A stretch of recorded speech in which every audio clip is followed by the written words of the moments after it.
the Board of County Commission meeting here in Seminole County on August 25th.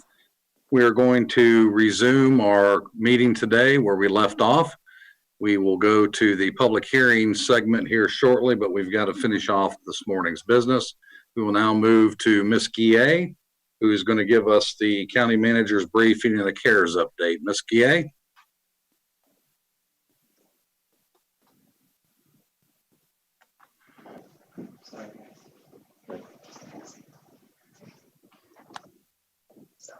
All right, can you hear me? We can. All right, I'm not sure how to get rid of this on the side, so if you'll just tolerate that, I'll appreciate it. Okay, well, I know we've got a lot to do this afternoon, so I will jump into this right away. This is a slide that we've put up every time that we've done the update. It's just reminds you of the allocations. There have been some changes since last time you saw this. You'll notice that we have increased the amount of money in the allocation for public safety service and health expenditures. That category captures the county costs, the city costs, the constitutional costs, and also the school board's costs. We have spent the last several weeks trying to quantify what our expenditures have been and what we anticipate they will be. We have also been working with the cities with respect to their expenditures, both already incurred and anticipated, also with the constitutionals. And you've already seen some of the information on the school board. We've got a second ask for you today with respect to that. So this is what we anticipate. About half of this is county expense, and I'll talk a little bit as we get further down there, but that's, I'll give you a little more explanation as to why that number's gone up. We adjusted the special economic recovery initiatives as well up a little bit. It still leaves us $16 million in unallocated funds. I anticipate that some of this, as we talk a little bit about the small business assistance grant, some of that will get shifted on up to that because we've gotten really great response. And that note, we'll move on to that. Please jump in and stop me if I'm talking too fast or if you have questions as we're moving along. This is just as a reminder how we did the breakdown on the small business grant at $5,000, $10,000, and $15,000 increments. We had, as you will recall, an initial phase before the portal opened, where we were sort of manually approving applications. We have awarded almost $2 million in that phase. About $1.5 million has already gone out. The remaining, there's around $400,000 that's being processed this week that should be out by Thursday. Additionally, we're working with 143 applicants who still do not have complete applications from phase one. If they are all awarded a grant under that phase one program, which the dollar amounts are the same as in the phase two program, we anticipate another $500,000 going out to those remaining 143 businesses. We opened the phase two portal on August 19th, and as of yesterday, we had over 3,000 businesses registered.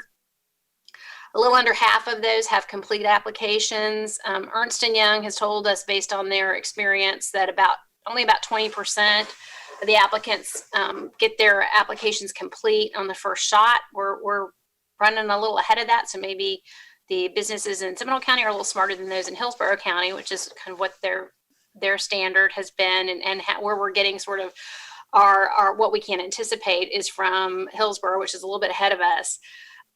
Based on these numbers, we anticipate that Ernst & Young has seen about 50% of the applicants actually qualify. There are some people in Orange County are applying for our program. Some folks are applying more than once. But at the end of the day, you can anticipate about 50% of folks getting awarded. And even at 50%, we would anticipate having to shift over about another $5 million to the program if we award on average $10,000 a business. So we'll keep you posted on that. I anticipate the first awards on that will go out in the next couple of weeks as they get through the review process, and we work with the clerk's office to get checks issued. So we'll have an update for you at the next board meeting. With respect to individual and nonprofit assistance, as a reminder, this was a program that we set up to $5,000 for individuals. We'll pay rent, mortgage, utility assistance, also food assistance if that's necessary. And then with respect to our nonprofits, we are doing those on a case-by-case basis to mitigate COVID-related impacts. And some of you have seen some traffic on kind of as we struggle to understand what exactly nonprofits are eligible for. On the individual front, our portal will open tomorrow on that. The call center opened, I think, 2 weeks ago. So we've already been assisting clients in getting prepared for the portal opening. Prior to the portal debut, we have been providing assistance. Over $700,000 of assistance has gone out. We have provided funding to almost 300 households and continue to process another 250 applications. As I talked with you about a couple of weeks ago, or 4 weeks ago now, I guess. In addition to the Treasury Act money, the $82,000, we got several other pots of money. One of them was $1.1 million in SHIP funding that's COVID related. That particular pot of money can be used for rental and mortgage assistance primarily, but it has a lot of strings tied to it and a lot of documentation that's required, more so than the Treasury dollars. This money, this 1.1 million, has to be spent by the end of the year, and we're a little concerned that it's cumbersome and making sure that we're able to take advantage of those dollars the best we can before the expiration date. So we've been talking with United Way. They have told us that they have a waiting list of Seminole County clients, over almost 700. Now we're sure that some of those cross over to folks that we're working with as well. But we are talking with them to do a partnership so that they can help us get this SHIP money spent down, because it is so much more cumbersome and not nearly as streamlined as the process that we have put together with Ernst & Young for the overall $10 million that we've proposed in Treasury. So we'll talk with you later. We're still looking at this opportunity to work with United Way, but we think that they can help us because there's so much paperwork involved with the SHIP funding, make sure that we are able to take advantage of those dollars as well as the Treasury dollars that we've got. The application period for nonprofit assistance opened on July 30th, and we have received 37 applications totaling almost $3 million. That's exclusive of the zoo. We have gotten some great applications. Most of the agencies you are familiar with and we work with in partnership throughout the year. We have been trying to work with Treasury and get some guidance on exactly what the nonprofits are eligible for. We think we're in a good place. And our plan is on the meeting of September 8th, although it is supposed to be a work session meeting, we will have some business for you, because you'll recall we set the nonprofit program up in a way that every nonprofit application and funding award will require board approval. So it's our anticipation that we'll have a number of applications coming before you. And we'd like to be able to have a business portion of the meeting on the 8th so that we can start getting money out to these agencies that have been impacted by COVID. So we'll keep you posted on that and get information out to you as soon as we have final review of the applications that have gotten us all of their information. Next, I mentioned earlier that we've increased the allocation for public safety, service, and health expenditures. We have allocated $20 million to the county. That would capture all of our expenses, both ones that have already been incurred as well as things moving forward. This includes everything from protective measures, social distancing protocols, all the testing that we've done, anything that FEMA won't pick up. And we're hearing more and more that FEMA is narrow, making their public assistance program more and more narrow. So this assumes that there's no reimbursement from FEMA. We know there will be some, but we're just trying to make sure that we capture the costs and that we're able to take advantage of the CARES Act as much as we possibly can. The municipalities have also submitted reimbursement requests. We have gone through them, done a first blush, actually a pretty deep dig on them, and it looks like the bulk of their requests are eligible under the CARES Act. We would like to start the reimbursement process with them. We will need to do subrecipient agreements. Those we would also like to bring forward to you on September 8th so that we can start getting, helping them get reimbursed and helping them if there are needs that they have moving forward, they're able to plan for those. Our constitutional officers, we have received requests working through those. We have vetted those as well. The sheriff has is probably the largest request, but also the largest need. So they too are working with us to try to understand what we need not only now, but what we might need moving forward. And then finally, Seminole County Public Schools, you considered an initial funding request from them at your last meeting. They sent us a revision just late last week on some additional needs that they have. Their total ask is 8.3. You've already funded them almost 3 million. So when we get to the end of this, I'll have an ask for a head nod on the remaining 5 million and change that they're asking for. They've been a great partner with us on this. The special economic recovery initiatives, this is that category that we allocated $6 million to, and it focuses on economic assistance outside of the small business program. A good portion of this money has been directed towards tourism. It's such an important part of our economy. We have been working with our tourism partners to understand what their needs might be. The hotels have asked for assistance with PPE reimbursement. I'll get it out. I was watching the convention last night, so and social distancing expenses.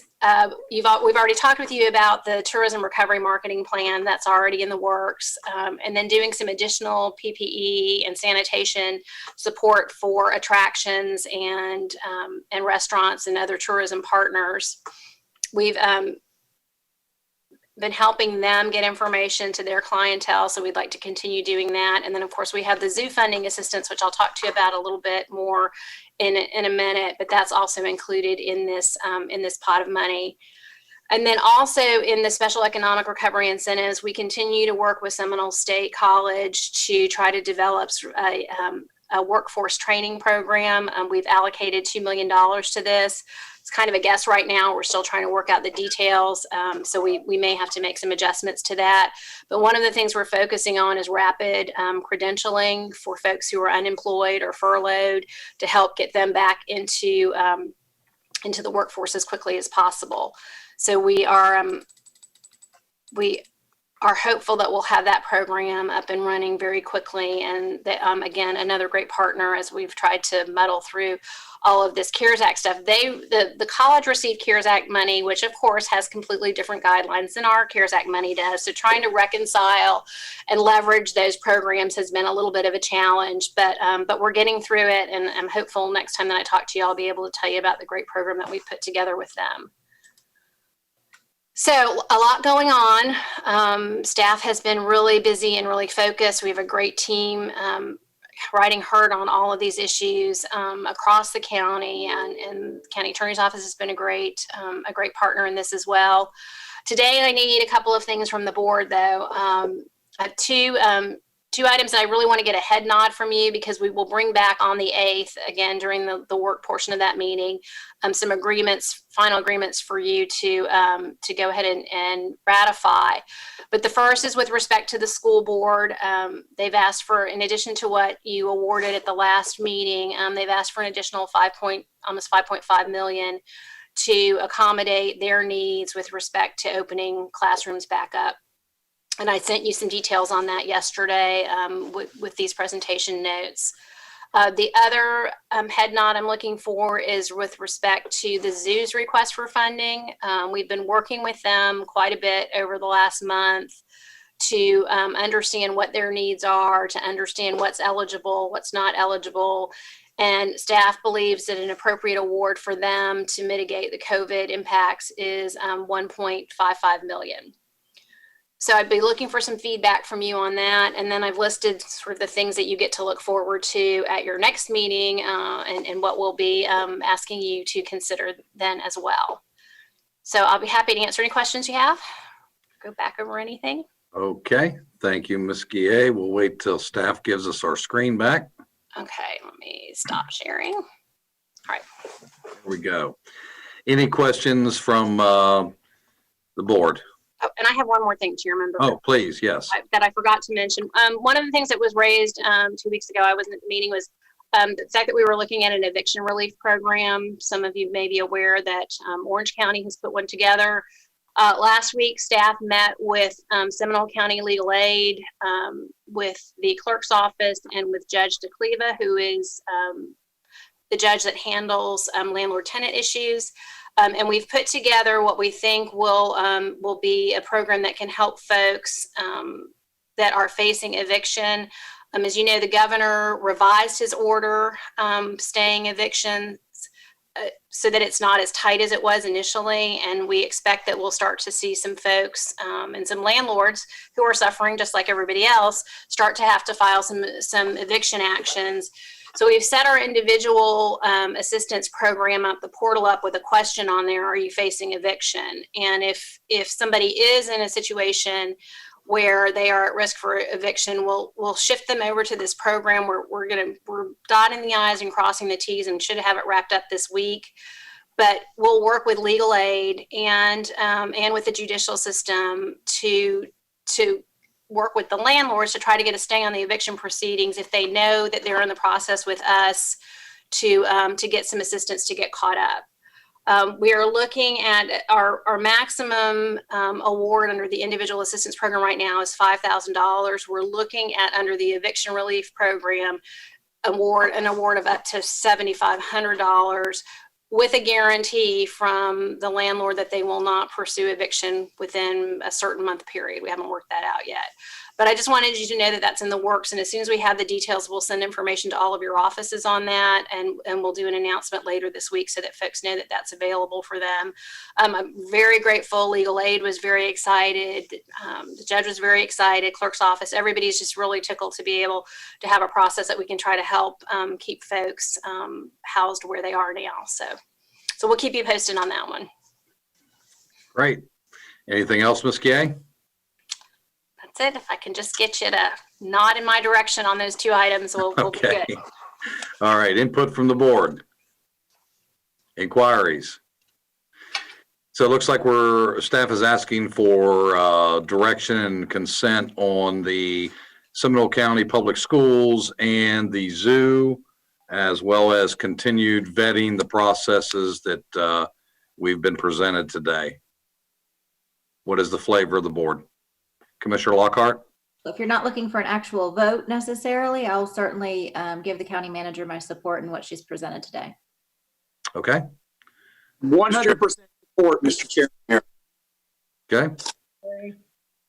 And I concur as well. I know it's a lot of stuff to be wrestling with, and in between the provisions and guidelines, and I also want to thank the county attorney's office for being involved to make sure that, we're oversight on this from the taxpayer standpoint is considered as well. So I'm all good with moving forward. So, well, if the consensus of the board is you're comfortable with those those award amounts, we'll work with the clerk's office to get things squared away so that as soon as the agreements are actually approved by the board on the 8th, we're able to get a check out to these organizations. The school board, we're working on a reimbursement basis. The zoo will give them advanced funding, but with a monitoring program. Okay. So one question on that, and I know the court's rulings yesterday on the school board or the education system. Have we had any feedback from the school board, what they may or may not be doing based on that ruling from the courts yesterday, or is it too soon? They're just reviewing it. Do we know? I haven't heard anything, haven't had an opportunity to speak with them about it, but we certainly will.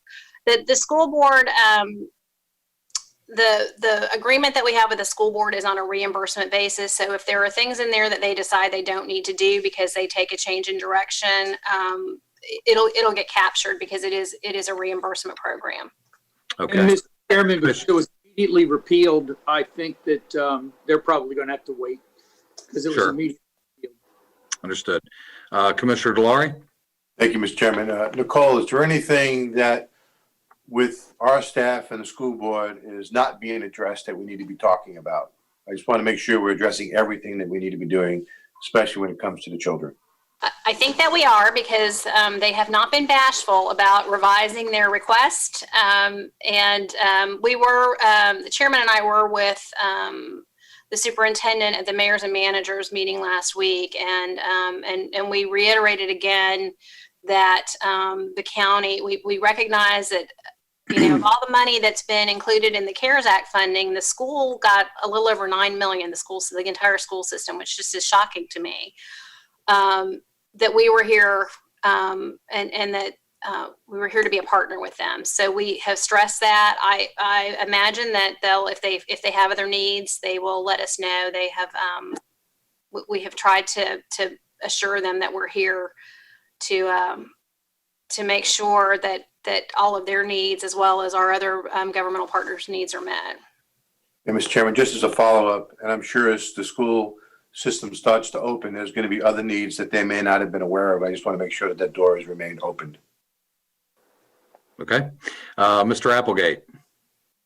Mr. Chairman, just thinking ahead for possible audits, what I would ask is that there is actually a motion approving all aspects of the county manager's report. Okay. So moved, Chairman. Second. We have a motion and a second. Commissioner Carey? I thought that Nicole had said she's got to bring all these back as individual agreement. I will need to bring the zoo and the school board back. We will bring subrecipient agreements back to you. We're still, as of late yesterday, getting guidance on what needs to be included in those, but we will bring those back to you for ratification. I would like to give them some assurance that they can plan on these funds, because everybody's getting tight right now. So we wanted to just sort of get the board's okay with these dollar amounts. We're going to move the final agreements forward on the 8th.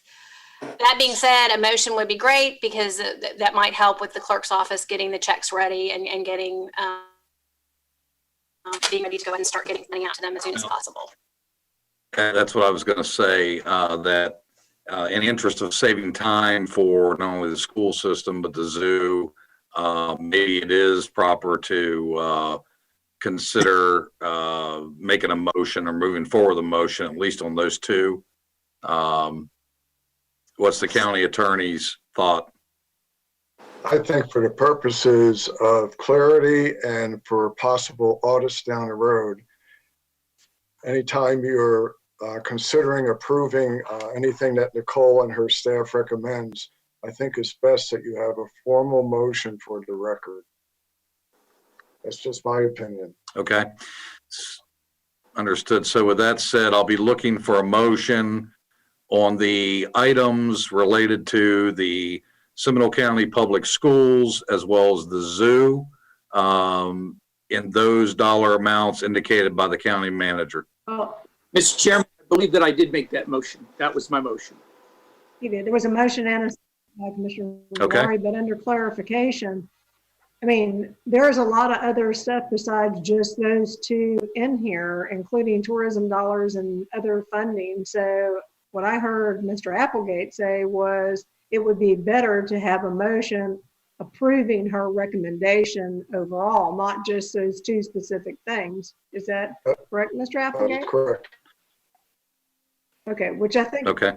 Yeah, all of, Commissioner Constantine's motion was for her whole report, correct? Correct. Yeah. Those other two have to come back, and hopefully they'll come back quickly. well, that was my question for the county attorney. Can we not make two separate motions, one to approve the funding that's already indicated for the Seminole County Public Schools and the zoo, and a second one for the report, in the interest of moving things along? Or do you want to hold it up and let it come back at a second meeting for those two? Anything that, in Nicole's opinion, is final today should be done in a motion. If if there's still uncertainty about the exact amount for other institutions, that can wait until she's ready for that. Okay, I'm not sure I'm clear on what. I don't know. I'll try and make it more clear. Nicole, hold on a second. I'll try and make it more clear. I'm thinking audits down the road. That's my job, to protect the county and to protect all of you. I think it's best that you make a comprehensive motion approving her report today, any actions that's in it. And if she has to come back with an adjustment or final determination on an amount for an institution, nonprofit, or business, or a program, she can do that later. But you know, my job is to protect you that sometime in March or next summer, you're not being told you got to refund $20 million that you spent. So I believe it's appropriate to have a motion approving her report in a comprehensive manner. That's all. And then I think you're protected as a legislative body that you took this action as a body. And I just want to make sure that we're clear on that, and I understand that. So are you saying a motion comprehensively for her entire report as presented today, and there will be no need for Ms. Guillet to bring back additional requests for the Seminole County Public School and or zoo unless it changes? Unless it changes. Okay. Wait, we have the subrecipient agreements will need to be approved by the board. So the dollar amount won't change between now and the 8th. I'm going to need the board to authorize the chairman to sign the subrecipient agreements, and they're still being finalized right now. I just wanted to get ahead of the curve with the number so that the zoo and the school board can plan. Right, and the subrecipient agreements are separate matters that will be brought to the board. Okay. But they'll be in the amounts that she presented today. Correct. Yes. Okay. So we have a motion and a second on the floor to accept what she presented. Okay, any further discussion? Commissioner DeLaurie. Thank you, Mr. Chairman. I'd like to ask County Manager a question. In the presentation, I didn't hear anything from the Rescue Outreach Mission. I just want to make sure that anything that we're doing addresses that as well. They have applied for funding through the nonprofit program, and that'll be one of the nonprofit applications that we bring to you on the 8th. Got it. Thank you. Okay, we're going to call the vote. All right, Commissioner DeLaurie. Aye. Lockhart. Aye. Carey. Yes. Constantine. Yes. Zembauer, yes. Okay, thank you, Ms. Guillet. Is there anything else for your report today? No, sir. Oh, well, I'll talk about it at the end of the meeting. We do need to talk about meeting schedules moving forward, so just be thinking about that. We'll catch that at the end of the meeting. Sure. Okay. Thank you very much. Okay, County Attorney briefing. Mr. Applegate? I got a busy afternoon. I'm with Nicole at the end of the day. If there's time, we'll talk. Okay. All right, very good. Well, that concludes our remaining business from this morning, so we'll move into our public hearing aspect. The rules for public hearings we're going to read. I need a motion first to accept proof of publication. So moved. Second. The motion is second. I'll call roll. DeLaurie. Aye. Lockhart. Aye. Carey. Aye. Constantine.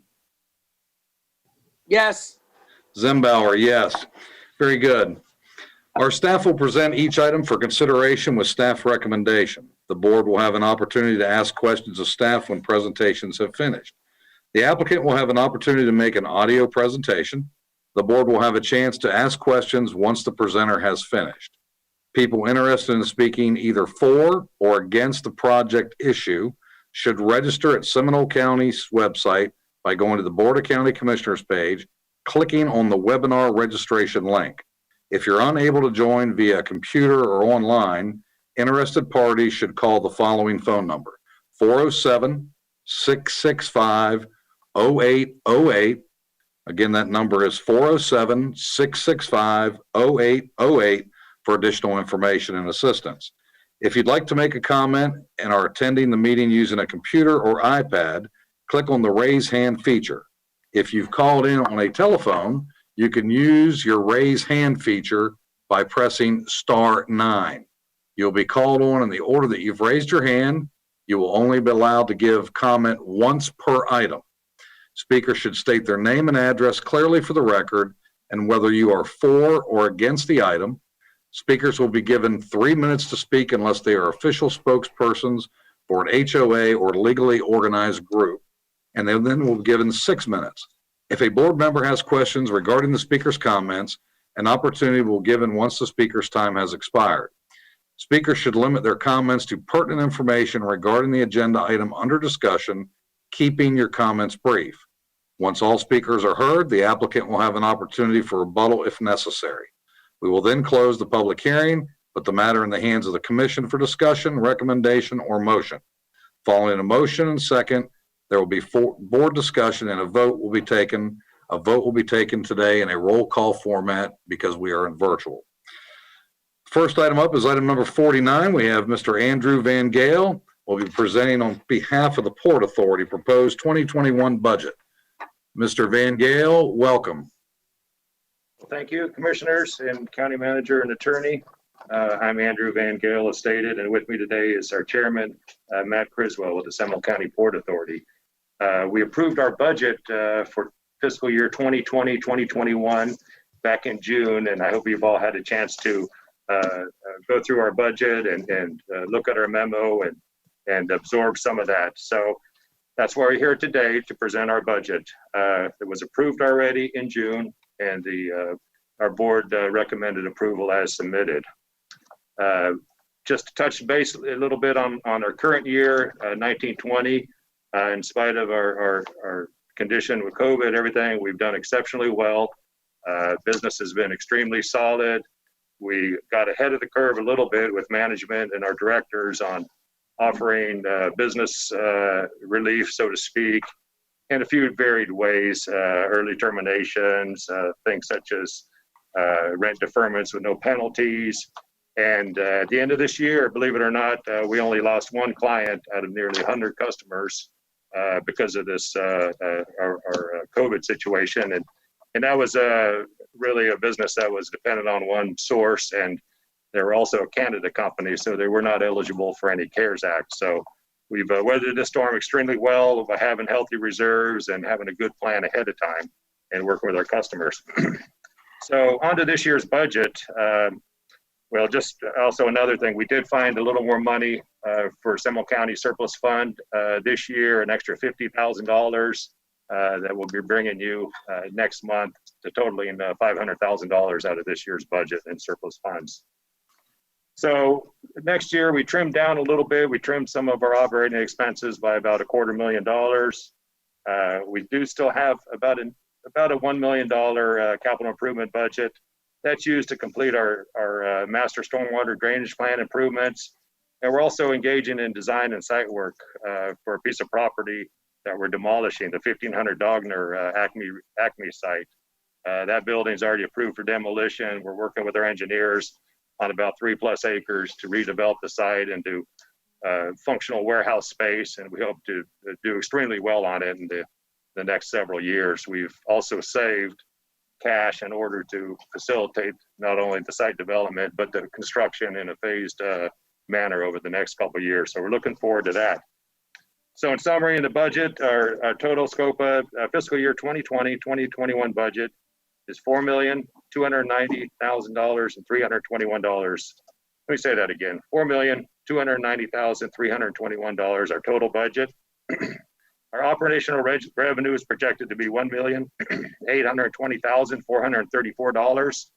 It's down a little bit because we've increased our provisions for vacancy, and we also have a redevelopment site that we're not realizing revenue on. Our operational expenditures are projected to be $1,950,837. Again, we've dropped our expenses about $250,000 to save some money and to be frugal. So we really don't have a profit next year. We have more of a loss, but we've saved enough money to account for that loss because it's really going into capital improvements as we're drawing down our surplus, our funds. So with that, we have a surplus fund contribution for next year, 2021, we have a budgeted $500,000, the same thing for next year. And I know our board is always amenable to closing our books and looking at how we did as the years go by and what we've spent for adjustment there. So that would leave us with a cash balance at the end of our budget year 2021 of $1,839,483. And after accounting for reserves, gives us an uncommitted cash balance of about $302,000. So still healthy and still have a really good 20% reserve there. I know you've gone through our numbers here. Really straightforward. Our 2021 annual budget is in your hands. We respectfully ask for approval, and we're here for any questions you might ask or anything else at this time. Okay. Thank you, Mr. Van Gale. Questions or inquiries from the board? Commissioner Carey? You're muted. So as you get ready to start closing out your books, I know you budgeted $450,000 in the current year for your contribution to the county. I heard you say at $1,500,000. So are you looking at that to see, like we had asked you earlier, to see if We've already added the 50,000. So for this current year, we have $500,000 committed. Last year, you approved a budget of $450,000. In June, the board of directors added another $50,000 for this current year. We're budgeting $500,000 next year, and as we go into budget process would be the time to look and see how we're doing and how we can contribute more. Okay, well, as you close out the books on the current year, I was wondering if you had looked to see if there was any additional funds possibly available. So that was kind of preloaded when we went through the budget session already. Our auditors will be here in October and November. We should have our final audit. And the thing is with the surplus funds, it's hard to predict, again, until the end of the year, like And so we're trying to get that, loaded on the back end so we know exactly what we have rather than committing a hefty amount that we may or may not realize. We've done well with our occupancy rates, averaging, believe it or not, 98% all year long with what's going on. So we're still nearly 100% occupied. So the revenue stream is good. On the expense side, we do have, things to account for and to save for. And again, that's for redevelopment of the old Acme site there and the Penske building. So I'm familiar with how the budget process goes out there, having served out there for many years. I'm just asking you to, as you close out the books on the current year, take a close look and see, the county's had some significant shortfalls for funding, and if there is some excess funds, anything that you could send in addition to the $500,000 would be appreciated. Ms. Carey, we know that 1500 Dogner was just a one property. We're really hoping to redevelop that and get at least a dozen properties to be able to rent out in the future, which I think will generate more funds down the road. Okay. Okay, any other inquiries? Okay, I will ask Clint, do we have anybody from the public that is on the line and wishes to speak on the Port Authority issue?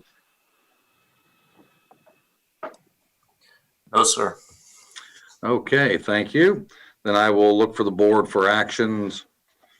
Chairman, move approval of the Seminole County Port Authority budget as presented. Second. A motion and a second. Any further discussion? Seeing none, we will call roll. Commissioner Delary? Aye. Lockhart? Aye. Carey? Aye. Constantine? Yes. Zembauer? Yes. Thank you all very much and be well. Commissioner Before- Carey, I just wanted to, I don't know if I'll sit in front of you again. I wanted to thank you for your 16 years of dedication to the county. Whether on one side of the fence or the other, what you put into the county is unprecedented, and just coming from a fellow citizen, thank you very much for your time served. Oh, thank you very much. Thank you. Bye, guys. Thank you. Okay, before we move on to the next item, I would ask the board to present their ex parte. If you will recognize ex parte for the public hearings today. Mr. Chairman, I'll be submitting mine as well. Commissioner Delary, good. Mine will be in a PDF emailed. Okay, My staff has theirs at the office, and this is my copy. okay, Chairman, Great. all of my ex parte is in one document that will be presented in paper and electronically to the clerk. great. Thank you all. Very good. Next item up is going to be item number 50 for those that are following along or those that are wishing to speak from the public. This will be presented by Angie Kielhofer. This is a Board of Adjustment appeal. Ms. Kielhofer, you're ready to go. Okay, good afternoon. Angie Califer with Development Services. Item number 50 was a continued item from the July 28th meeting and is for an appeal of the May 18th, 2020 Board of Adjustment decision to approve the request for a special exception for an assisted living facility with 15 beds in the A1 agricultural zoning district, and more particularly known as 5030 Cub Lake Drive. On May 18th, 2020, the Board of Adjustment approved the special exception for an assisted living facility with 15 beds in the A1 agricultural district with conditions as set forth in the approval development order attached hereto as Exhibit A. On June 2nd, 2020, the Montclair Community Association, Inc. appellant filed a notice of appeal of the Board of Adjustment decision, Exhibit B. At the July 28th BCC meeting, the appellant, the Montclair Community Association, requested a continuance so that they could have a meeting with the applicant, Mr. Vick. On August 10th, 2020, the Montclair Community Association met with Mr. Vick and both parties agreed to the following conditions. The special exception granted applies only to the assisted living facility as depicted on the special exception site plan. The facility will have no more than 15 beds. 10 parking spaces for the facility must be provided for staff and visitors of the memory care residents. A civil engineer will design the driveway parking area with concrete for handicap parking and gravel for the rest of the parking area. Busing of staff and visitors from the church parking lot to the facility will be provided when overflow parking is needed. No facility identifying signage shall be permitted. Only a required fire department emblem shall be displayed on the building. Buffers will be in compliance with the land development code of the Seminole County and will be established at the time of site plan review. No parking signage shall be installed along the road frontage of the facility property. Developers shall work cooperatively with Montclair Community Association, HOA, to obtain and implement no parking signage on the facility property as permitted by county. Any exterior lighting will not include Cobra head, tall pole lights. Any exterior lighting will not exceed 0.5 foot candles at the property line. A 6 foot high earth tone color, preferably beige. PVC privacy fence with the potential for a 2 foot lattice addition with a maximum height of 8 feet shall be installed at the rear of the property. No building associated with the special exception may be increased more than 10% in size from that which is shown on the special exception site plan without Board of Adjustment approval. No future expansion of the facility shall be permitted on any adjoining properties. A citizens committee for the HOA, Montclair Community Association, and neighbors to work directly with the facility to address any complaints will be formed.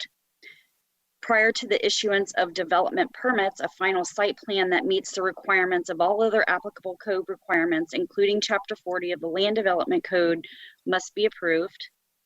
This development order will expire 1 year after approval unless a development permit based upon and incorporating the special exception is obtained within 1 year period. 1 6-month extension may be granted by the Board of Adjustment. Based on the information, findings, and conclusions included and referenced in the agenda memorandum prepared in association with the original action taken by the Board of Adjustment at its meeting on May 18th, 2020, attached as Exhibit C, and the testimony presented at aforementioned meeting, the minutes of which are attached as Exhibit D, staff recommends that the Board of County Commissioners uphold the decision of the Board of Adjustment to approve the special exception for an assisted living facility with 15 beds in the A1 Agriculture District to include the additional conditions as mentioned above. This concludes my presentation. I'm available for any comments you may have for staff. Thank you, Ms. Keelhofer. Any questions or inquiries of staff at this juncture? Seeing none, is the applicant or the appellant present and desire to give a presentation?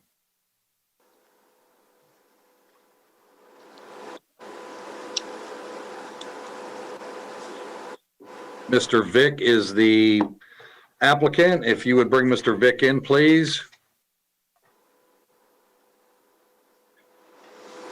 Good afternoon, Mr. Vick. If you would state your name and address for the record, please. It's John C. Vick III.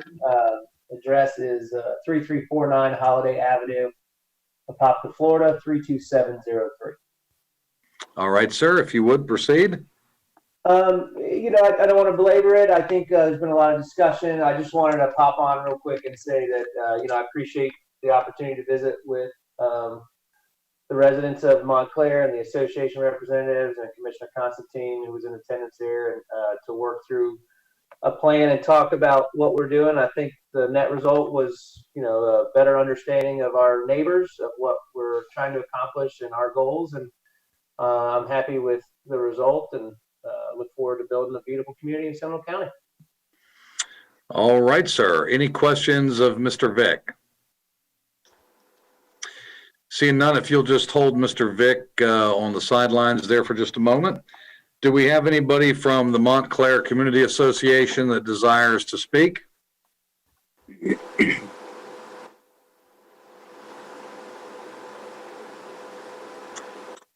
Seeing none, we will go to public input. Clint, do we have anyone that currently is in the virtual room waiting to speak? Yes, sir. Okay, if you would bring that individual in, please.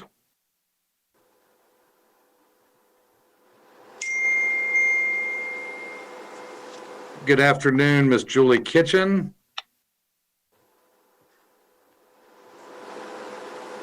If you would state your name and address for the record and advise the board whether you're speaking in favor or opposition.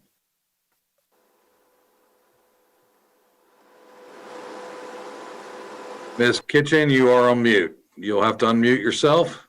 Okay, now can you hear me? We can. Your name and address for the record, please. Hi, my name is Julie Kitchen. My address is 5020 Cub Lake Drive, Apopka, Florida. All right. And are you speaking in favor or opposition today? In favor. Okay, please proceed.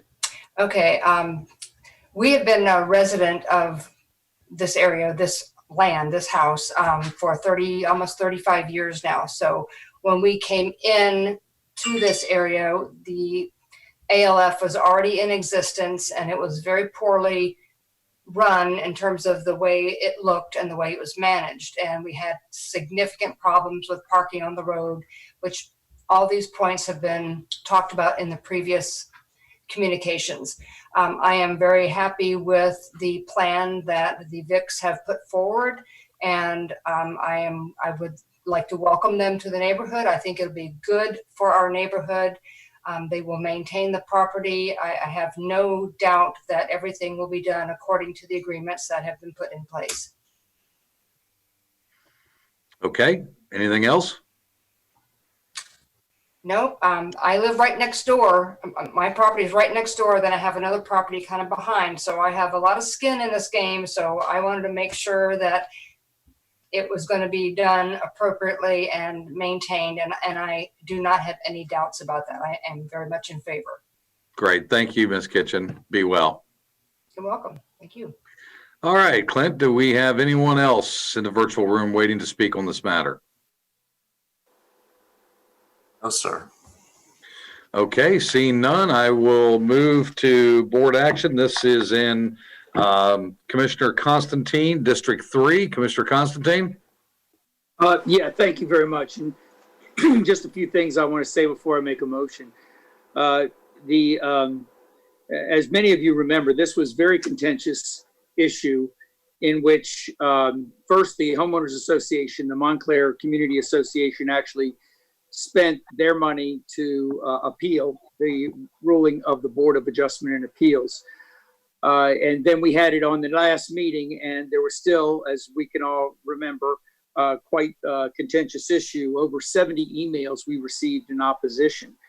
On August 10th, the members of that community and others, Mr. Mike Holtfield, Steve Verlander, Linda Lay, met with the Vicks and Ms. Kitchen and discussed the various issues. And you heard before you the agreement. It was like a 4-hour meeting that they hashed out their concerns and problems.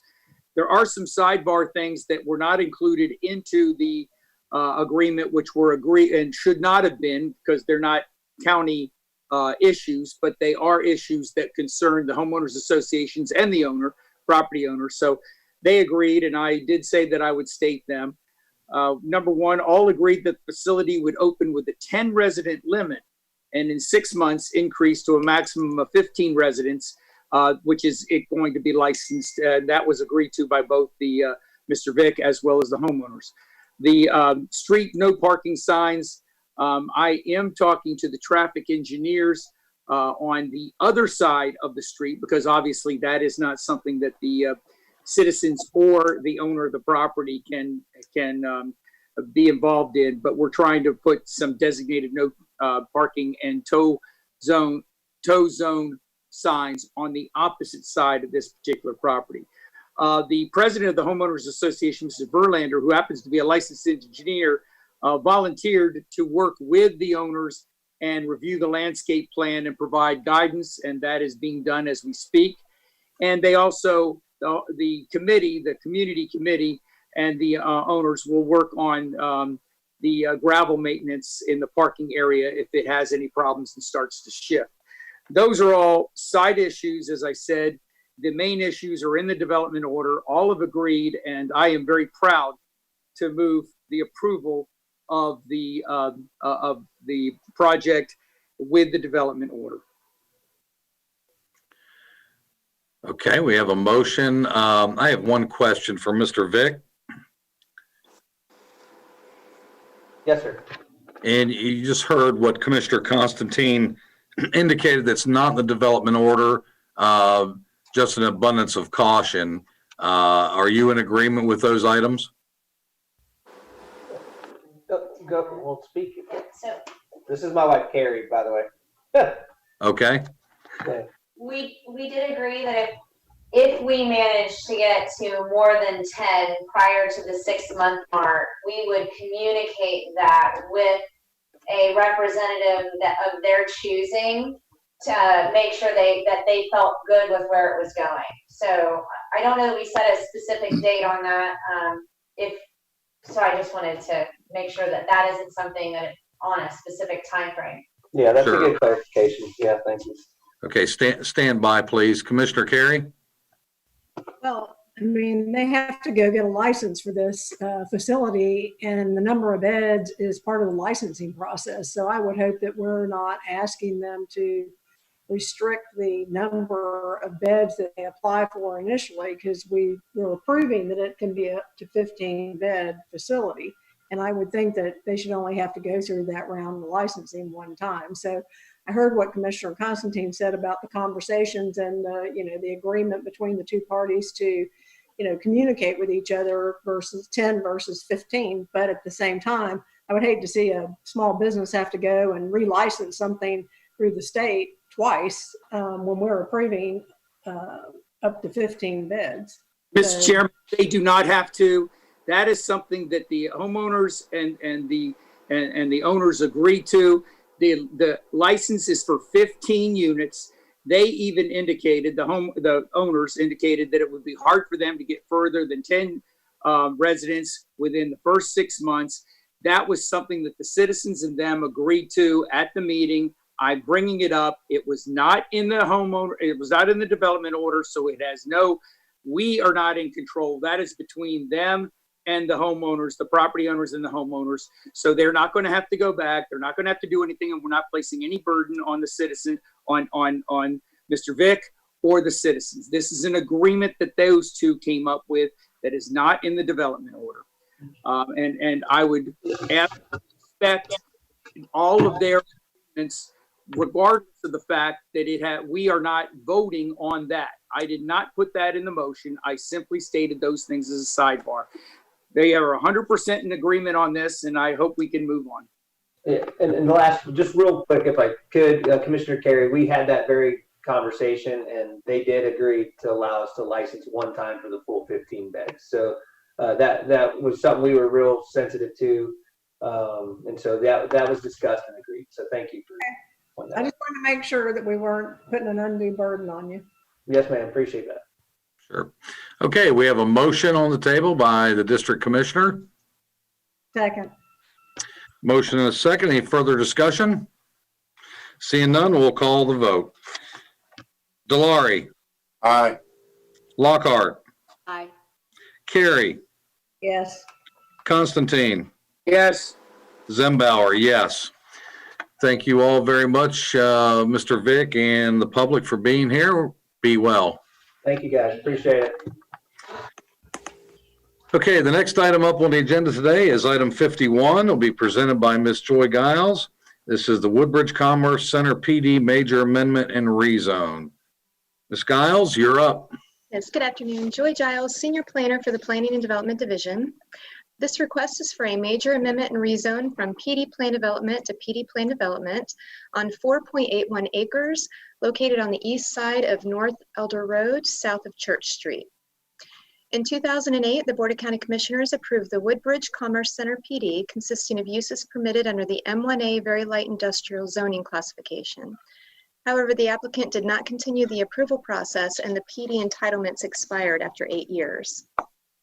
The applicant proposes to develop the subject site as a storage warehouse facility with outdoor storage as an ancillary use.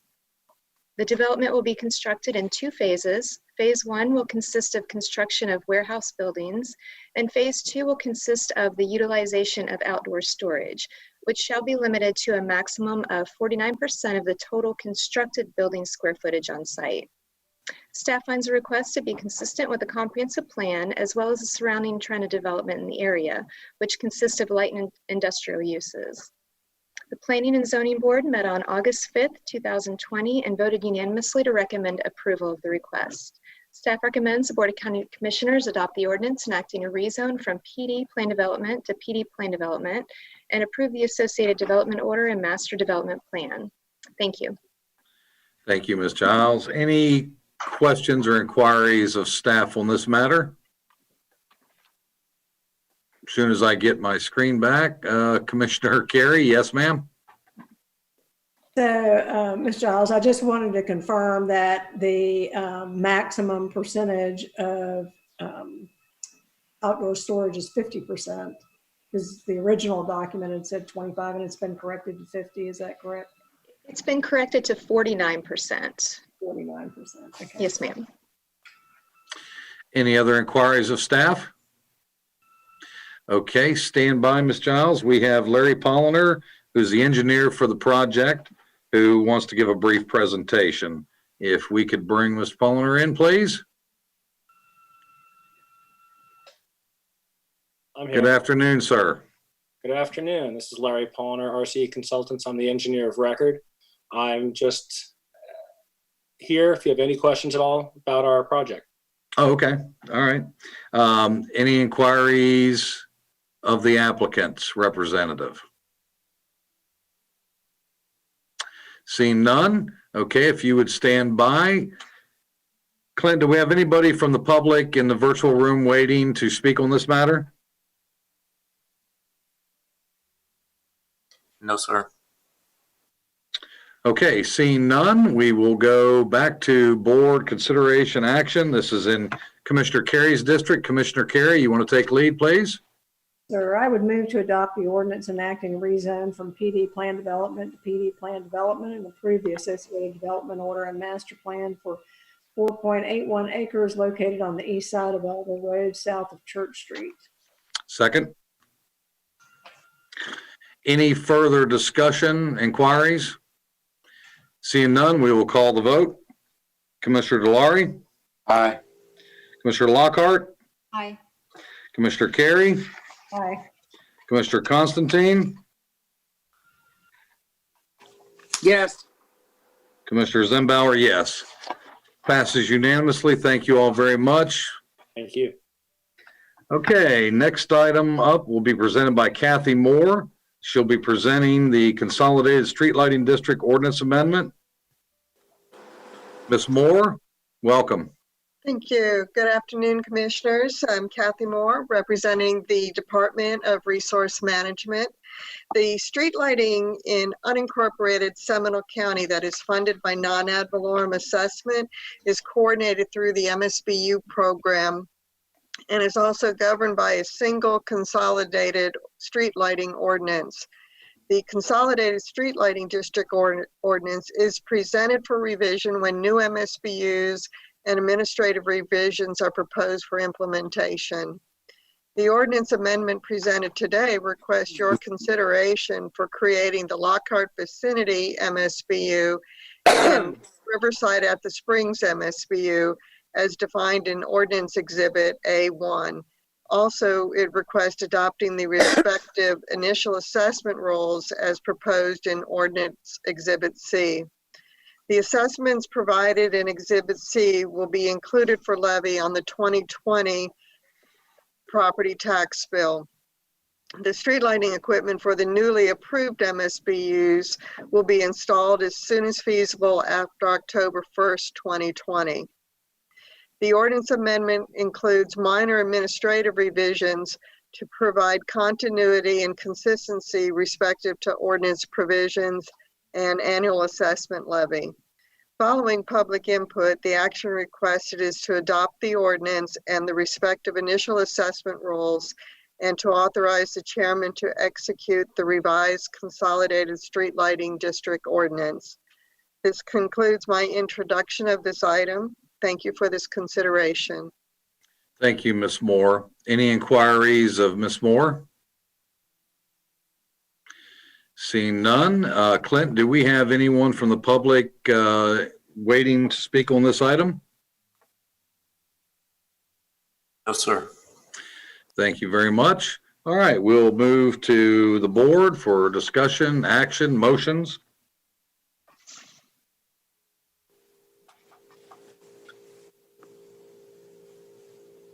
Mr. Chairman, I'll make a motion to approve the Consolidated Street Lighting Ordinance as amended. Second. We have a motion and a second. Any further discussion? Seeing none, we will call the vote. Delary? Aye. Lockhart? Aye. Carey? Aye. Constantine? Yes. Zembauer, yes. Thank you, Ms. Moore.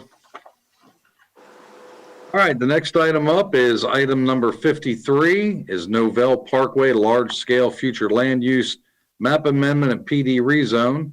This will be presented by Ms. Dana Lee Pettick. Ms. Pettick, you're up. Okay, give me just a second. Sure. Good afternoon, Dana Lee Pettick, Planning and Development Division. This request is for a large-scale future land use map amendment from higher intensity plan development target industry to plan development and a rezone from A1 agriculture to PD plan development for a multifamily residential and commercial mixed-use development on approximately 14.75 acres, located southwest of the Wilson Road and International Parkway intersection. The uses of the surrounding area are HIP TI to the east across International Parkway, HIP TI to the west, the Savannah Park Plan Development to the north, and the Wekiva Parkway to the south. The applicant's development program includes approximately 12 acres of multifamily residential and 3 acres of commercial uses, including 325 apartment units with a density of 27.3 dwelling units per acre, commercial or target industry uses with a floor area ratio of 0.35, and self-storage at a maximum of 120,000 square feet. The existing higher intensity plan development target industry future land use designation is intended to provide for areas of higher intensity development, services, and facilities for non-residential employment-oriented uses. The HIP-TI future land use allows for a maximum density of 50 dwelling units per net buildable acre and an intensity of 1.5 floor area ratio. Per Comprehensive Plan Policy FLU 5.8, the HIPTI future land use designation permits residential uses as ancillary to the target industry uses as part of a mixed development and limits those residential uses to 50% of the total square footage of those developments.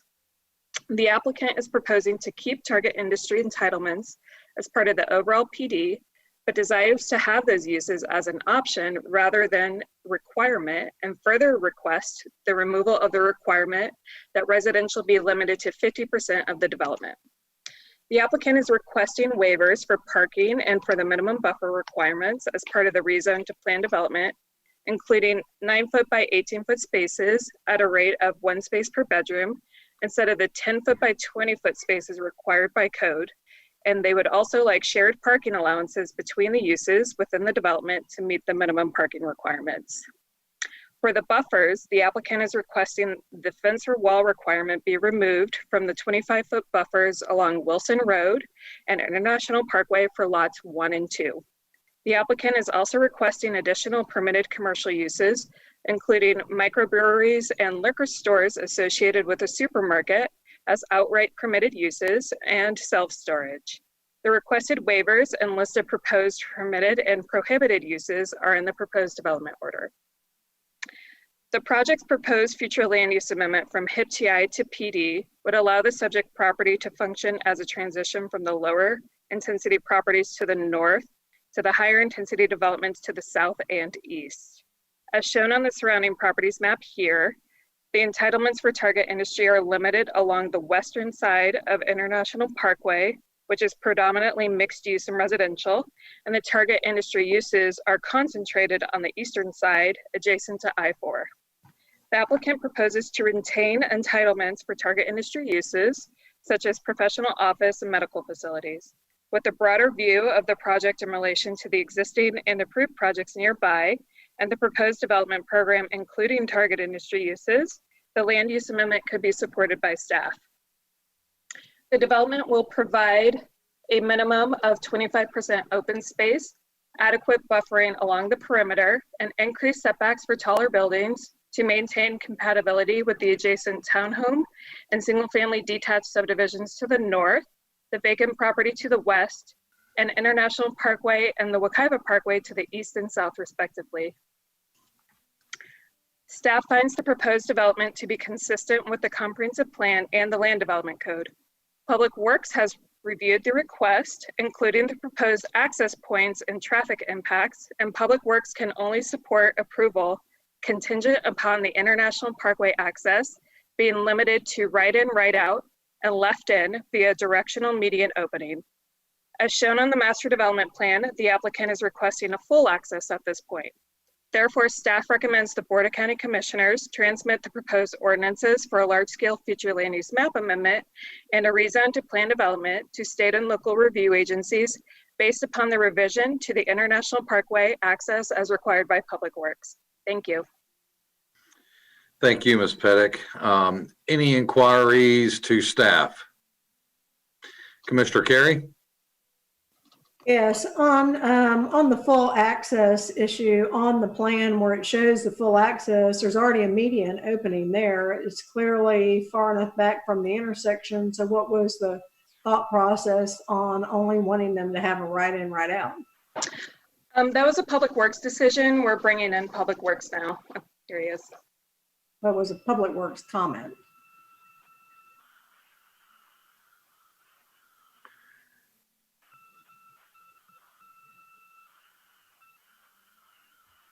For Ziraki John Judge, Public Works Director. Yes, currently is opening in that area has a full access. But that area is vacant and we have a concern of safety. That's why we requested to modify it to left in, right and right out.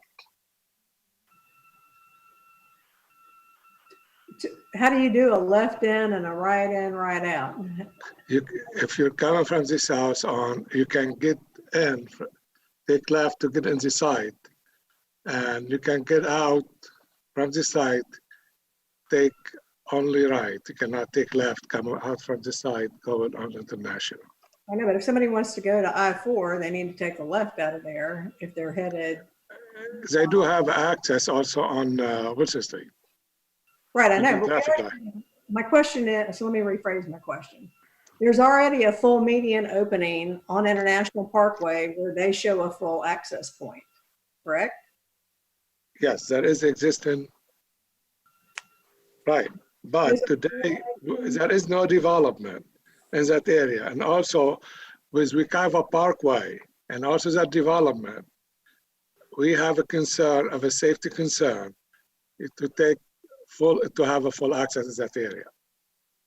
And how many feet is it from Wilson Road to wherever they show this full access point? I don't really know. Is it a line of sight concern? I hear that it's a safety concern, but can you explain what? Yeah, let's let him answer the first question. We'll go to Commissioner Lockhart next. Well, I could answer it all at one time. Maybe.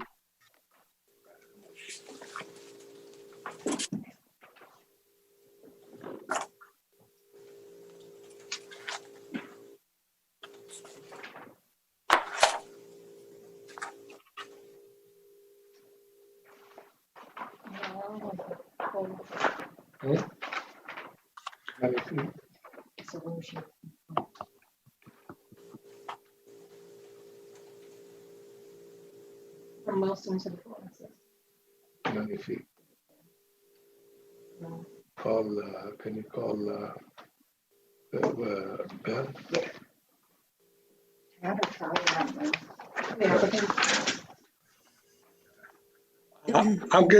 We're getting the distance, the exact distance between the two, because we don't have, the reason we don't want full access, because we don't have a traffic light in that intersection. On Wilson will be traffic light on Wilson International. When are you proposing to put a traffic light in at Wilson? Because there's not a traffic light at Wilson now. No, it's not. It is, they are contributing to that traffic light. Will be the next probably 12 months or so. So they're contributing, did the hospital contribute, and did the Florida Highway Patrol all contribute to a light at Wilson Road? Yes, some development, those development are contributing to that traffic light. Okay, because we have a light at Wayside. We don't usually put lights that close together. So I was just curious why we're doing that now. Because the traffic, with that development, the traffic lights will be warranted. Okay. Hey, Commissioner Lockhart had an inquiry about line of sight. It is not the line of sight as much as the amount of traffic coming from the future Wekiva Parkway. It's coming from on International Driveway with a lot of traffic, 4-lane road. Okay, but wait a minute. Wekiva Parkway doesn't have an exit onto International Parkway. No, it doesn't, but it contributes a lot of traffic in that area. On the parkway? Yes. And also on International. Okay, never mind. I've got my answer. Okay. Thank you. Any other inquiries from staff? It's about 600 feet between Wilson and the proposed opening. Which is why when we built International Parkway, we probably put a median opening there because it meets the distance requirement. Is that correct? Yes, but a lot of the medians, they are controlled. Thank you, Mr. Chairman. Okay, thank you. Mr. Madden, the representative for this applicant, is he present?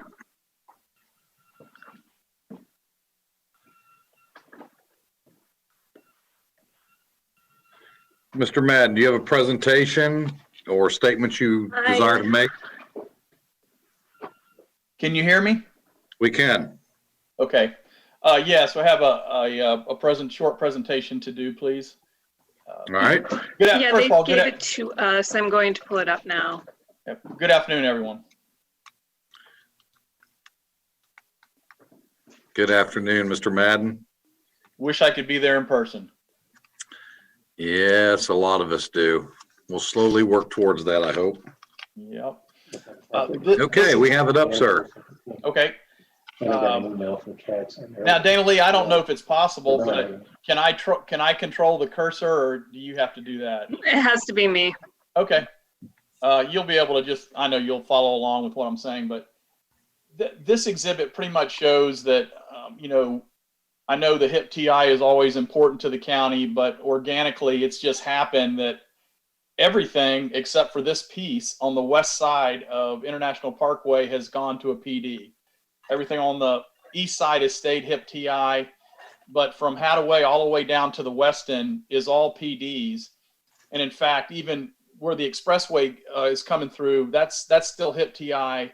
And the only other HIP TI piece is the Ballatray Apartments, which was built before the HIP TI came into existence. So it was grandfathered in and never changed its land use. So that's the only reason that's HIP TI. So we are simply doing what everybody else has done on that west side, and certainly we are with the trend of development on that side of the road. I do want to point out that the densities vary in the range that we are. From a high of the Allure Apartments is actually 49 units an acre, which is under construction, and then you have others in the 20s on that corridor as well. So let's go to the next exhibit, please. Thank you. So here's a concept plan. By the way, the applicant, you see boxes on this concept plan representing buildings because it's a concept plan, but the applicant, Crescent Communities, has built nationwide, has built, over, 24,000 units. And you can go to their website and look at the types of communities, the Class A apartments that they build. They're really pretty. They provide all kinds of amenities for their residents, and they just build a quality product. Originally, on this concept plan, we had 4-story buildings over near Wilson, and the staff had recommended that we put the 3-story buildings along Wilson with the 4 stories closer over to International Parkway and obviously the Wekiva Parkway. And then we also did, of course, parking between Wilson Road and the buildings to further separate the townhomes in Savannah Park from our 3-story buildings. And incidentally, as you all I'm sure are aware, Savannah Park has 3-story buildings within the Savannah Park development, and their separation from their 3-story apartments to their 2-story townhomes is 100 feet. And you can see that we're 160 feet from their townhomes to our 3-story buildings. Plus we have the Wilson Road right of way in between, which I think is a good buffer with, buffers on both sides, on their side and on our side. Any questions on, we are also, as you can see, we are going to have shared integrated parking between the apartments and the commercial. That's why the parking is located where it is, so that those can be shared. Any questions on this exhibit? Okay, we go to the next exhibit, please. Okay, this is the Wilson, you'll see the Wilson Road right away, 50 foot there. And then you see the existing townhomes. This is a cross section of Wilson Road. You see our proposed 3-story buildings, the townhomes across the street. Up top, you can see the 160-foot building separation. And of note would be that they have an existing 6-foot wall on their side. For aesthetic purposes, it's our opinion that it aesthetically is going to look better driving Wilson Road to have a 6-foot picket style fence along there instead of creating that kind of cavern effect of having 2 walls on both sides of the road. We'd rather have the picket style fence with heavy landscaping along Wilson Road. And that's just an aesthetics thing that in our architect and landscape architect's opinion, it's going to look much better from Wilson Road, when you're driving it. With that concludes my presentation. If there's any questions that you all have, I'll be glad to answer those. Commissioner Carey? Yes, so Mr. Madden, on your proposed picket fence, I take it that's an aluminum picket fence? Yes, it would be, yeah, the aluminum style, you know, it's got the slats and gaps between. Right, and then I noticed in the development order on lot 3, which is the commercial or self-storage back there, Yes. and you, if you were to build self-storage, would you anticipate that a wall would be securing around, at least along Wilson Road of storage? Yeah, that would probably be likely, is that, you know, the developer of the self-storage piece would put a wall up along Wilson, and certainly, and, you know, they got to secure, obviously, those facilities. So, you know, they may wall the whole thing, or I don't know exactly what they would propose around the rest of it, but suffice to say that they would have some kind of walls around it if it was a self-storage. Okay, well, because it says a 6-foot decorative metal fence, and so I just wanted to clarify, because I would think that if there was going to be a masonry wall, I mean, I would think if it was going to be self-storage, that a masonry wall with aluminum picket gates would be more appropriate there, so. I mean, that's, I agree with you. Okay, and then on, you heard the staff's comment about the full median opening on International Parkway. I can see from the plan that's in our document that it's, you know, meets the separation criteria from Wilson Road. So have they talked to you about that at all? Do you have any thoughts about that as far as? Well, yeah, they did talk to us about it, and you know, we understand their concerns. I don't believe there's any proposed access points on the east side of the road across from us, and we felt like, you know, the county spent millions of dollars on International Parkway. They planned those median openings. This was a full median opening, and we felt like, you know, we were going with the plan, and so we would, of course, like a full median opening there. And, you know, we have a traffic engineer on our side that says that it would be safe, but it's, you know, one of those things where Public Works feels like they should limit the left out. And so, you know, this is a transmittal hearing. It's something that, you know, we would certainly like to have the full median opening. Of course, we're not going to die on our sword over that issue, but, you know, we think it's appropriate. And staff doesn't, so it's one of those ones where we respect staff very much, but in this case, we disagree with them. Okay. And you've been notified that this development would warrant a light and a contribution to a light at Wilson Road?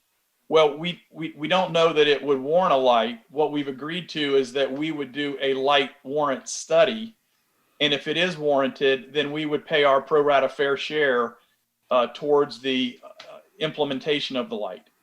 And that's all spelled out in the DO. Right.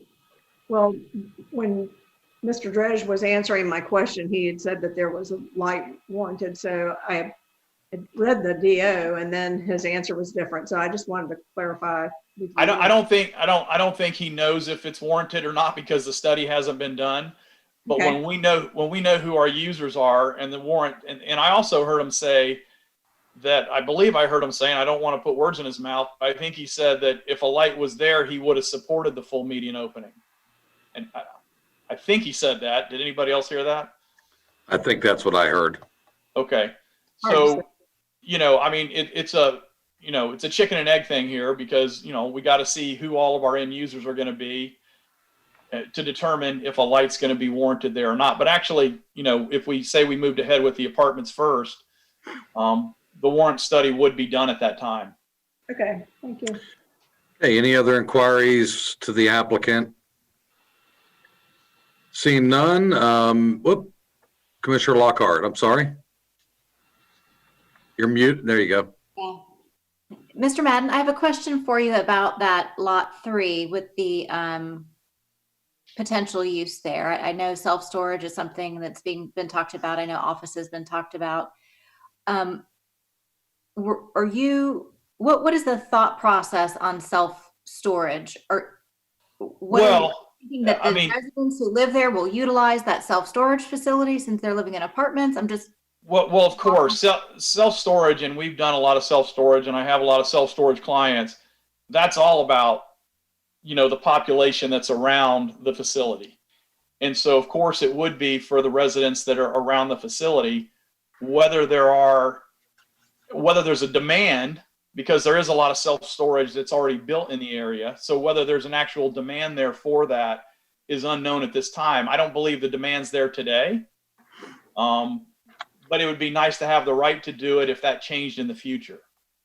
So then I just want to clarify. So your request or your concept right now is self-storage or office, but it could be something else as demands change in the future?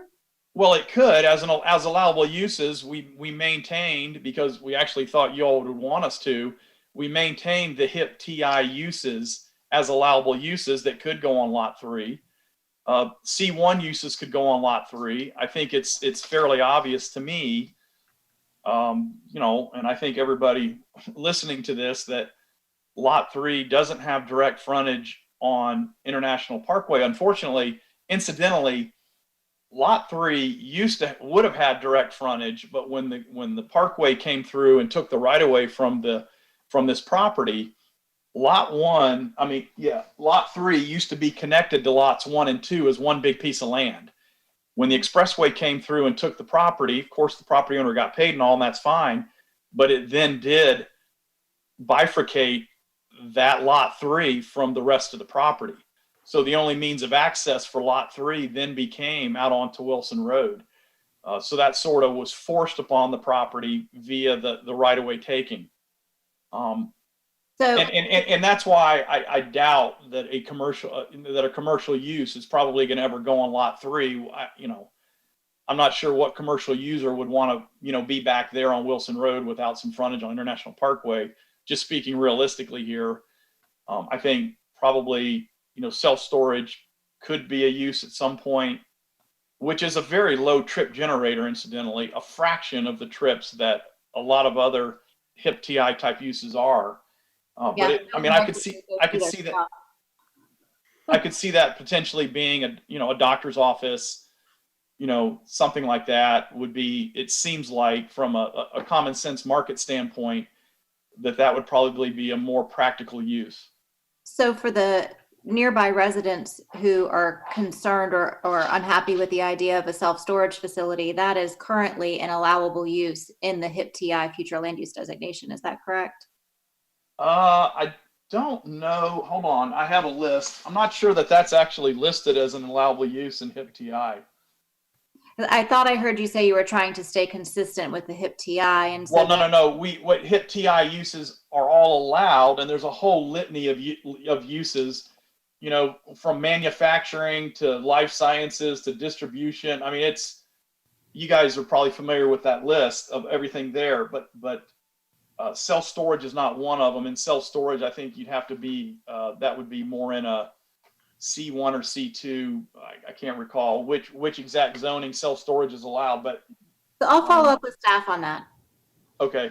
Thanks, Because again, self-storage is just a potential idea. It doesn't appear today that there's a market for it. If that became a prohibited use, I'm not sure that would be the end of the world here. I'm not sure why that causes a lot of heartburn, other than they may be worried about the height or something, but we are right up against a 25-foot flyover Wekiva Parkway. So, it actually would block some noise, I imagine, but, I don't know, we can go either way on that. It doesn't have to be an allowable use, but I'm not really understanding quite why the neighbors are concerned about it as a use. It's a very quiet, low trip generator, and traffic is usually a concern. So thanks. I just wanted to pick your brain on it. Okay. Actually, self-storage is, it's an interesting model, but it's all about convenience. And when you look in this particular, like there's self-storage around on Orange Boulevard around the corner on the other side of Wilson Road. where Wilson Road dead ends into Orange and you take a right. There's self-storage down there. But it's about convenience, and with all of the apartments coming up in the area, obviously the demand for self-storage will probably be there. But as Mr. Madden said, very low trip generator, and our staff can speak to what zoning classification it's allowed in. I believe the one on Orange Boulevard is in a PD. So, one other quick comment on the apartments in the area, because we did send out flyers. We couldn't have an in-person community meeting, but we sent out flyers, and one of the comments we got back, which I'm sure you'll hear today, is why more apartments in the area? Well, because there's demand for apartments in the area. All the apartment complexes that are up and down International Parkway today are over 95% occupied, and so Crescent Communities builds apartments all over the country, and they're not going to go somewhere where there's not demand. They did have a market study done which says the demand's there, and frankly, the occupancy rates in the area speak to that. Okay, any more inquiries to the applicant at this juncture? Okay, seeing none. Clint, do we have individuals from the public queued up in the waiting room to speak? We do. All right, let's start to bring them in one at a time.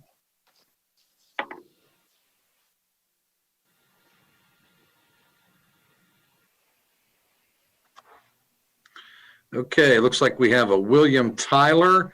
Mr. Tyler, if you'd be kind enough to give us your full name and address for the record, and let us know if you are speaking in favor or opposition of this project. Yes, certainly. My name is William Tyler.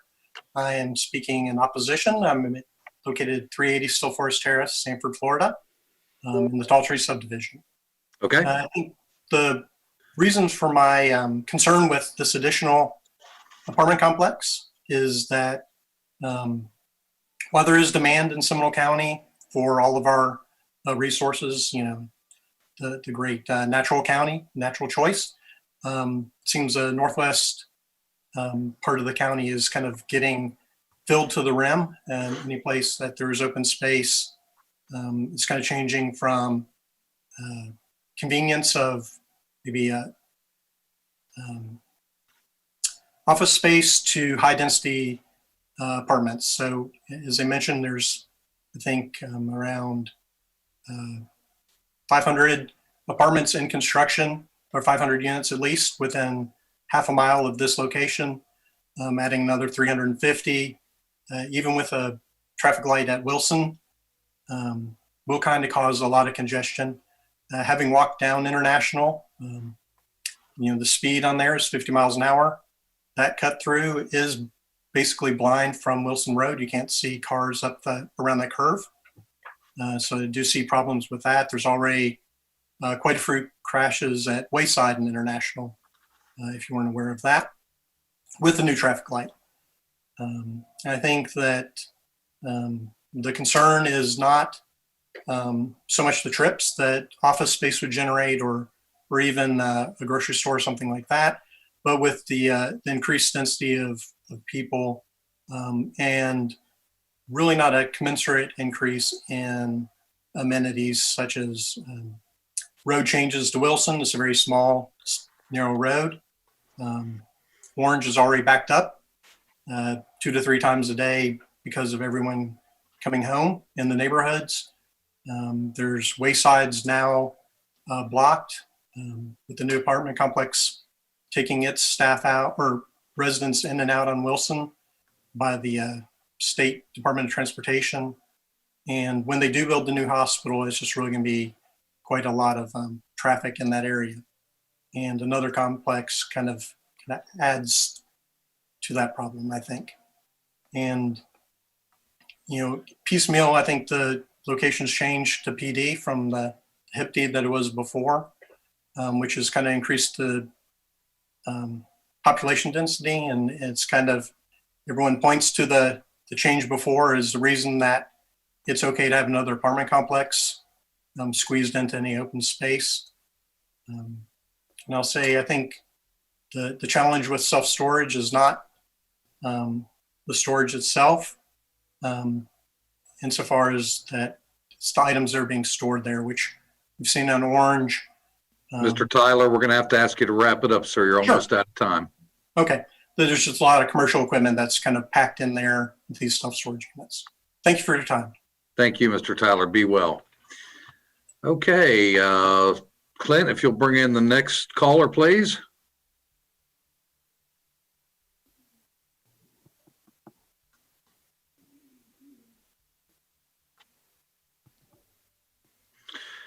Looks like we have a Joseph Humphrey, I believe. I don't have a full name, but I'm going to guess it's Mr. Humphrey. If you would, sir, give us your full name and address for the record, and whether you are speaking in favor or in opposition. Yes, my name's Joseph Humphreys. I'm the vice president of the Cardinal Point HOA. So I'd like to have a couple of extra minutes to speak as a representative for my community. Well, we'll try not to cut you off as long as you're giving us new evidence to consider. Please proceed, sir. Certainly. My address is 883 Cardinal Point Cove, and it's Sanford, Florida, 32771. And to be clear, you're representing all the speakers that live in your HOA today, sir? That's correct. So nobody else from your HOA will be speaking in this matter? No, sir. Okay, please proceed. This probably doesn't show up because of the background, but the subject area that we're talking about, Wilson Road, I travel multiple times a week. It's a narrow, 2-lane, very wooded road with basically surrounded by residential. This project is not compatible with the people that live in that area. I think you've probably, most of you, if not all of you, have gotten probably emails of letters from people like in areas like Tall Trees, the gentleman was just speaking. They're very concerned about the amount of traffic. Those, if you're familiar with the Wilson School, when school is in session, the traffic trying to get onto Wilson Road gets backed up because of all the school buses. The Wilson School, all of their school buses dump out onto Wilson Road. So there's a lot of concern. A lot of the children in the area from Tall Trees, Ballantrae, they use Wilson Road to walk the sidewalks to Wilson School. So there's a concern of parents in that area as far as their safety is concerned once the traffic gets increased. As you pointed out, we get backups on Orange. Again, we're concerned about the traffic that would be generated from something such as a storage unit facility. I'm very familiar with them. I was an early investor in public storage back when it was still a partnership. So I'm familiar with the pros and cons of storage units. Within a 10-mile area, drive from that particular location, there are existing 25 units as we speak. And I believe P&Z has approved at least 2 more in that same vicinity recently. So I don't know that there's a question as to whether or not you need more public storage. As far as traffic is concerned, yes, they can be low traffic during the day. However, you have no idea what's being stored in some of those units. So that's been one of the concerns. If you put a storage unit facility over there, have no idea what's being stored in those facilities. Again, with safety of the residents being, concerned. He talked about using integrated parking. I think, again, given the COVID world that we're living in today, as we all know, as we are here today, people are working from home and they want to reduce the amount of parking for this facility, assuming that you approve apartments. That makes no sense whatsoever at this point. We have no idea how much longer we're going to be in this situation that we find ourselves in today. So I think the whole concept of integrating parking is bad. I think at least 1 or 2 of the members of the P&Z committee raised that issue as well, as far as generating conflicts of traffic parking between residents and people trying to utilize commercial. I'm very concerned about the fact that there seems to be so many question marks about what uses are going to go in. We've heard liquor stores, we've heard storage units, we've heard grocery stores, restaurants. The residents in this area are basically scratching their heads. They're not even sure what it is that they're facing at this point. All they know is they live in a quiet residential area. They moved there with the understanding of the zoning that was in place currently. So, and once again, we are pushing for changes in zoning after people have made commitments. Some of these people moved in as late as 2000 and as previously up to 2001. So once again, we keep moving the ball as far as what we can expect.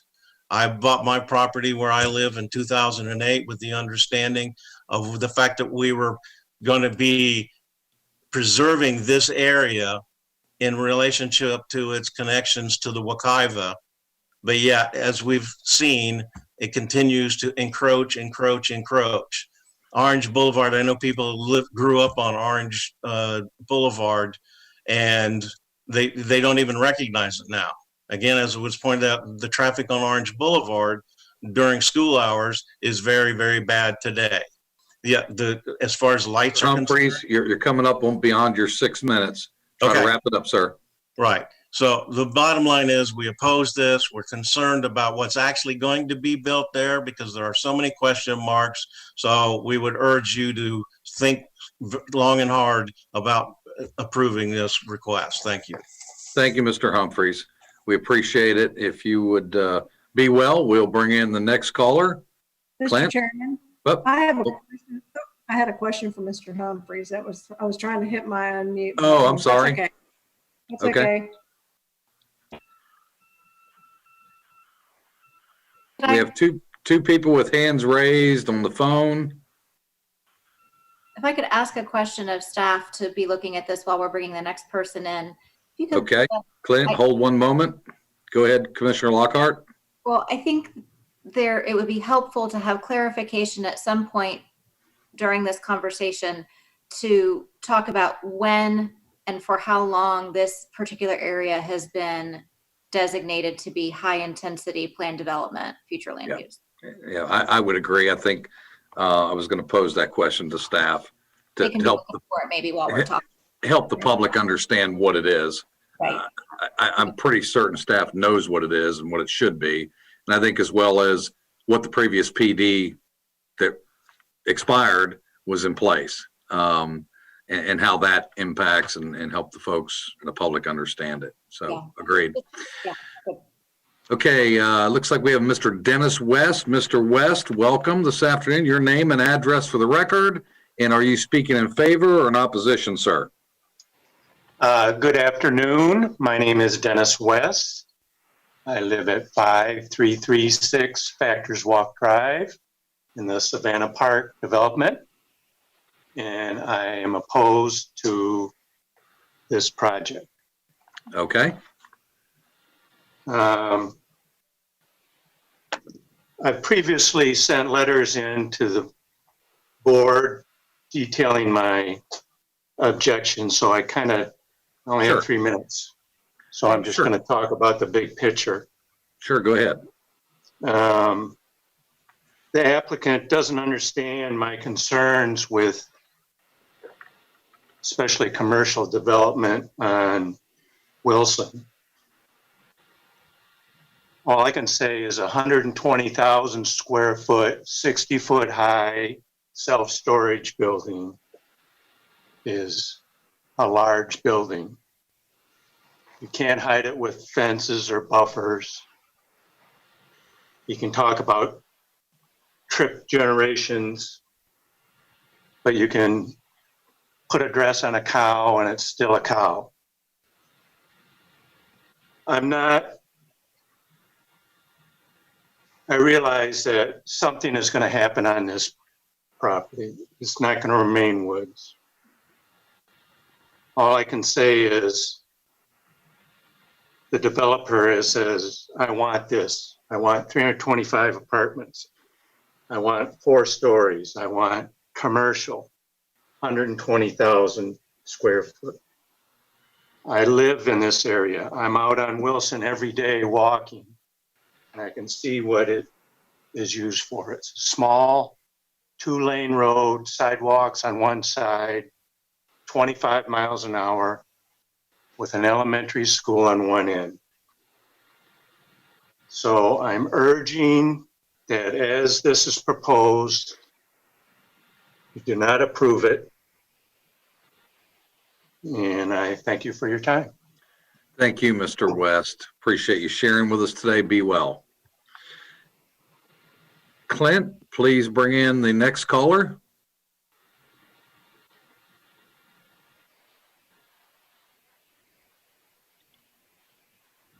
Looks like we have a Mr. Thomas Chisholm. Mr. Chisholm, welcome. Please state your name and address for the record and let us know whether you're speaking in favor or in opposition, and you'll be given 3 minutes. Mr. Chisholm? Mr. Chisholm. Okay, Clint, let's put Mr. Chisholm back in the waiting room. Bring the next one in, please.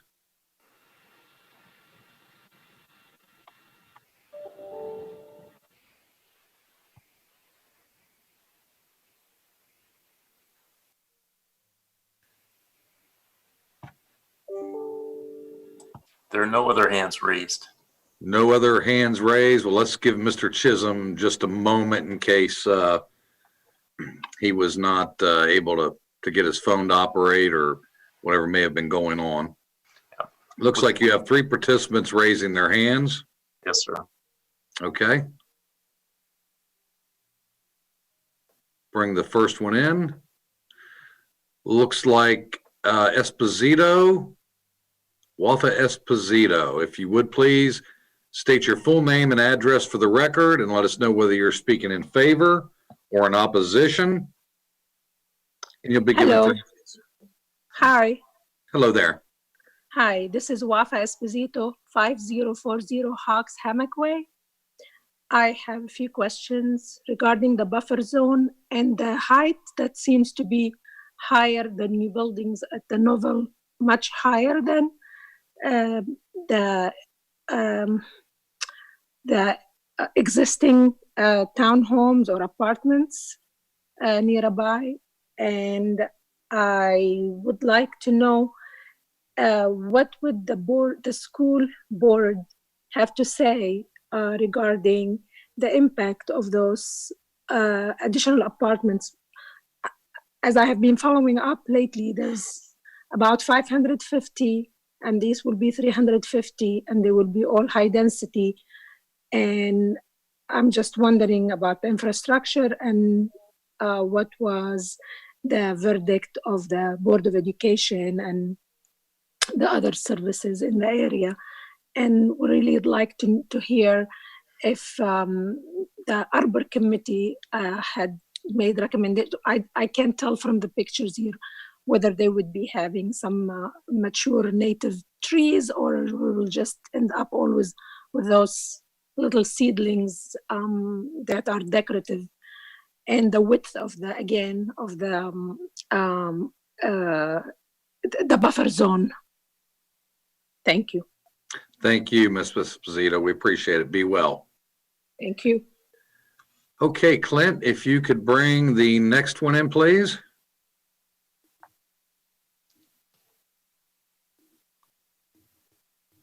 Looks like we have a Cynthia Haller.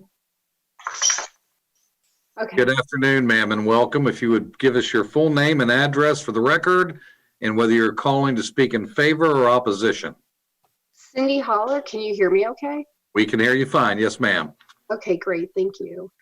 Cindy Holler, 1731 Beacon Drive, Sanford, Florida. All right. Calling to speak in opposition to the Nobel Parkway project as proposed. I'd like to ask to speak for 6 minutes as I represent our community of St. John's River Estates.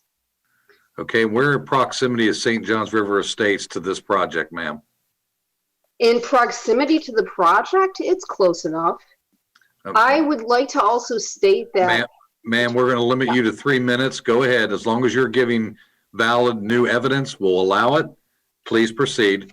Sure. And actually, a lot of my points have been hit upon by the other speakers. There are 24 communities in our region that have spoken in opposition to this on nextdoor.com. Savannah Park, Retreat at Wekiva, Forest Cove, Buckingham Estates. Tall Trees, of course, Sylvan Lake Reserve, Dunwoody, Barrington Club, Heathrow, Lake Forest, Town of Sanford, Seminole Estates, Arbor Lakes, Ballantrae. I could go on at Greystone, lots of places. More than 80 residents complaining about the push for the county and developers to just continue to overdevelop the county, basically. Understand totally about Gino Palucci's trust and property rights, and that they want to make their return on investment. Ma'am, we would warn you to keep on topics. We're not here to talk about somebody's trust or personal attacks. Okay. We're here to take evidence directly related to this project. So please. Yeah, no attack. It's just the point is that developers and landowners want to make money. So, ma'am, if you'd stay on topic, if not able to stay on topic, we're going to go to the next caller. Okay, so of course I wish the land could stay natural. We have amazing wildlife. I was talking to a sheriff the other night who said that there had been a black bear killed at International and Wayside. Hate to see all the bobcat, the black bear, all the amazing wildlife pushed out because of all this development. I realize, like Mr. West said, that it's not going to remain to be natural. It would be wonderful if the developer would actually consider naming part of the area and creating a park for local residents that already live there. If that can be something that the county could possibly secure and maintain, that's just a thought. I thought I would just drop in. I know that it's zoned HIP-TI, which brings in jobs to the county, high-paying jobs, which is something that would be good for area residents, of course. And I understand there was a study done in 2017 that says don't continue to lose HIP-TI property. So, International, this end of International was supposed to be a gateway for a live, work, and play concept. And it seems like all we have down here is apartments and 2 little office buildings. So it's a little bit Ma'am, we're going to ask you to wrap it up. You're running out of time. Okay, so if this development would be approved, there should be absolutely no 3-story buildings looking into other homes, no balconies facing residential properties, no self-storage facility on lot 3. We definitely need something more in keeping with the Tall Trees and Savannah communities. Ma'am, we've afforded you a great deal of latitude. We need you to wrap it up quickly. Okay, so basically don't want more than 50% of residential, and I just appreciate your time. Thank you. Thank you, and be well. All right, Clint, if you would bring in the next participant from the public. Looks like we have a Kent Wiggins. Mr. Wiggins, welcome this afternoon, and please state your name and address for the record and whether you're calling in favor or in opposition. Hi there. My name is Kent Wiggins. I live at 368 Still Forest Terrace. That's in the Tall Tree subdivision. I'm a member of the Homeowners Association. Basically, like everyone else, I'm in opposition. Our basic feeling has, most of our points have already been expressed, but we consider this just simply too dense. As a neighbor, we've got 5 or 6-story apartment complexes going in to the north of us, to the south of us, to the east of us. We don't need another one this close, we don't feel, especially in such a small area. There are 3 entrances and exits on the proposed property along Wilson Road, which, as you've heard described, is a small 2-lane road. There's not adequate sidewalks there. Our children from tall trees we have a walkway that goes through to Wilson Road, so our children can walk to Wilson Elementary. They have to cross the street to the existing sidewalk that goes down Wilson. We're concerned that with 3 exits on Wilson, that would put them at risk. Our older residents, homeowners, use Wilson and to a certain extent International Parkway for recreation, riding bikes, walks, what have you. And we're concerned that the additional traffic puts a hazard to them as well. The aesthetics, well, that speaks for itself when you have a 60-foot tall storage facility immediately adjacent to a 1-story home, separated by a 2-lane road. And we're opposed to it. Okay. Well, thank you very much, Mr. Wiggins, for sharing your input with us today. We appreciate it and value it very much. I thank you for your time. Thank you, sir. Be well, sir. Okay, Clint, do we have others? I don't see any hands raised, but I don't always see that on my screen. No, sir. I see nobody else. Okay, so staff, would you please take a moment and provide for the public's purpose to help the public understand, first of all, in HIP-TI, let's talk about the density that's allowed in HIP-TI, number 1. Number 2, can we talk about the height of buildings and the type of buildings or structures that are permitted in HIP-TI? And then let's talk a little bit about the PD that apparently was in place before and expired after 8 years. If you can help us understand for the public's purpose and our commission, for those that may not be up to speed on the HIP-TI, and what that would look like. And you're currently muted. There you go. Yeah, okay, here we go. So the high intensity plan development target industry, we don't have the building height that's allowed readily available, but you have to zone it to a plan development, so that establishes the building height. However, the HIP-TI future land use allows up to 50 dwelling units per acre, and for commercial or target industry uses, it's a floor area ratio of 1.5. So the size of the lot, you can have 1.5 times that for your square footage of your building. There's also a list of uses that is allowed that are considered target industry, and I'm sharing that now. This is one of the exhibits in the development order that's proposed. So you can see that it's the manufacturing, technology, office type of uses, as well as distribution. So self-storage wouldn't be a use in HIP-TI. That's part of their plan development request. It would just be an accessory to one of these other warehouse industrial type uses that's allowed in HIP-TI. And we've allowed building heights up to 120 feet in HIP-TI. Right, that's what I thought. And that could include things like a hotel?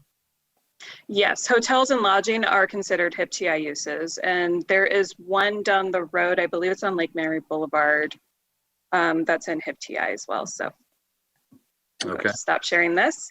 And also, Commissioner Lockhart asked about the history of HIP-TI. It was established in 1990, and then in 1995 and 2000, they added land west of I-4. We believe that's when this property was included in HIP-TI. And then in 2008, they amended the comprehensive plan to strengthen HIP-TI, and that is when the residential uses were limited. That was the 2008 update to HIP-TI. Okay. Yes, Commissioner Lockhart. I appreciate that immensely, Danilee, because I think, for some of these residents to feel like this density has been a bait and switch on them, I understand how they may feel that way, but I think sharing the history of HIP-TI and the history of this parcel in particular, it sounds like this has been planned to be a very intensely developed parcel for 30 some odd years. Is that your statement? Doing the math? Yes, at least since 1995, so at least 25 years. Okay, great. Yeah, thank you. I appreciate that. Yeah, the HIP TI has always been an area identified for high intensity development. I mean, that was the whole purpose. That was the intent. There are some very high planned projects like staff's at 120 feet tall and everything in between. So that was why it's along the I-4 corridor and up in that area of the Wekiva Parkway now for those areas. You know, it concerns me when we hear, you know, residents and they have their concerns. But look, if you want to talk about it, I can remember I used to be able to ride my horse most of the way across this county, and there were no houses, and there were no condos, and there were no apartments, and there were not a lot of things. I can't do that anymore because people have built their houses there. So I understand their concerns. I understand when they buy something that they hope and wish it stays that way forever. But the reality is, with the zoning and the land use, it's just not simply going to happen. So, any more from the Commissioner Delarey? Thank you, Mr. Chairman. Denali, with HIP TI, we do allow multifamily, but isn't it where it says it's no more than 50%? Is that correct? Yeah, it's less than 50% of the square footage of the property is allowed to be residential for HIP TI developments. Okay, thank you. You're welcome. Okay, any other inquiries to staff or the applicant? Okay, seeing none, this is in Commissioner Carey's district. Commissioner Carey. Thank you, Mr. Chairman. You were talking about riding your horse across. I mean, prior to 1985, International Parkway didn't even exist anywhere. It wasn't at Lake Mary Boulevard, 46A interchange at I-4 wasn't there, and this was known as Paola. So it was right down the street. So that's where people went to get their work. So things do change, and I think that as you know, as International Parkway has been as successful as it was envisioned back in the 70s when it started to be envisioned, the Heathrow International Business Corridor started to develop. A lot of offices, a lot of jobs. Offices create jobs. Jobs require demand on housing, and also I think the beauty of the Northwest Corridor of Seminole County is the diversity in the housing that is offered. Everything from apartments to 3, 5, 10-acre parcels, and so we have the beauty of having diversity up in the Northwest Corridor. But along International Parkway, I do believe that having homes in close proximity to jobs is important.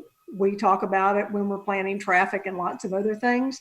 And because of that, I would move to transmit the proposed ordinance enacting a large-scale future land use map amendment from high-intensity plan development target industry to plan development to the state and regional review agencies, subject to the final approval and adoption of large-scale future land use amendment ordinance, and adopt the associated ordinance enacting a rezone from A1 agricultural to PD plan development, and approve the associated development order and master development plan for approximately 14.75 acres located on the southwest corner of Wilson Road and International Parkway, with the two following additions.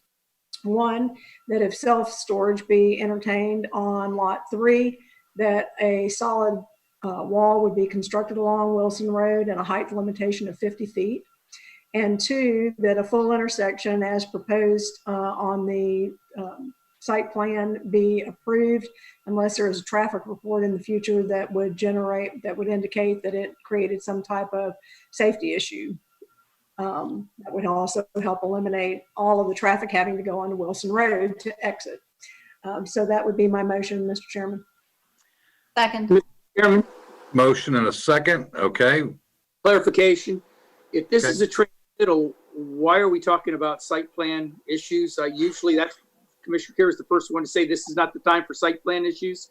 And those two on part of her motion were both site plan issues. This is only a transmittal for a comp plan to go to Department of Economic Opportunity. And I'm just asking, I don't think that this is the time to put those two things into this. Yeah, there's a development order associated with this action. So it's not in the development order, and those would be two amendments that I'm requesting to be in the development order, two changes. Okay. We have a motion and second. Mr. Chairman. Further conversation. Commissioner Delory. Thank you, Mr. Chairman. I know in 2017, as one of the speakers talked about, there was an evaluation of HIP-TI future land use, and it said that under the strategies for recommendation, that before we converted any more of the HIP-TI to other usage, that we should do a deeper dive in that. And I believe that should be done. It hasn't been done yet, even though that was 3 years ago.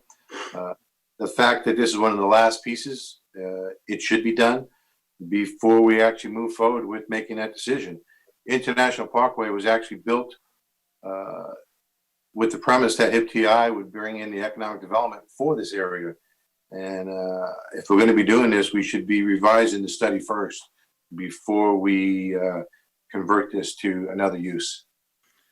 Okay, I'll make an inquiry with staff on that. Commissioner Constantine?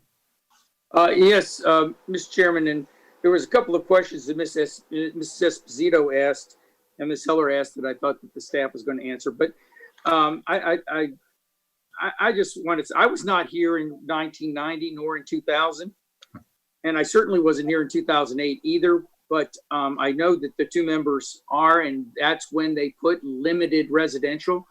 And I think Commissioner Delory just indicated the fact that, that it's supposed to be residential is less than 50%. But here we go once again in putting more and more apartments where we have identified a fact that we wanted high-paying jobs, office jobs, mixed use, but mixed use where we would be able to use office, and it continues because it's the soup du jour, if you will, that we keep putting in more and more apartments that we're going to have to pay for down the road. We're going to have more congestion. We're going to have more schools that are going to be filled. We're going to have more traffic. And I just think it's time to stop it. I just think this is the wrong project at the wrong place at the wrong time. And we are asking to go from HIP-TI to PD so that they can get around the less than 50% and put in more apartments. And I'm just saying it's time to stop. And I'm against this project as it's proposed, and I'm going to be voting against it. Okay. Staff. Mr. Chairman, can I make a comment on that? So Certainly. Several reasons why I would disagree. First of all, we did the study already. It was done in 2015. But we also at that time didn't know the alignment of the Wekiva Parkway.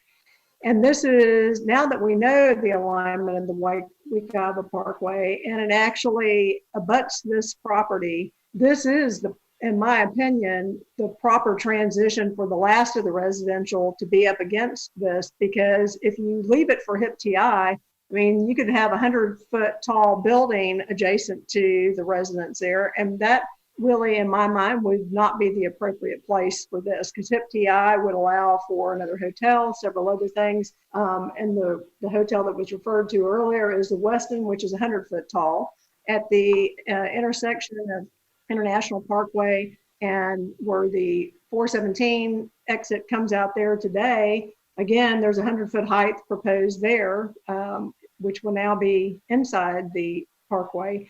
But a lot of things were done before we knew where the alignment of the parkway is. And I think that multifamily buffering, multifamily transition is the appropriate use. So that's why I think that the transmittal motion is solid. Okay, any further? Mr. Chairman, I could go point counterpoint with her again on history, but the fact of the matter is the corridor of the Wekiva Parkway has been known since well before 2004. I was chairman of the Wekiva Commission when we did it. The corridor was there. Maybe the exact alignment was not, but one of the reasons you went back in 2008 and changed it to do limited the residential is because of the corridor and where the Wekiva Parkway was going. Okay, any other inquiries or discussion with the board? Seeing none, we will call the vote. We have a motion and a second. Delary. Nay. Lockhart. Yes. Carey. Yes. Constantine. No. Zembauer. Yes. Motion passes 3-2. All right, while we're waiting for we're going to bring up number 54. The chairman has to take a quick break. We'll let staff get teed up and queued up with their presentation. If everybody just take a quick 5 minutes and we'll be right back.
Staff, you're good. Okay, looks like we have everyone. All right, let's get started, folks. Clint, are we good with going live? SGTV still up and running? I believe so. Just make sure we're transmitting, please.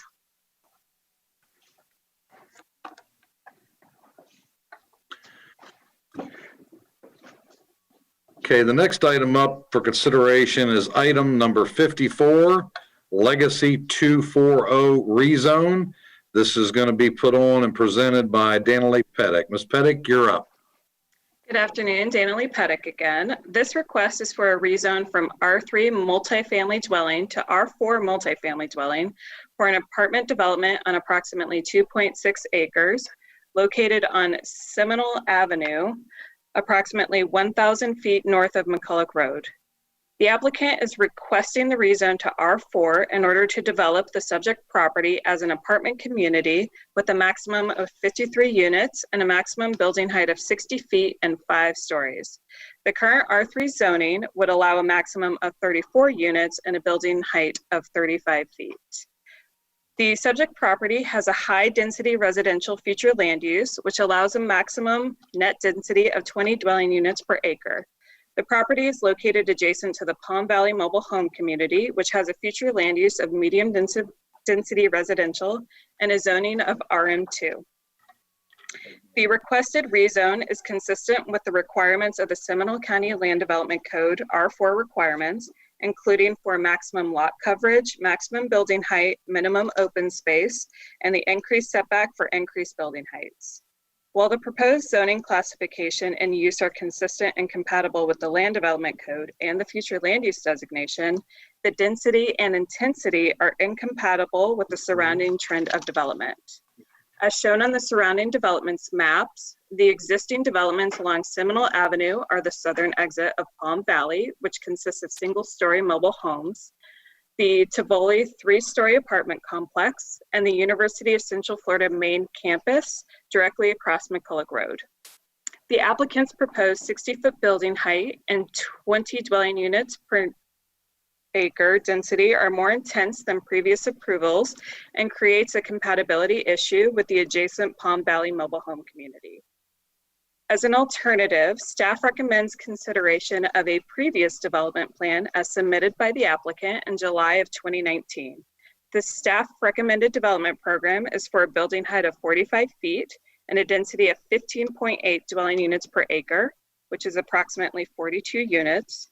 The chart shown here compares the existing R3 zoning, the proposed applicant request, and the staff recommended alternative. As required by section 30.270 of the Seminole County Land Development Code for rezones to R4, the applicant has provided a development plan showing the layout of buildings, parking, open space, stormwater, and circulation. Staff finds the proposed R4 zoning classification to be consistent with the comprehensive plan, but recommends the alternative development program of 15.8 dwelling units per acre and a maximum building height of 45 feet to achieve compatibility with the surrounding area.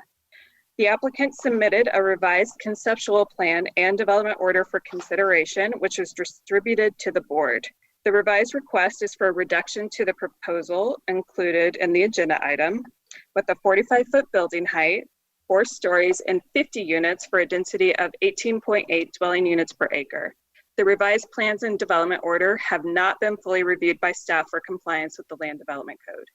Therefore, staff recommends the Board of County Commissioners adopt the proposed ordinance enacting a rezone from R3 to R4 and approve the associated staff recommended development order for 2.6 acres located on Seminole Avenue, approximately 1,000 feet north of McCulloch Road, based on the alternative development program recommended by staff and previously submitted by the applicant. Thank you. Thank you, Ms. Pettick. Any questions of staff? Commissioner Delary? Thank you, Mr. Chairman. Danielle, can you go back over your presentation for a moment? And you said something in your presentation that says it wasn't fully reviewed, the new changes that was submitted on Friday, August the 14th, I believe. And can you tell what was reviewed and what has not? What I mean by not fully reviewed by staff is that planning staff looked at it, but rezones and conceptual plans are required to go through the full development review committee for review.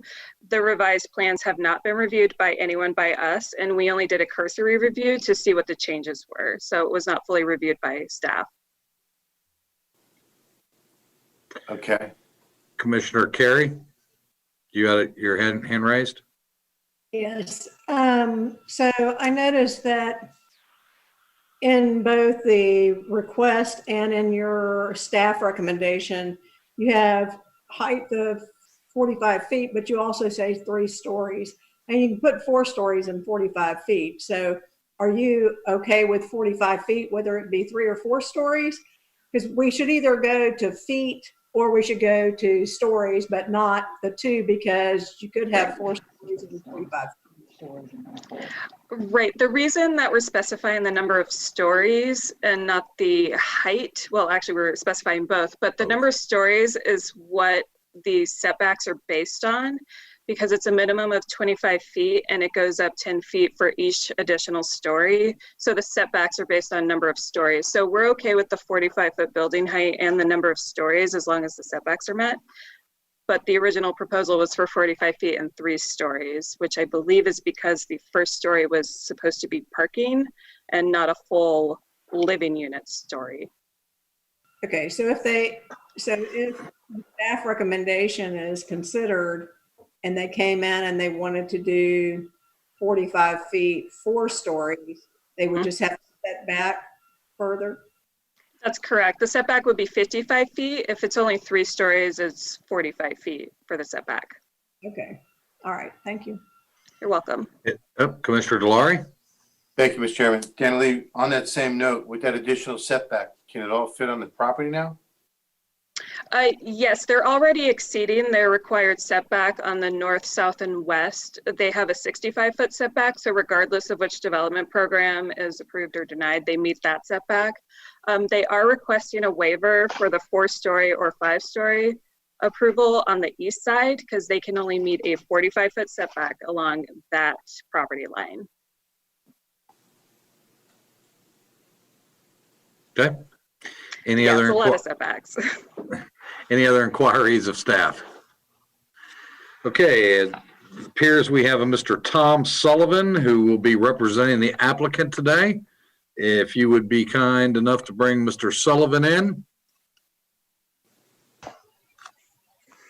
Good afternoon, Mr. Chairman, members of the commission. Tom Sullivan here with the Gray Robinson Law Firm, 301 East Pine Street, on behalf of the property owner.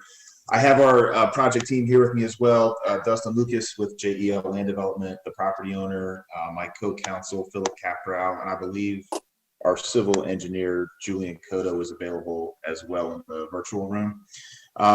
Mr. Chairman, I think there are some folks here to speak about this request, so I'd like to take a couple minutes just to make a few points to help illustrate why we think this request makes sense and is something that we hope the board would support.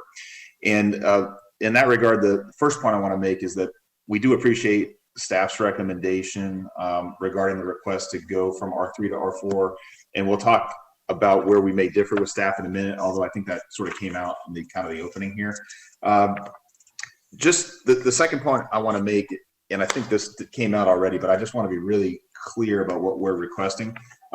This property has the high density residential future land use designation that staff mentioned and you saw on the future land use map, and it's been designated that way for some time. We're asking to rezone from R3 to R4 with the limitations and conditions that are set forth in the revised development order that we provided. And under the current R3 designation, the property could be, as staff said, developed at 35 feet with 34 units. Some of the key points in the revised development order are that, consistent with what staff said in section 2C, the height would be limited to 45 feet. We were originally asking to go to 60 feet. So that's been reduced. And we're just asking for an additional 10 feet from the 35 feet that is already allowed in R3. We're also asking for up to 50 units. We were originally asking for 53. And the 50 units is 16 more than what we have under the current R3 designation. And so my point in just clarifying that is that we're talking here about 10 feet in height and a total of 16 units. That's really, for the most part, what this request boils down to. The staff recommendation, as was just discussed, is 45 feet. And I think Commissioner Carey pointed this out. So in terms of the 45 feet, we are on the same page with staff in that regard. And I believe they supported 42 units, and we're asking for 50, as I said a moment ago. So we're just talking about 8 units there. Now, in terms of the revised development order, and I'm not sure if Dana Lee is perhaps able to kind of put that on the screen. I know we sent that last week. If not, I can just kind of hit the high points. But Dana Lee, are you able to bring that up, or do you have it close?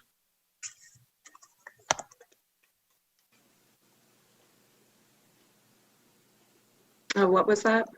Do you have the development order that Mr. Sullivan's speaking to that was finished out last week sometime? He's indicated there was a development order sent over last week. Do you have a copy of that to put up for folks to see? Yes, give me just a moment. I'm going to have to pull it up from email. Sure, thank you. You're welcome. Bear with us, Mr. Sullivan. Yep, no, thank you. We appreciate it. Please continue while she's doing that.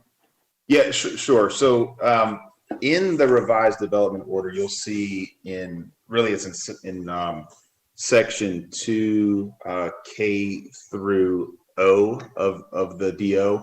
We've added some additional conditions that we think would be appropriate, and are also in response to some of the concerns that we have that have been brought to our attention by the adjacent owners. And the first item is that we would be providing a 6-foot tall PVC fence along the south and east property lines. And the reason for that is that that's where we're adjacent to the units in Palm Valley. So that was kind of the first condition.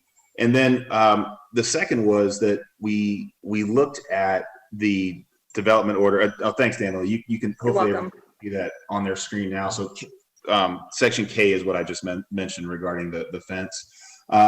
We looked at on the next one of these, section L, we looked at the development order for the station at Alafaya. We thought that might be instructive here, since given its location. And this is really verbatim lifted from that development order. So we want to be sensitive. We want to be a good neighbor to the folks next door. So we would be agreeing to limit the decibels and any sort of noise. And then on top of that, we would, prevent any of that noise from occurring at all between the hours that you see noted on the screen. We'd also be agreeable to providing dark skylighting as is detailed in that condition. We added from an environmental friendly standpoint, adding a couple electric charging stations to be included in the parking spaces that we'd be providing. And then the last item, which is a little bit unique to this project, is that we would be willing to offer to contribute, as is noted in the condition, towards an exit-only security gate at Princess Palm Place and Seminole Avenue, if we were to be able to document that with Hometown, who's the adjacent owner, and we understand that would address a concern there as well. So we think those conditions address any compatibility issues that are directly related to this request as it relates to Palm Valley and as it relates to kind of the input that we received from emails and things like that have come in. Also, in terms of compatibility, so that's it for the DO. I didn't have any other points to bring up also in terms of compatibility, there are, and we just saw a map of it, I think, during staff's presentation, but there are a fair number of multifamily units in the immediate area. The Tivoli, which is right next to Palm Valley. You have the station, which we mentioned a moment ago in relation to the development order. And then, of course, you have the UCF itself that's immediately adjacent. And our understanding is that the leasing numbers are strong in the area and continue to be. So we definitely think there's a demand for this number of units. And I think it's important to note as well, just in terms of, we talked about the adjacent uses, but also that this is an infill location, and this is where you want to add density rather than farther out. I think this was reasonably clear in staff's comments, but just in terms of the use, that's one of the questions we did get in the correspondence, was whether it was student housing or conventional multifamily. And as staff accurately stated, this is conventional multifamily. We're going to pay our school impact fees. We're not asking for any exemption as a student housing project. As the board knows, those impact fees are substantial. One other note that's specific to the project, we are extending Seminole Avenue to the project entrance to meet county standards. That's a requirement that's noted in your staff report. And in summary, I'll just close by saying, we think this is a reasonable request. Number one, I think a lot of the objections that we've seen, frankly, would be objections if the property were to be developed under its current R3 entitlements, and therefore really aren't directly related to this rezoning request. We believe that 45 feet in height, and I want to make clear that 45 feet would be with a flat roof, but that 45 feet in height, as well as the density cap of 50 units, are compatible with the area. Number three, the request is consistent, as staff said, with the property's high density residential future land use designation. And number four, we believe we've addressed all the relevant issues with those proposed changes to the development order that we just walked through a couple minutes ago. So, Mr. Chairman, with that said, we would really appreciate the board support. We're available for questions and Sure. like the opportunity to respond to any comments. Thank you. Absolutely. Please stand by. Any inquiries from the applicant, from the board? Seeing none, if staff and the applicant would stand by while we go to the public. Clint, if you would be so kind. I don't see any hands raised on my screen, but looks like we've got 4 or 5 folks with hands raised. Please bring the first one in, Clint. Looks like we have Diana Danon. I can't hardly read it. Welcome, good afternoon. State your name and address for the record, and you have 3 minutes. Let us know if you're speaking in favor or in opposition, ma'am.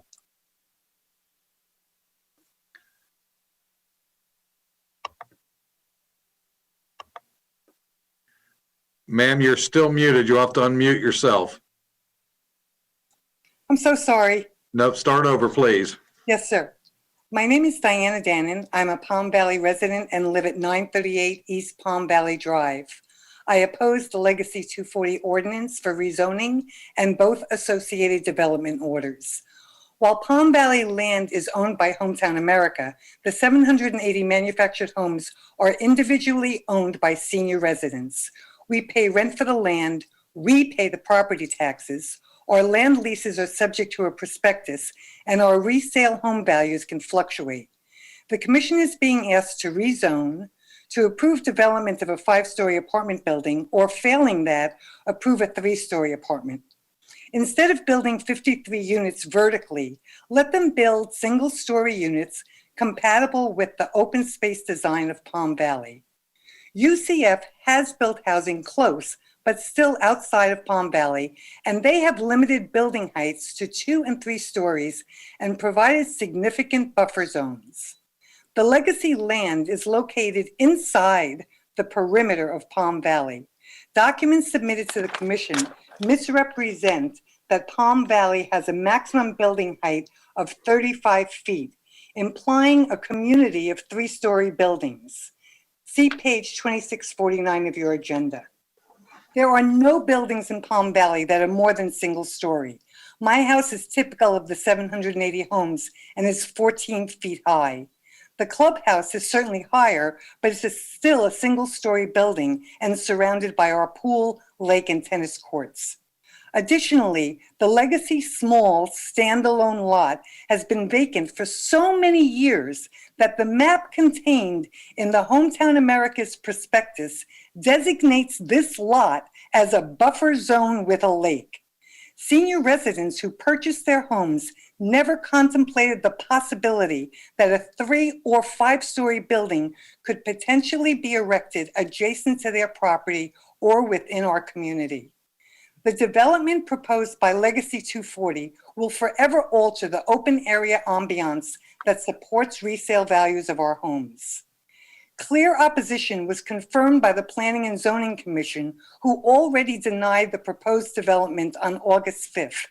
And your own staff's analysis specifically states that the proposed 5-story apartment is more intense than previous approvals and creates a compatibility issue with the adjacent Palm Valley community. Your staff highlights policy 17.7 and 17.5. Ma'am, you're almost out of time. Continue, but you're almost out of time. Stating standards are intended to provide homeowners and home buyers with reasonable assurances as to the potential impacts of future development on adjacent and nearby properties. And property owners do not have reasonable investment-backed expectations when a use is incompatible with abutting or proximate uses. Respectfully, please deny the ordinance for rezoning and the associated development orders by signing page 2659 of your agenda. Thank you. Thank you, ma'am. Thank you very much. Thank you. Be well. Thanks for sharing with us today. Okay, Clint, please bring in the next one.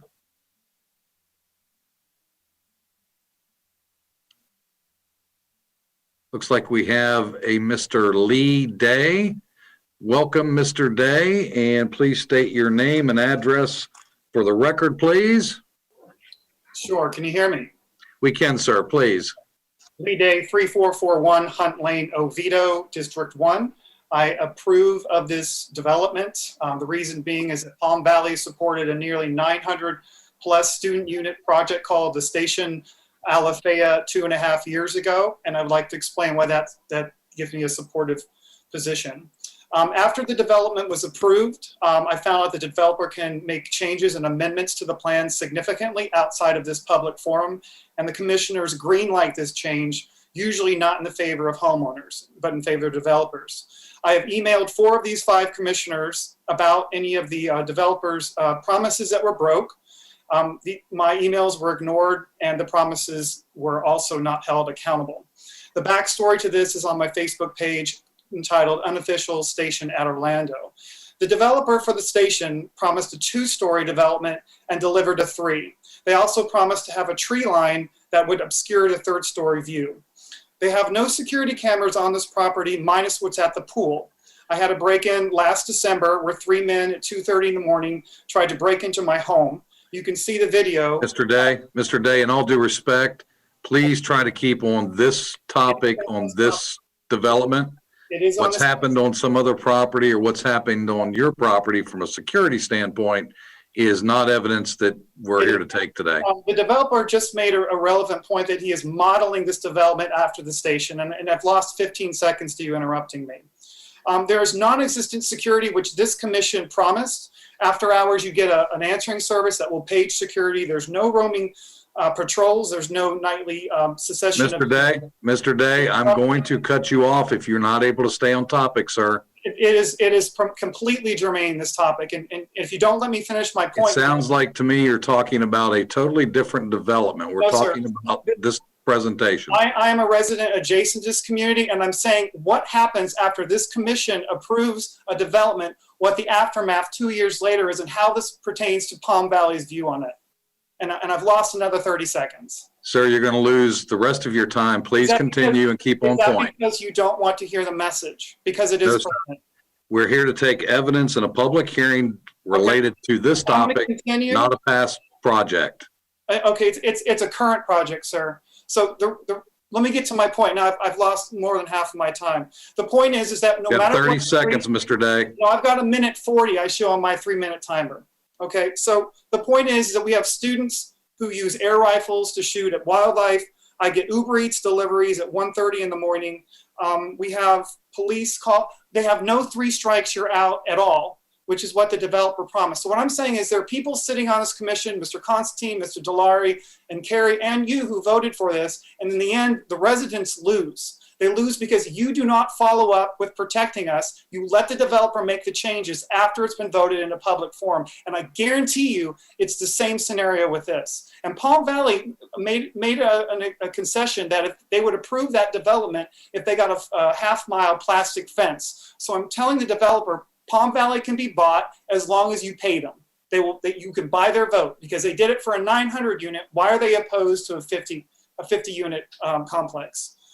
So I find it very hypocritical. We tried to protect the environment on this last one. We've got a commissioner with a picture of the environment behind him. He did not take the advice of my environmental attorney. So I find it offensive that we have people. Mr. Day, you're out of time, sir. You're out of time, sir. You definitely did not believe in free speech here today. We absolutely do, sir. We appreciate. Blow off because you're not. If you're in public office, you have to listen to what people have to say if you want to be in public office. And you Mr. Day, my presentation. We appreciate your time. Be well, sir. Clint, if you bring in the next caller.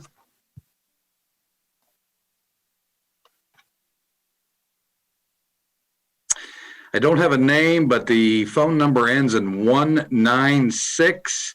If you'd be kind enough, caller, to give us your name and address for the record.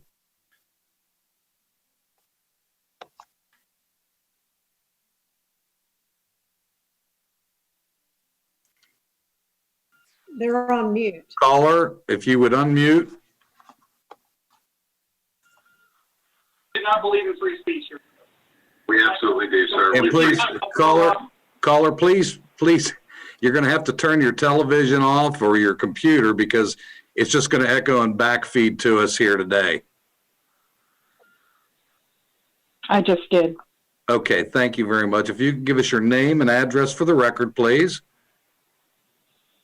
It's Regina Kistner. The address is 3884 Fishtail Lane, Oviedo.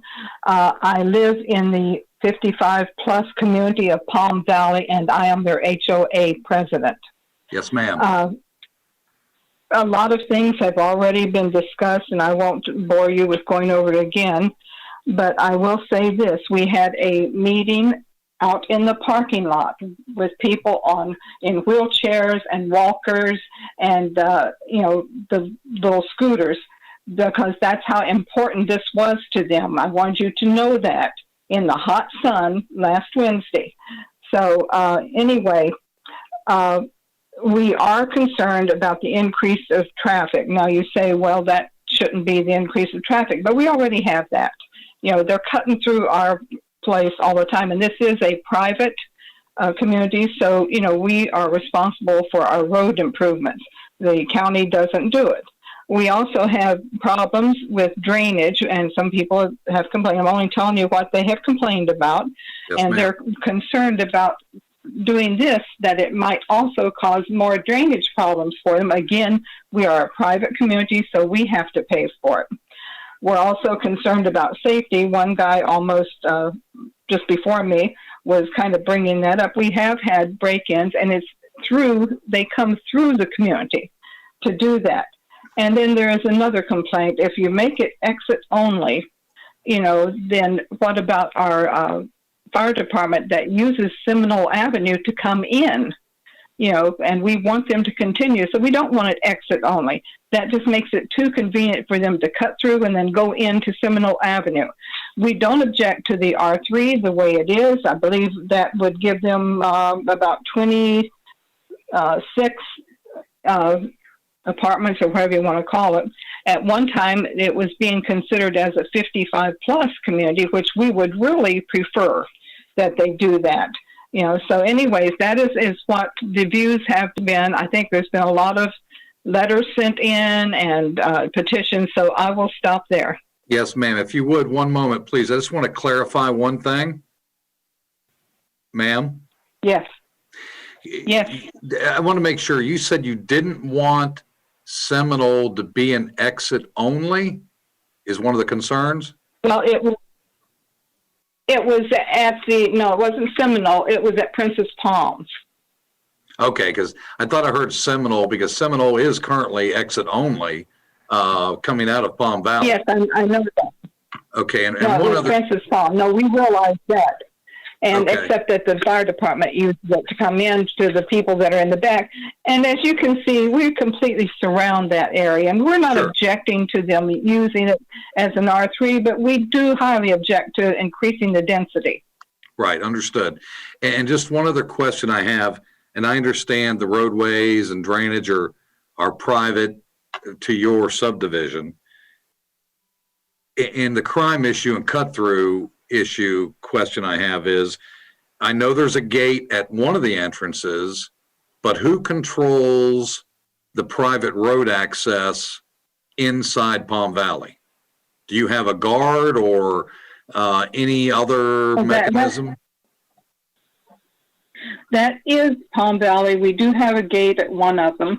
There is also a break in the fence that was built when the other departments went up, and they go right over the grass and in through that way. But Palm Valley Drive, the main entrance, does it ever have a guard or a gate erected? Not at this time. Okay. Not at this time. I understand at one time it did. Okay. Just wanted to clarify and make sure. Very good. Thank you, ma'am. We appreciate you calling on behalf of the HOA. Well, thank you. Be well. Okay, Clint, next caller, please.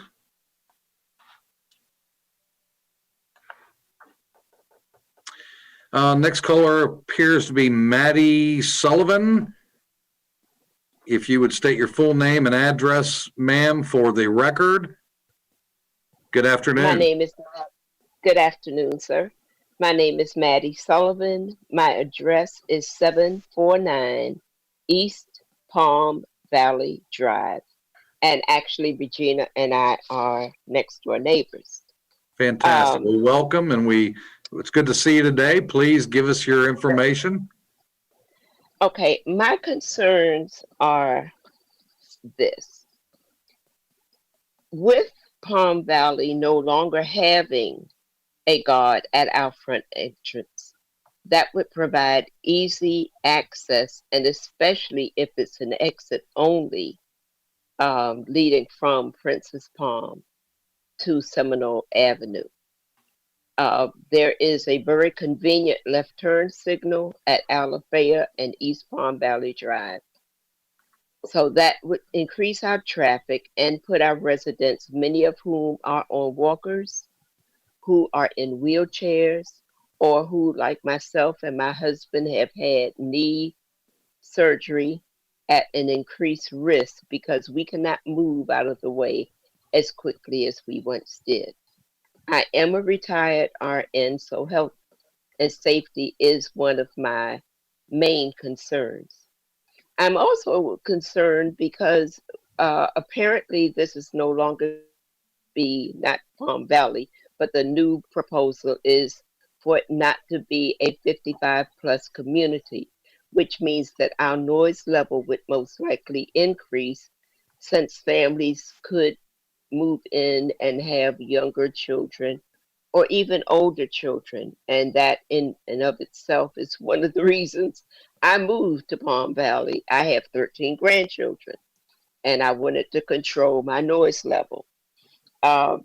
Secondly,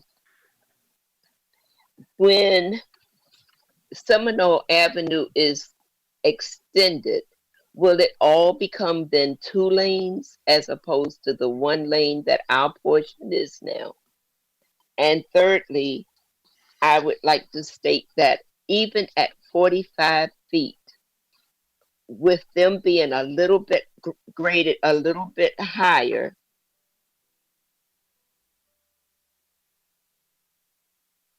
just a moment. Can you hear me? Yes, ma'am, we can.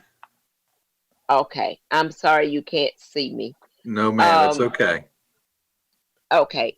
But even at 35 feet, with the grading being a bit higher than our mobile homes, it could potentially allow people to look into homes that are 1 story from even the 3rd and possibly 2nd floor. So I ask that you would consider our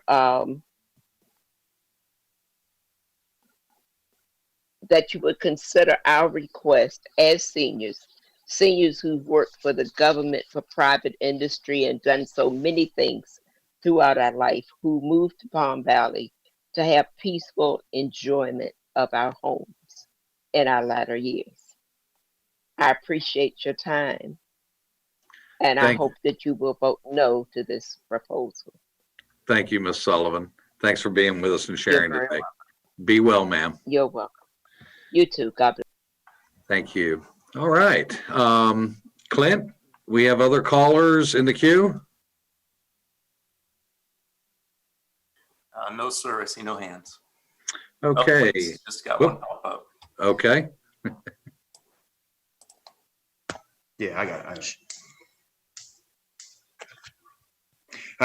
Thank you, Mr. Chairman. If I could, this is Tom Sullivan again for the record. I'd just like to briefly respond if I could. Well, Tom, hold up 1 minute. Sure. Tom, Okay. we have another caller, so just hold up a minute. Okay, sorry about that. Looks like I have, I don't know if it's a first name or last name. It looks like it's Richie. Richie? Yes, Yes, sir. If you would give us your name and address for the record. We can hear you, sir. If you're gonna have to unmute yourself, sir. How's that? There you go. Fantastic. Okay. Great. Got knocked off for a minute. Okay. Welcome, and if you would be kind enough to give us your name and address. Okay, my name is Richard Reynolds, 833 East Palm Valley Drive here, and I live in Palm Valley. Yes, sir. Well, thank you for being with us, and go ahead and proceed, sir. Okay, thank you. Appreciate the opportunity to speak. Based on what I've heard here today, I just found out about this recently and didn't have a chance to investigate everything, and I don't know what the procedure is, but I'd like to ask for a continuance if that's possible, because I'd like to research some of the things that I've heard. And we've also found some information on supposed deed restrictions that go way back. So, and if we can't get the continuance, then I'd like to, voice my objection to the project and request that you vote no on it. So how does that work? Okay. Well, we're here to take testimony and evidence. This is a public hearing. So you can share all your thoughts of evidence, express what your desires are for us to do or not do. And we'll take all that into consideration as we deliberate and make any decisions. Okay, very good. I've become really concerned about the zoning change because of when you go to the R4, it invites additional R4 in the area. And when I looked at the map, the only other area I could see that's zoned R4 is way up Alafaya Trail, and it's one project there for Riverbend. There's nothing in the immediate area where this project is proposed. This project is proposed right in the center of Palm Valley. It's very unique in that respect. There's nothing like that, that in the middle of a 55 plus, restricted community. And to raise the zoning density inside of a 55 plus restricted community makes no sense to me at all. And it's like, I don't know how you could have a staff recommendation to do that. It should remain R3 with some restrictions. And that it's, the other example of the R4 is a main artery, and it doesn't cause any kind of issues for the surrounding residences. So it's like, to me, from what the research I did, it's like an example of spot zoning. This one small little parcel is going to get rezoned to a higher density. It's supposed to be for the benefit of the local, residents in the community. And so I just don't understand how it's even possible to recommend this.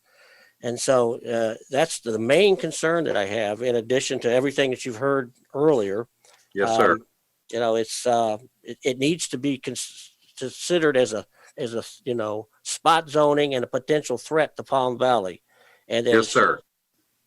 So I'd like to ask for your consideration to table this so we can do some additional research, and if not, vote no. Okay, sir. We appreciate your input today. Okay, thank you. Thank you very kindly, and be well. Okay, Clint, we have any others wishing to address the commission? Yes, sir. Okay, if you would bring them in, please.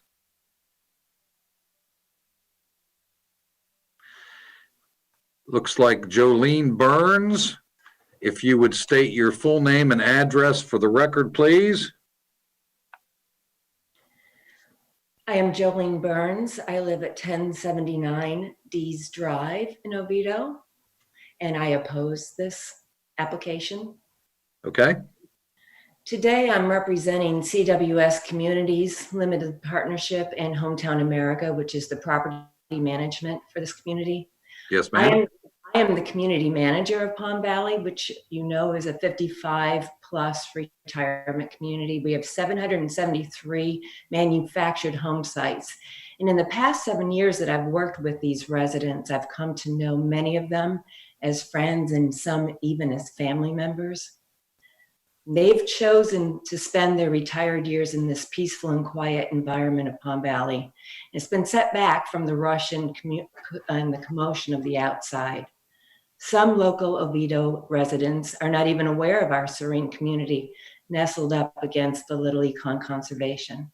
In fact, our neighborhood is often fondly referred to as the secret gem of Oviedo. All of this peace, quiet, and privacy, however, will drastically be changed if a 3 to 5 story all-age apartment building is to be constructed in the middle of our landscape. The 35 home sites that set back up to it now, which is now woodlands, will look out on a concrete building, losing significant value to their homes.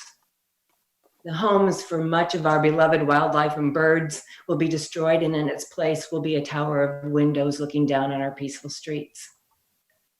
Along with that will come the noise, lights, traffic, trash, and everything you would expect with 40 to 60 additional households poured into a small parcel of land. There is a concern of apartment dwellers that may feel that they have the right to use our amenities, similar to the issues that we now have with that other adjacent apartment development. Many young people from those apartments now walk, jog, and bike along our streets, causing uneasiness of our elderly for fear of increased crime rates and vandalism. The simple task of going to the grocery store becomes more and more stressful and intimidating to many of our residents. The 6-lane highway outside of our community is already bumper to bumper traffic, which our residents must negotiate, not to mention now an additional 40 to 60 or more cars added to this traffic nightmare. I sat in our clubhouse on Friday afternoon for just a few short hours. One of those hours, torrential downpour, but even then, I had over 187 residents come up to sign a petition opposing this rezoning of this parcel of land, which you've received a copy of. And I know if I'd had more time that day, I would have received many, many more signatures on that. And because of this multitude of concern, on behalf of my company and my residents, I respectfully ask that you vote no to the Legacy 240 rezone application. Thank you, ma'am. Oh, wait a minute. Hang on. We have a commissioner with a question. If you'd be hanging there for us, Ms. Burns. Commissioner Lockhart, you have an inquiry, Ms. Burns? I do. Ms. Burns, are you still there? Yes, I am. All right. So since you're calling representing the corporation there that owns Palm Valley, and these are your residents, and that you're having issues with people trespassing essentially on your private streets, can I ask why you would not be interested in erecting a gate or posting some no trespassing signs? I actually was out in the community yesterday. I drove around and I didn't see any no trespassing signs or private road signs. So there would be nothing that would indicate to someone that they were not welcome in your private community. So maybe there's some opportunity for your company to help provide some more safety and security for your tenants. It's just a suggestion. I certainly will share that with the corporate office. And I have an inquiry with Ms. Burns myself. Ms. Burns, this is Chair Zembauer. There was a comment made earlier that I had to know a little bit about. Palm Valley support in writing the station? And did Palm Valley show up at the hearings to support the station development? We supported it because of the fence that was put along our northern boundary, and as additional security, the gate in the back of our community was reinforced and built up. This particular apartment complex did not have any, well, let's put it this way, it's outside of our property. The one that we're speaking about today is actually right in the middle of our community. Yes, ma'am. So on that point, I've got a question, and I noticed that, and it was shown again for the public, you know, the way that the community's laid out, and rightfully so, as several of your tenants have indicated, surrounds this property. And I wondered, why is your company, or have they tried to purchase this property to incorporate it as, you know, the entirety of Palm Valley? When CWS Communities purchased Palm Valley, which we haven't always been the owners of this community, Yes, ma'am. at that time that land was not available for sale. I see. Okay. All right. Any other inquiries for the corporate representative from the community? Seeing none, thank you, Ms. Burns, for sharing with us this afternoon. Thank you. Be well. Okay, Clint, do we have any other callers on standby? No, sir. Okay, with that said, we will go to the applicant for any rebuttal. Mr. Sullivan? Hi, this is Phil Capro, actually. Mr. Sullivan is on a different commission, in front of a different commission right now in a different room. So I will take care of the concerns that we wanted to raise. One, we respect everybody's points, but would remind everybody that the current land use is R3, the future land use designated is R4. So we're just asking to go from the present to the future land use. And I believe the applicant is prepared to add a condition that for units that back up to the south and east property lines, they would allow no balconies facing the south or east towards the single-story mobile homes. They just wouldn't be allowed. We could put that into the development order if that would give more comfort. The last piece is, I believe Julian Cotto is on the phone and wanted. We're good. Okay, so I think we're okay actually. With that, we would just ask for the commission's support. Mr. Capro, I heard one of the residents say that they had a community meeting on Wednesday. Were you or any member of the applicant team invited to that meeting to be able to talk to the residents? No, ma'am. To the contrary, we had been working directly with Ms. Burns and set up a Zoom call, and nobody from Palm Valley elected to participate at that time. We didn't know about the Wednesday meeting. And we also asked for a live meeting and were told they couldn't do it because of COVID-19. So I'm sorry, let me just clarify. So you had a Zoom meeting scheduled with Ms. Burns and no one showed up at all? That is correct. Okay. So with the discussion about the additional gate and the property owner maybe being willing to allow you to put that up or not, how would you know that you can do that if they're not engaging with you in conversation? That's a very fair question. I think the way we've addressed this is to identify that we're willing to contribute, monies, and they can do what they choose with it. If they want to use it for security, whether that's a gate or a guard or armed patrol or no trespassing, right? It's going to be for an exit gate, which is what they requested. We received a multitude of letters that were identical and all asked for the same thing, which was an exit security gate out onto Seminole Ave, which is what drove the applicant to try and find a way to get to yes.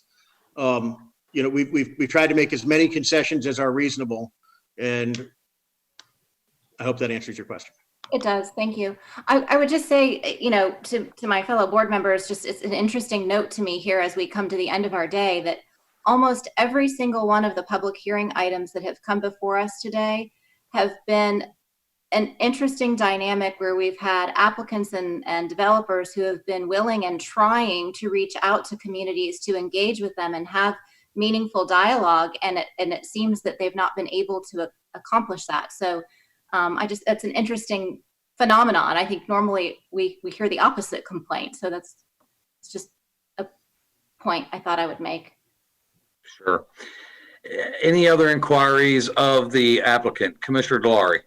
Mr. Chairman, just for the record, Tuesday evening, I was contacted by one of the residents of Palm Valley, asked me to stop by their neighborhood, and I was unaware what the gathering would be. And when I found that I was in the middle of a meeting to talk about this, I explained to the residents that this would be ex parte communication and that I had to come into this meeting neutral, and I excused myself. The residents at that time understood why I would not stay and speak to them. And so I just want to let people know that I did go to that meeting, but I abruptly left that meeting when I found out the subject matter, because I wasn't aware of the meeting subject matter when I was told or asked to show up. Okay. Very well. Any other inquiries of the applicant? Okay, seeing none, this is District 2, Commissioner Delarey. We'll turn this over. I'm sorry, District 1, I'm sorry. That's quite all right. Mr. Chairman, I have a question for staff, if I may, because one of the issues that I have is that staff said in their presentation that this wasn't fully reviewed about the changes, and I'd like to know what it would take to fully review it, because I don't feel comfortable moving forward unless this is fully reviewed by staff. Hey, Ms. Pettit. Yes, Dana Lee Pettit again. In order to have it fully reviewed by staff, we would need it resubmitted through our e-plan review system and routed out to all of the Development Review Committee staff members to take a look at the change. So let's get some clarification on that, if we could, for the public as the rest of the board. What does that actually mean? Yeah, so it means that the applicant sends it back to the county to take a look at it. And we, as county staff, send it to other departments like Public Works, Environmental Services. I'm sorry. I understand that part, but we're being asked to consider an application today. Right. So from that aspect, and maybe the county attorney must weigh in on this, but we're being asked to review the application as presented. I think we're hearing staff say they haven't had a full opportunity to review. But is that just a technicality, or is that, some real meat and potatoes of the aspect to be considered? Commissioner Carey, you get your hand raised. Yeah, I mean, this is a rezoning hearing, and when the development comes forward, that's when staff usually sends it out. Everybody does their reviews and what have you. This, as I understand it, has been through the process. They had a pre-app meeting. They've gone through the application process. That's how it got to the agenda. And it's not uncommon for us to be staff and developers to be talking back and forth and trying to work out details and submitting revised development orders, because we require the developer's representative to draft the development order for staff to review. So to me, this is just kind of a normal process. But we'll let the county attorney weigh in. Yes, please. I just wanted to be clear for the public record. Mr. Applegate? Yes, thank you, Mr. Chairman. Well, I'm going to leave it up to staff. They were obviously comfortable with the resubmittal, that it didn't have to go through an entire new pre-application process because of the changes that were made. So I'd like to confirm that. And if that's the case, I don't have a problem with it going forward. So I guess that boils down to the staff question. It sounds like the county attorney is inquiring as to whether staff is comfortable at this juncture with the application and the review process thus far, and as it may continue, Is staff able to respond to that? Right. So what staff actually reviewed fully were the original applicant proposal of 60 feet and 20 dwelling units per acre, and then the staff recommended alternative, which was submitted last year. What staff has not fully reviewed, because it was submitted last week, was the third option that the applicant presented. But from our cursory review that only planning staff looked at, it did appear to be less than the applicant original proposal of the 60 feet and 20 dwelling units per acre. And that's why we brought it forward. But because the R4 zoning is zoned to a conceptual site plan and it has an associated development order and it has to meet certain standards of our code, our preference would be that it is fully reviewed by the Development Review Committee staff. Well, then why is it on the agenda, Mr. Chairman? That would be my question. Yeah, absolutely. That would be my question as well. Because it sounds like. Yeah, it was already advertised and this was sent to us after the agenda was printed. So we just distributed it at the request of the applicant, but yeah, the revisions from the developer came in after the agenda had already gone out and this had been scheduled for consideration. So the applicant asked that those items be distributed to the board. Okay. That's why it's on the agenda. Thank you. I'd like Mr. Applegate to weigh in on this from a legal perspective and that's why I want to preserve the record. And that's why I made the inquiry. So at least this commissioner is going to look to the county attorney, hearing what you've heard now. Where should we be, sir? You don't have to look long. Based on that last statement, I would suggest you or staff go back and do a full review and bring it back. Okay. Commissioner? Yeah, Mr. Chairman, sorry, this is Tom Sullivan again. Yes, sir. I had to step out to deal with another matter briefly. What I would say, I just heard the last part of the conversation here, but regarding the staff review, we don't believe that there are any additional waivers that are associated with the request. So we know, I think Danilee said that planning staff had a high-level review done. What I would suggest, rather than coming back and continuing this and needing to go through another public hearing and take everyone's time, is if the board were so inclined, we could have the motion include, that it be approved subject to staff's review. And should that review reveal the need for another waiver or something that would require board action, then we would understand that we would need to come back with some kind of an amendment.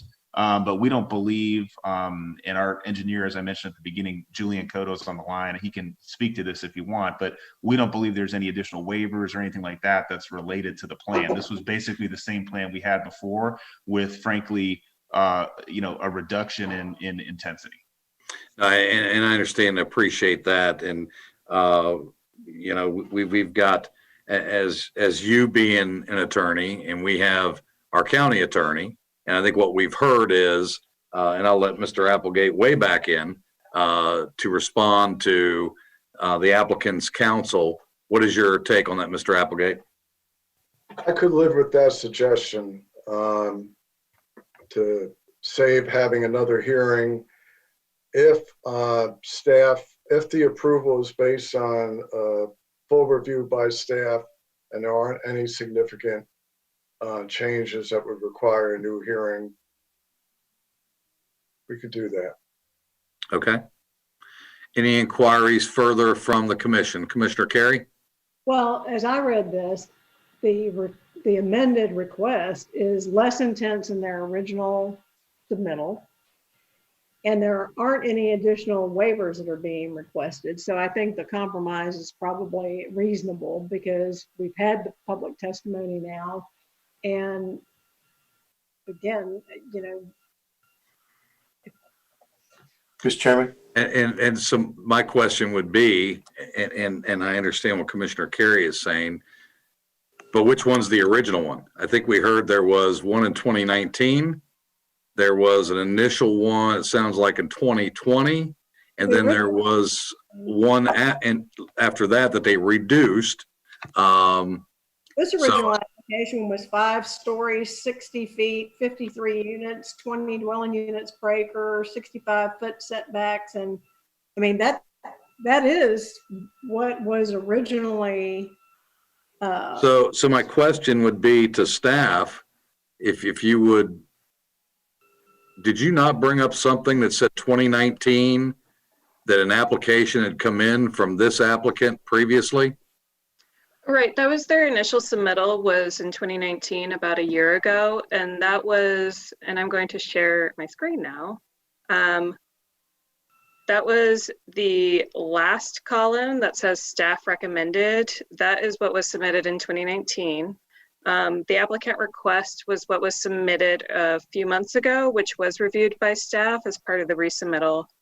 And the existing zoning is here. What I don't have on this chart is what was submitted last week by the applicant, but that is the 45 feet in height and the approximately 18.8 dwelling units per acre and the 4 stories. Okay. I knew there was something for 2019. I just wanted to be sure. Okay. Mr. Chairman, Commissioner Delory? I have a question for Mr. Applegate. Mr. Applegate, the issue that I have is that we're not really hearing what staff's full review is. We did hear from the public. If we close public input, we could ask for staff's review and come back and hear what their review is. Do we have to open it back up to the public, or can we make a decision at that time? Well, we If you're closed gonna- the hearing portion. I know that. As I said, I think Mr. Capro has made a reasonable suggestion that could be approved by the board today. You know, I can't explain why staff did it this way, but if you're going to go back and look at something else in your next meeting or whenever you decide to do that, then the public would have a right to comment. Got it. Yeah. Commissioners, if I can add, it's not unusual for you to get revisions from an applicant prior to a meeting. It happens frequently. Staff did not have the opportunity to fully vet it, but as Commissioner Carey indicated, it does appear that it is less intense. All of the proposed revisions are decrease the intensity of the proposal. That frankly, in looking at it, there are changes that sometimes that are similar, very similar to changes that the board often would insert into a development order during its discussion. So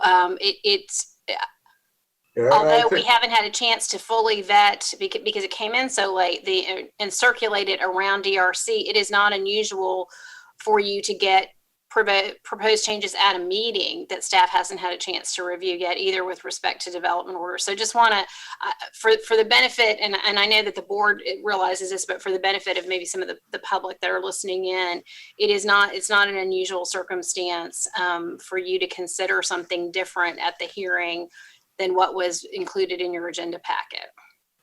Sure. Okay, thank you. So I just wanted to be clear from the county attorney, and I concur with that aspect that Mr. Applegate has indicated. Okay, any further inquiry of staff, council, the applicant? None? Okay, again, we'll move to Commissioner Delory. This is your district, sir. Thank you, Mr. Chairman. I believe that this is a little bit too intense. I believe that it should be more what the county staff's recommended, and hence I'll make a motion for denial. Okay, we have a motion for denial. I'll second that for discussion. Okay, we have a second for discussion. All right, discussion. Commissioner Constantine? If we were voting on the staff recommendation of 3 stories, 45 feet, 42 units, I believe I could feel very comfortable with that. Right now, I'm not sure exactly what we are voting on. And so therefore, I would, the height of caution, I would go along with Commissioner Delory's motion. Okay. Staff, if I may inquire real quickly. I know you haven't done the final review based on what was sent in last week, but I think what I heard is we're talking 45 feet, whether it's 3-story or 4-story. Right. It still is going to be 45 feet maximum. Yes. Okay. Just wanted to make sure. Okay. And the number of dwelling units? I think it's 50. 50 units. Sorry, 50 units. And like, can you just go through and clarify and put it on the record, because it's 45 feet, 50 units, the height, the densities and all of that, just like it is on your little chart. Okay. I will share my chart again, and then I'll also mention what the applicant submitted last week, because there's a lot of options on the table here, so. No, that's what I'm asking about, the 45, Right. 50 units. Yes, so staff recommendation is the 3 stories and 45 feet and 42 units. The applicant submitted last week that they would like 4 stories, 45 feet and 50 units. So those are the primary differences between staff's recommendation and what the applicant submitted last week. Okay, thank you. Mr. Chairman, Let me get my screen back. Yes, Commissioner Delory. the reason why I'm making a recommendation for denial is because they want to go to 50 units. R3 basically, without any changes, allows 34 units. Staff's recommendation is going to 42 units, and the applicant wants to go to 50 units. We just keep on bumping it up. And I don't see a nexus on why that additional density needs to be there. Okay. Well, we have a motion and a second. Any further discussion? All right, I will call the vote. Commissioner Delory. Aye. Commissioner Lockhart. No. Commissioner Carey. No. Commissioner Constantine. Yes. Commissioner Zumbauer. No. Motion fails.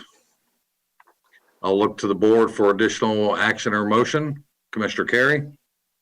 Mr. Chairman, I would move to adopt the proposed ordinance enacting a rezone from R3 multifamily to R4 multifamily and approve the associated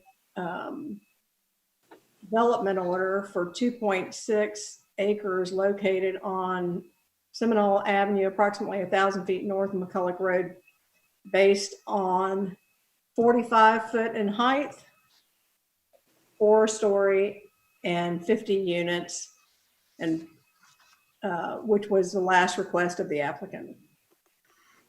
Okay. We have a motion Second. and a second. Would the motioner and the seconder entertain a friendly amendment? What is it? There was an offer I heard from the applicant that there would be no balconies on the 2 sides overlooking, I think they said the east and south, but to verify to the line of sight for the Palm Valley residents. Mr. Applegate's raising his hand. Mr. Applegate again. And that there was by Mr. Capro that staff would go back and just do it, basically another look and make sure that there weren't any other issues to be concerned about. Okay, so the motion maker would be willing to add the no balcony provision that Mr. Capro and Mr. Sullivan spoke about, and also the additional staff review.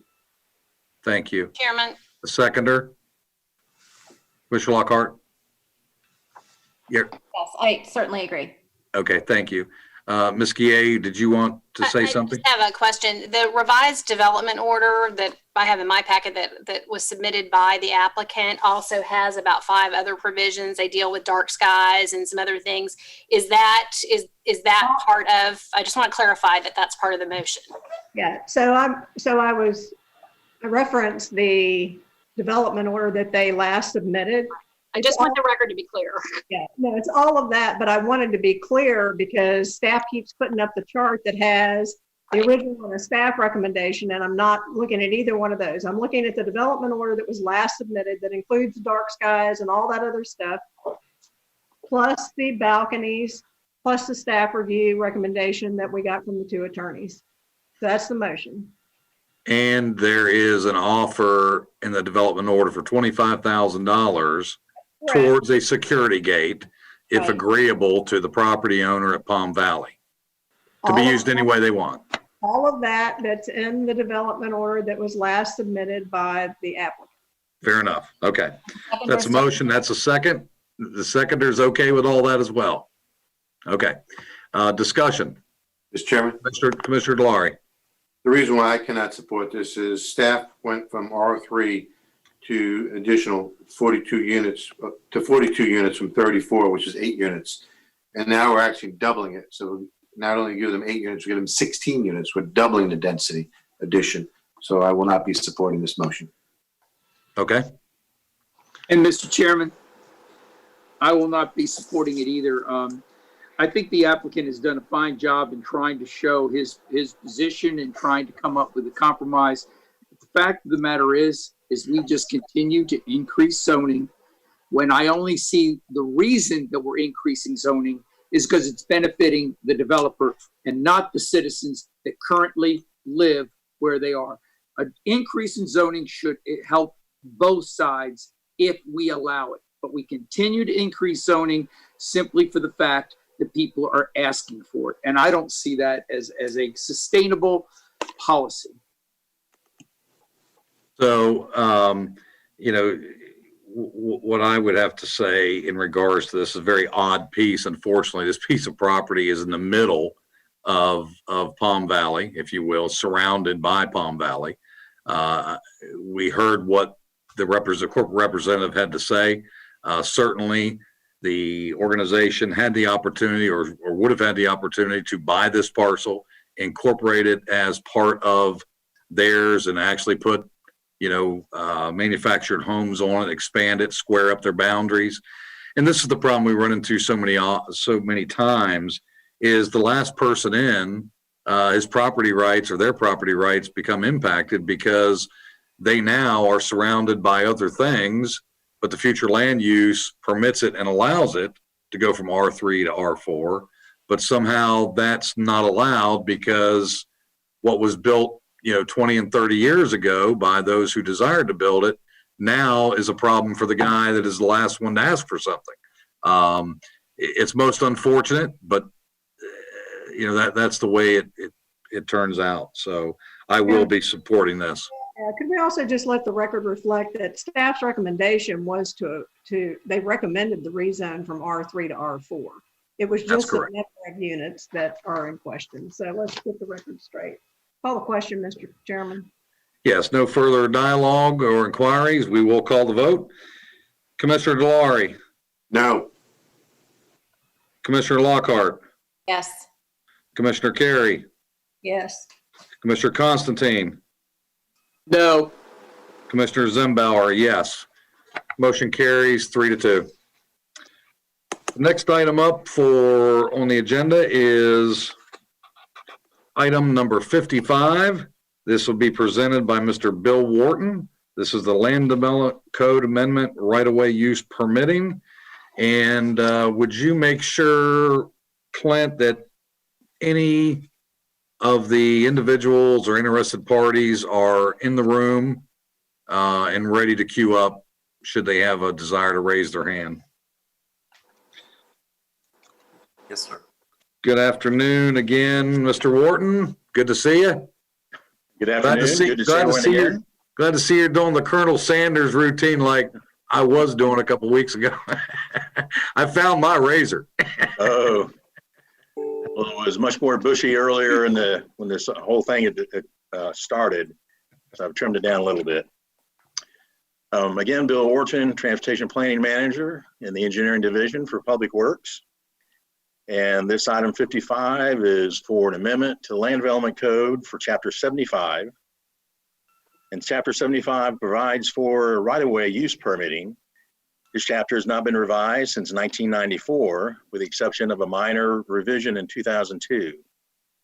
As best engineering practices and emerging technologies have changed over time, it has become necessary to amend this chapter to address the emerging technologies, issues, and make other revisions to bring this chapter up to date and to be in compliance with changes to Florida statutes.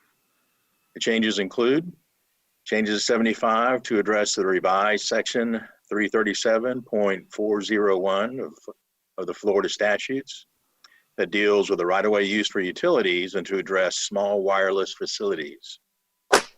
Since Chapter 75 has not been updated, the county would impose additional requirements in the permitting process through conditions contained in the right-of-way use permits. The proposed changes will bring the county's standard right-of-way use permit conditions into the Land Development Code to ensure county policy is set forth at the ordinance level. The highest priority in issuing right-of-way use permits is public safety. New provisions include the requirement for engineering drawings to be signed and sealed by a Florida licensed professional engineer, a prohibition of intermingling of power lines and cabling with the county's traffic signals and related equipment. New provisions have been added to require construction bonds in certain situations, along with how to address right-of-way facilities that have been abandoned. Another new provision allows for the process for the Board of County Commissioners, with input of the county engineer, to waive certain provisions of Chapter 75 where special conditions may result in unnecessary hardship, and ensure any waiver will not harm the public health, safety, or welfare. The approval and appeal process for right-of-way permits has been clarified. Time limits to complete construction or maintenance are clarified, and updates are included for mailboxes and for insurance requirements. The county's policy of undergrounding utility lines to the extent permitted by state law is continued and strengthened. A new section is 75.14 as a long new provision to address small wireless facilities in the right-of-way. New definitions related to small wireless facilities have also been added to Section 2.2 of the Land Development Code for definitions. The most significant deviation from the county policy, driven by recent changes to state statute, is a state mandate that the county allow new poles in the right-of-way to support small wireless facilities. The requirement for these poles are addressed along with permit application requirements for small wireless facilities. Design requirements for small wireless facilities consistent with Florida statutes are also provided. As much as the revised Chapter 75 is technical in nature, the county engineer and his engineering staff have carefully reviewed and approved all the technical matters proposed in Chapter 75. Also, replacement pages were provided to the board yesterday that added language, and actually just a single word, on page 26 of the ordinance or on page 1489 of your BCC agenda book. Also, an attorney for Charter Communications, which is Spectrum, requested correspondence between Charter Communications and the county be made a part of the record for this agenda item. That correspondence was provided to the board and the clerk yesterday when it was received by the county. And Chairman, I do have John Dredge, the Public Works Director, and David Shields, a Senior Assistant County Engineer who has worked on this for quite a while, to help out with any questions you may have. All righty. Thank you, Mr. Wharton. And I know that Attorney Shields has been working on this for quite some time and has done good work and very busy with us. I'm not so sure he wants to talk about it a whole lot more. But anyway, if anybody has any questions for staff, that'd be the time to ask. Seeing none, Clint, do we have anyone from the public on the phone that would desire to address the commission? Yes, sir. Please bring them in.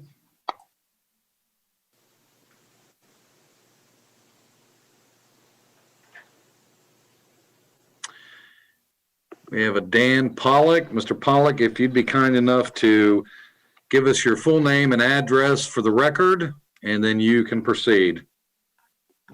Great. Dan Pollock, 12150 Research Parkway in Orlando. I'm with AT&T. I'm Regional Director of External Affairs. I just wanted to thank Chairman Zembauer for his interest and time in this issue and for his leadership. Wanted to thank the rest of the commission who I've spoken to at different times over the last couple of years on this. And I wanted to recognize Attorney David Shields, who I think just got transferred to engineering a second ago. No, thanks very much to Mr. Shields for a lot of hard work. The telecom part is just a part of this larger ordinance, I know, but it's definitely a heavy lift. We appreciate the seat at the table, and we appreciate working with all the county staff. And I'm here for any questions, but I look forward to and would appreciate your favorable support today. Thank you, Mr. Pollack. If you'll just hang to the side there in case somebody does have some inquiries. Clint, do we have anyone else from the public that wishes to address the commission? There are no other hands.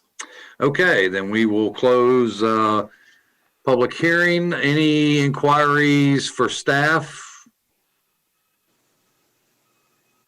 Seeing none, I will move to board action. Mr. Chairman, I'll move approval. Second. We have motion by Constantine, second by Delary, tied with Lockhart. Getting long in the day. So we have a motion and a second. Any further discussion? Seeing none, we will call the vote. Commissioner Delary? Aye. Mr. Lockhart? Aye. Carrie?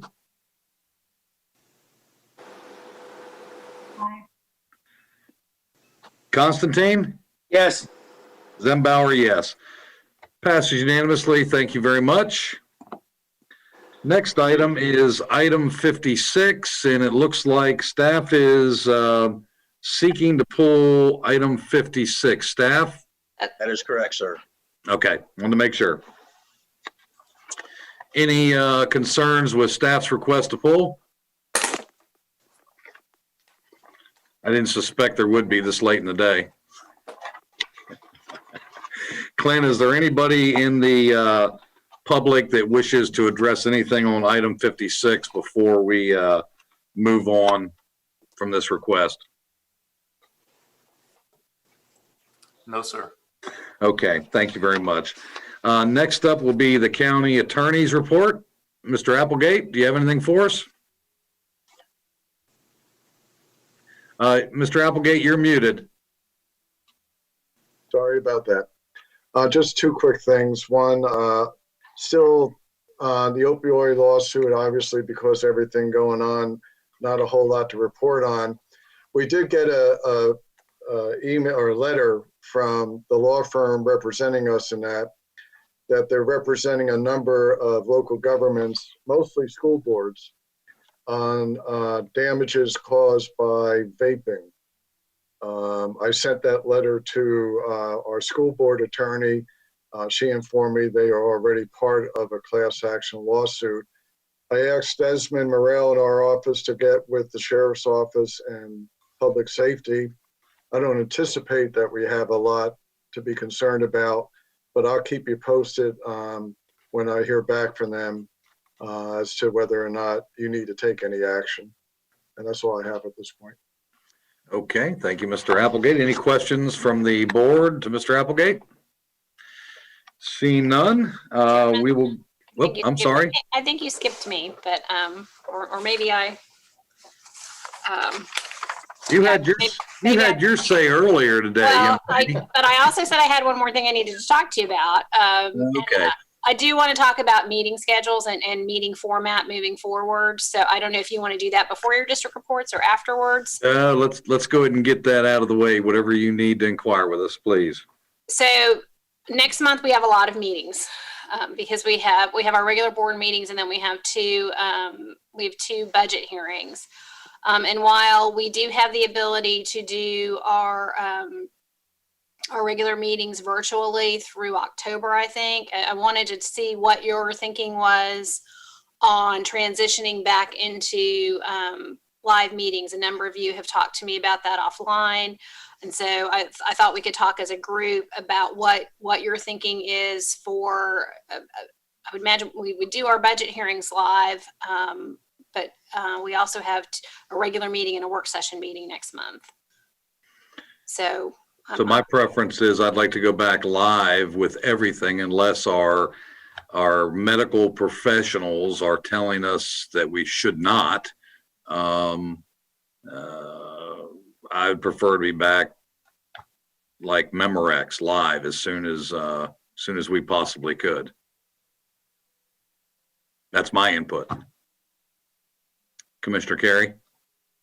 Well, and I think we'd all love to be live, but some of us who are in that age category where it's recommended that we not be in that situation. I mean, I'm looking to the health officials to tell us when this is safe to resume live. I know we have a hybrid model if that we could do for, you know, for those who want to be there or can be there and are not at risk, you know, but I'm 65 years old and have a husband older than me with underlying health issues, and I'm not interested in exposing him to something. I have no idea where you guys are in. You got two people out campaigning. Oh, thanks. I just, you know, I just feel like I'm not going to put myself at risk in order to, you know, to be live until somebody from the health world has said that that's safe. Fair enough. Any other? Completely respect that position. I could be it. I think my opinion has not changed much from the last time we discussed this, is that if we have a facility that can accommodate social distancing, where we can be separated far enough apart, where the citizens don't need to feel like they're on top of each other, if staff can manage to accommodate a safe, compliant meeting like that, then I would be interested in participating. But I'm not sure that all those boxes are able to be checked yet. But you all, I mean, I think you've even gone down there and measured the dais. Yeah, we have, and I can speak to that. We have come up with a setup that would meet social distancing protocols if we were to do a live meeting. We have also put together a plan, although it will be a little bit cumbersome, we can certainly do it. What Commissioner Carey has referred to as a hybrid meeting, where some people could be live, both board members and the public, and some people could call in remotely if they wanted to participate remotely. And I won't get into the technical details of it right now because I really can't, but I know that our folks have been working on that in anticipation of transitioning back into live, and we had the anticipation on the staff's part that we would probably do just that transition. And not go just completely back to live meetings. I will ask Bryant to speak a little bit about what our options are with respect to the budget hearings, because I think we have a different, there may be a different criteria or maybe not. You're muted. Can you turn your mic on? Got it. Okay. I don't believe there's a different criteria. I believe the governor's latest order, and as I said, MIT is still analyzing it, but it looks like as of October 1, we have to go live unless, you know, on October 1, we find out that he's extended it again. But we're a home rule charter county, and in spite of what some authorities are saying, I am happy to work with staff on a dual meeting, if you will, some live, some virtual. I think we have the authority to do that. So whatever works, Nicole, we'll get through that. I was under the impression that maybe there were some different criteria for budget hearings, but we'll work on that. We'll go back and double check that. Yeah, so if staff could do that and verify, and maybe reach out and speak to our medical professionals that have given us guidance during the COVID pandemic, including Dr. Husty in the hospitals, to get their input on what we should or shouldn't be doing. I know what the CDC guidelines are. That said, CDC has been updating their guidelines lately almost once a week. So I think we need to understand, at the end of the day, we want everybody to be safe, regardless of where I've been, Commissioner Carey. Well, and you know, listen, we all have lives, and everybody's got, you know, different things that they're doing, and you know, if it was just me and I didn't have to worry about senior family members much older than me, you know, I mean, that would be one thing. But again, I know we've looked at our dais, we've had other chambers offered to us. We have, you know, we have hotel rooms, you know, centers that we could rent and have wide separation. The public could easily be safe. There's lots of things that we could do, but as long as we're talking about having our meeting in our chambers, which, I mean, if you measured them and you can get 5 commissioners across the dais at 6 feet apart. You can, but Bryant and I have to sit on the floor, but we can make it work. Not on the floor. I'm usually there anyway. Yeah. But also, you know, we have a lot of seniors that always want to comment about our budget. And I think that having them to have the ability to also come in a hybrid scenario is important, because they're the ones that are on fixed incomes and they're the most at risk. So we seniors are the most at risk. And certainly, I would say many times when we have our budget hearings, it's the seniors that we hear from that are living on fixed incomes. And I think having the ability in a hybrid meeting for them to be able to call in or Zoom in is important. And we have not had that in the past. Right. Yeah, I know a lot of the constituents that I've spoke to have been asking to get back to a live meeting. And some of those are seniors, which I was shocked. But for what it's worth. Mr. Hyde on a Zoom meeting today, though. I thought that I was very impressed. That was great to see. I tell you what, on that point, I was glad to see several seniors today indulging in the technology. And I know that's somewhat daunting and you know, an unknown area for a lot of them, but it's great to see them wading into it. Well, and it may change between now and our first meeting, which is the day after Labor Day. So, you know, it may be that the medical professionals will come back and say, no, we think it's perfectly safe for everybody to, you know, do this as long as you're social distancing and, you know, have on a mask. Again, when you're talking with a mask on, it's very difficult to understand what's being said. Again, if we're all having to wear a mask because we're in close proximity with each other, I just think that it creates some issues. I just have a little bit of concern. Right. Commissioner Lockhart? Could I just ask staff to run through the September calendar of the dates that they have? I just want to make sure that I'm clear. I've got the 8th listed as work sessions, but I know that you said you wanted to add some items that we'll have to add a business section because we do have some things you need to take action on. Okay. So the 8th is a board meeting / work session, primarily a work session. And then on the 9th at 7 p.m. is our first budget hearing. Okay. And then, actually we only have 3 meetings in them. We'll be 3 days of meetings. 3 days. But 4 meetings, if that makes any sense.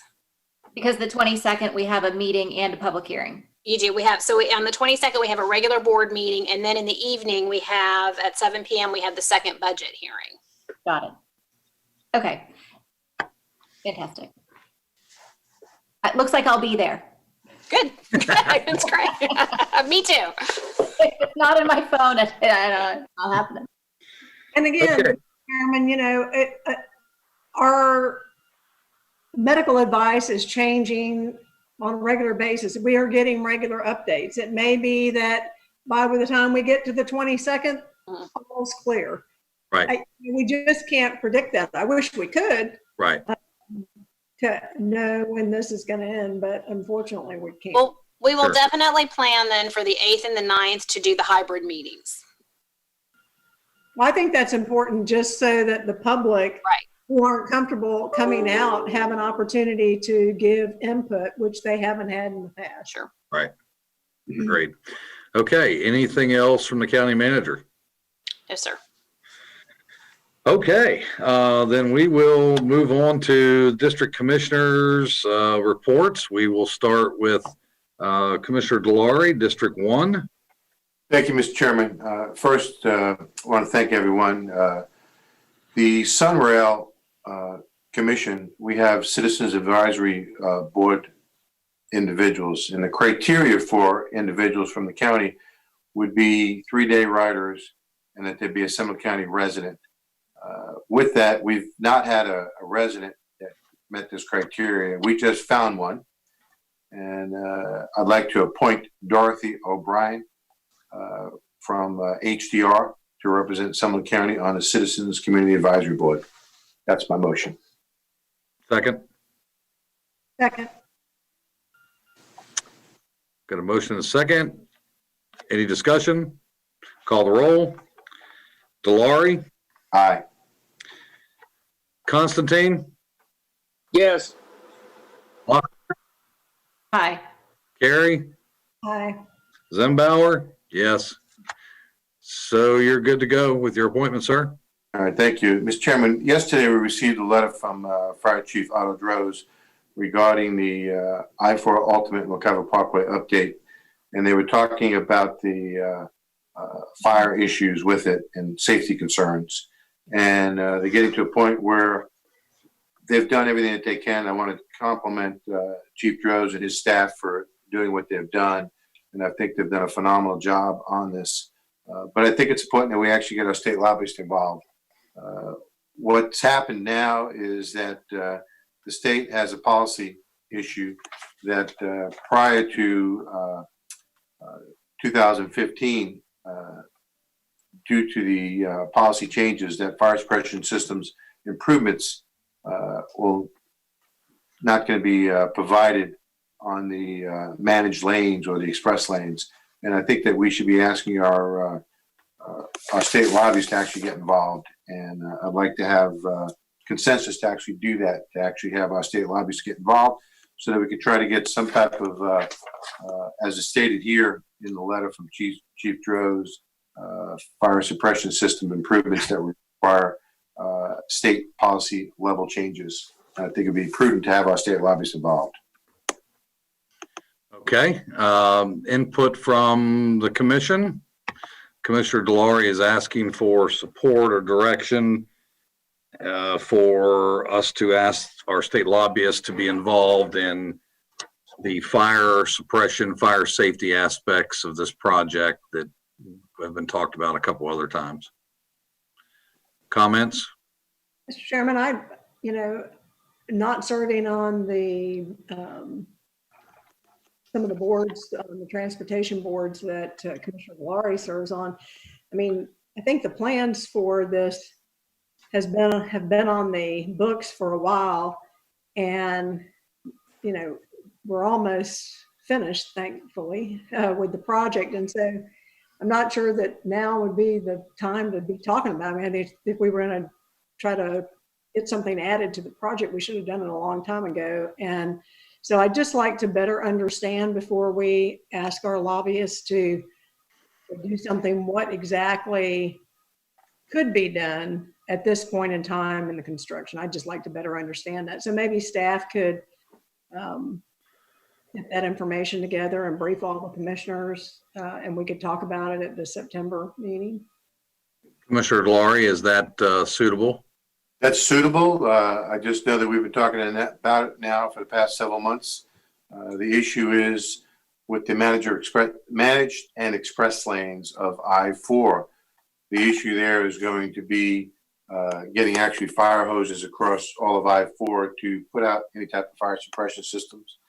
And I think that we need to wait another 2 weeks to get staff's update or to brief each one of the county commissioners. I have no problem waiting for 2 weeks. But I think the longer we wait to get our lobbyists involved, the harder it's going to be. I think that staff's done a good job working with DOT, but now DOT is saying that they have a policy change that happened in 2015 that we were not aware of. And I think that we should be asking our lobbyists, but if we want to wait 2 weeks, no problem with that. Mr. Chairman. Mr. Chairman. Yes, Mr. Constantine. Jake, aren't our lobbyists under contract, and therefore there's no additional money that would be spent if they do something? That's correct. Correct. So what the big deal is. One of our commissioners is asking them to look into it. It makes a lot of sense. They're under a contract. It's not going to be additional money. It's something that is important to all of us. And so therefore, I don't see where there's a problem. No, I don't have a problem at all either. I don't know where it stands. It sounds like to me we've indulged DOT, and what it sounds like is DOT is now saying, hey, we had a policy change in 2015. Sorry you didn't know about it. So what we're asking the lobbyist, I want to make sure I'm right, Commissioner Delary, we're asking the lobbyist to inquire with FDOT and ask them to change their policy that they enacted in 2015 for all roads or just this road? I would think since it's not all roads, it's basically managed lanes or express lanes. Okay. Because other express lanes around the state that do have it, but because of the cost, they actually changed it and they provided the policy. So let me ask this question. If we were to do that and were successful with FDOT and they decided to change their policy again that they apparently changed in 2015, would that policy change impact the roadway in Seminole County that we're concerned about right now? Or would that require them to go back and do additional work to put it in after the fact? Right now, it's easier to do it, but if we wait, it's going to be more cost prohibited as we move forward because now they're going to have to do work as a road that's already been completed. Okay. All right. Commissioner Carey? Well, Commissioner Delary, what express lanes in the state of Florida have this system installed? If you go to, I think it's Brevard County, I don't have the full letter because the letter that we provided to the commission about 3 months ago actually shows 3 different roads. In South Florida and Brevard County, they actually have it installed. In express toll lanes? That's correct. Okay. I believe that's correct. Yeah, so I'd like to get the fact. I mean, so our lobbyists are on retainer, but what are we asking them to do is my question, because I'm really not sure exactly what we're asking them to do. And, you know, what I've witnessed on I-4, whether it's in an express lane or not, if there's an accident and the fire need to get to it in emergency management, they block the road and they get to it. They don't, you know, they don't mess around and they do a very good job of coverage. And if they have to block the whole road to make the situation safe, that's what they do. So I would just like to understand a little more about it. We've been talking about it for months and you've not asked for the lobbyists to get engaged. And what is it we're asking them to do? So I'm just not. Commissioner Carey, the reason why I have not asked the lobbyists to get involved is because we wanted to exhaust all avenues first. And I believe our staff has done that. And I believe our staff has gotten to a point where they're putting quite a few new fire stanchions as well as fire mains throughout I-4 in the Seminole County portion. And it says here that the only outstanding issue regarding I-4 Ultimate in the managed lanes are the managed lanes. Due to FDOT's policy change in 2015, any fire suppression system improvements would require a change to FDOT policy level. And this was presented or sent to all the county commissioners yesterday. And so now that this is presented to us, I think it's important that we move forward and try to ask them. We've been working on it since May 4th of this year. So I don't have a problem if we want to ask the lobbyists to inquire and see what they're going to do. At the same time, I don't know what we accomplish if the road's already built or going to be built by the time they would ever change their policy. I mean, if we're trying to advocate for future roadways to make sure this doesn't happen anymore, I get it. But we're dealing with a roadway that's pretty much already been designed, contracted, being built. I mean, I'm happy to support whatever the commissioner wants to do. And I don't disagree. It's a wise idea to have the right firefighting apparatus. I just don't know from a practical standpoint how we're going to fix the issue we're dealing with in our county right now. Commissioner Lockhart. So maybe we just frame the discussion and the question a little differently. And instead of asking for the lobbyist to lobby on our behalf for something that we may not really know what it is exactly that we need at the end of the day, maybe we just ask to involve the lobbyist, to have them look into it and inquire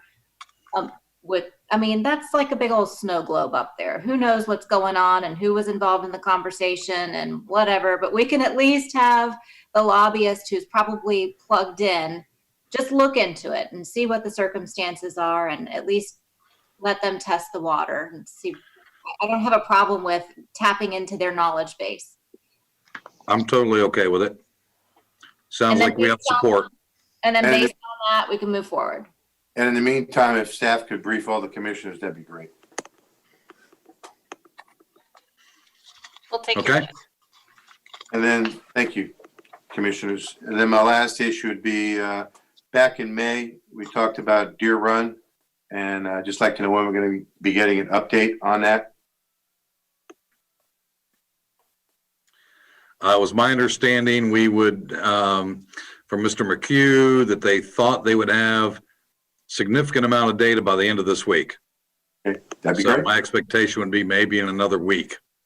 Thank you, Mr. Chairman. That's the end of my report. Thank you. Commissioner Carey. Thank you, Mr. Chairman. Because of the hour and the length of time of our meeting today, I just want to talk about one item that I think is going to be really important for the commission to know about. Yesterday, I received a call from Airport President Diane Cruz and Chairman Tom Green. They felt that as the county's liaison to the airport, that they should put me in the loop, since apparently they've been having discussions with both you, Commissioner Zimbauer, as the chairman, and the county manager, which started several months ago and again last week.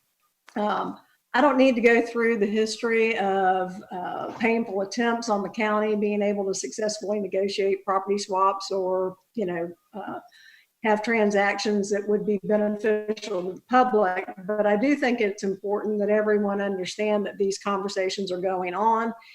And I also think that any conversations about property transactions between these agencies should be in the sunshine because of the things that have transpired. For example, it was in the conversation, this concerned me more than anything. Ms. Cruz revealed that she had notified the FAA back in February that she believed that there was an issue when the county purchased the property from the airport to construct Red Cleveland Boulevard and Lake Mary Boulevard. And if there were an issue, it would have transpired over 20 years ago. And certainly it hasn't caused an issue with FAA at this point because they've continued to fund hundreds of millions of dollars to the airport in the last 20 years. When the FAA finally did respond to her letter in June, they said they were not aware of any issue, but they presented two solutions.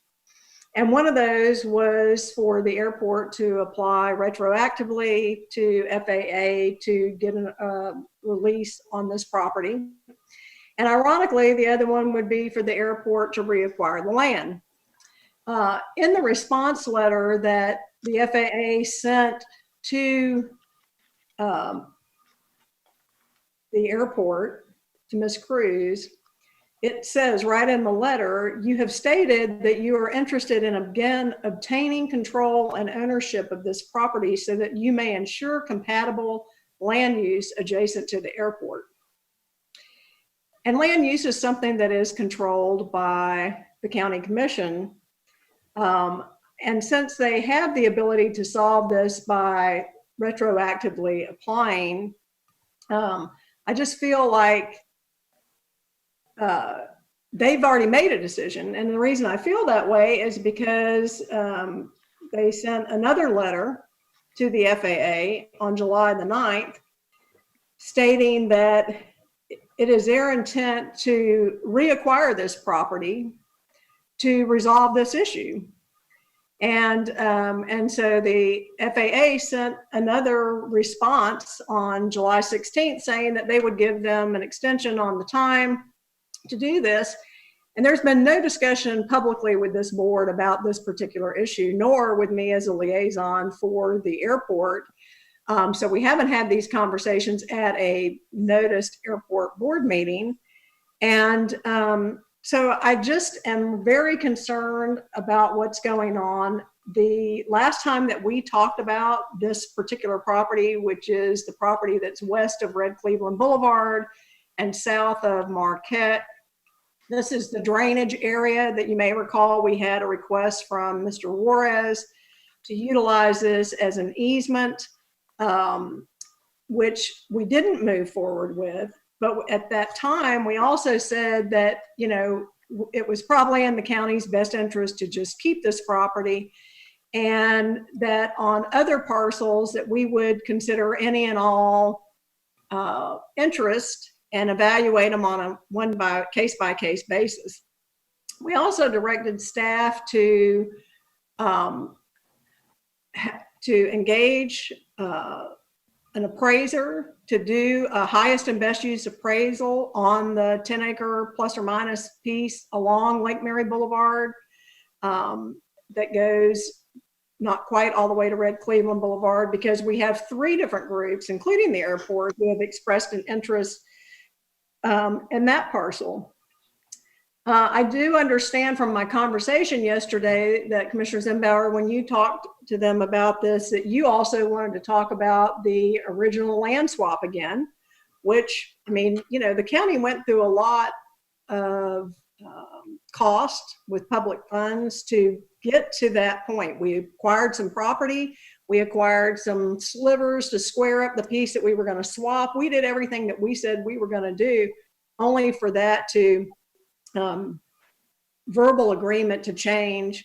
And so there's basically 4 pieces of property that we discussed yesterday. I'll call it Parcel A, which is the piece from Morris Station, from Marquette and Red Cleveland Boulevard that runs along there. That's our drainage easement. That's Parcel A.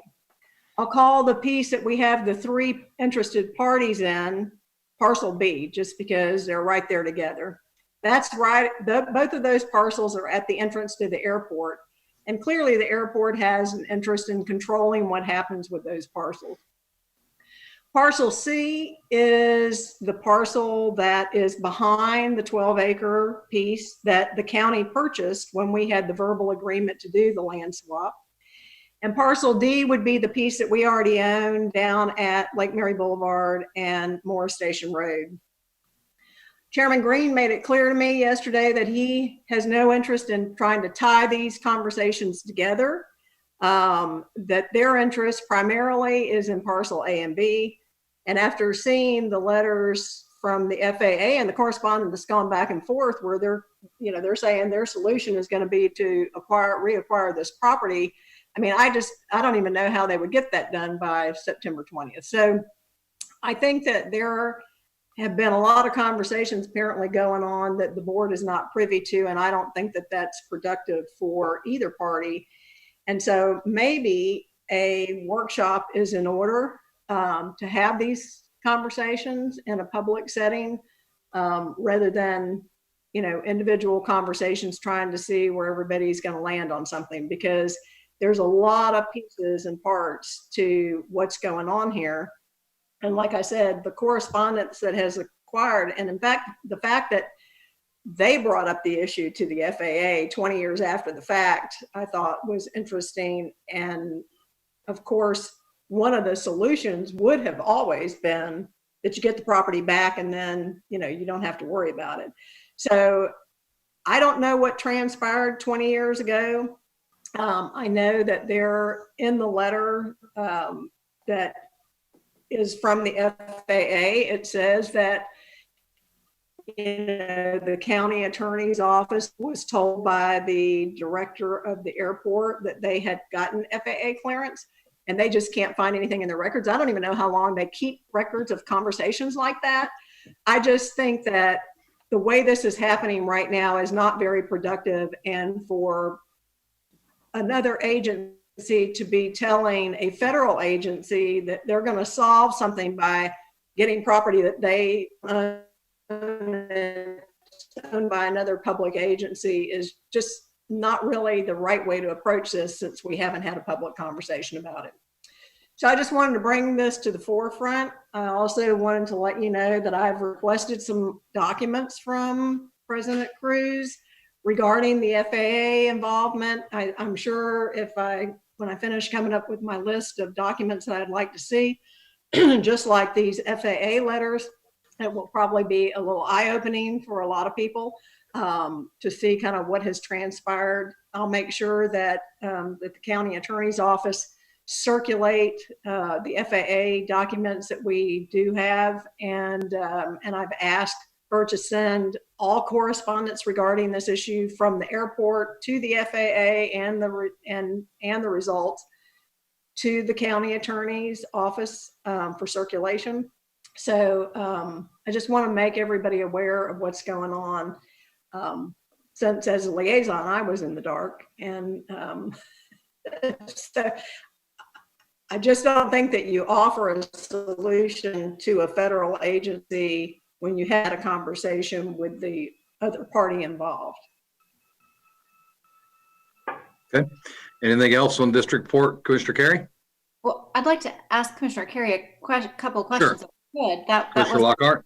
Yeah, so there's a lot going on there, and I want to try and dissect a little bit of that.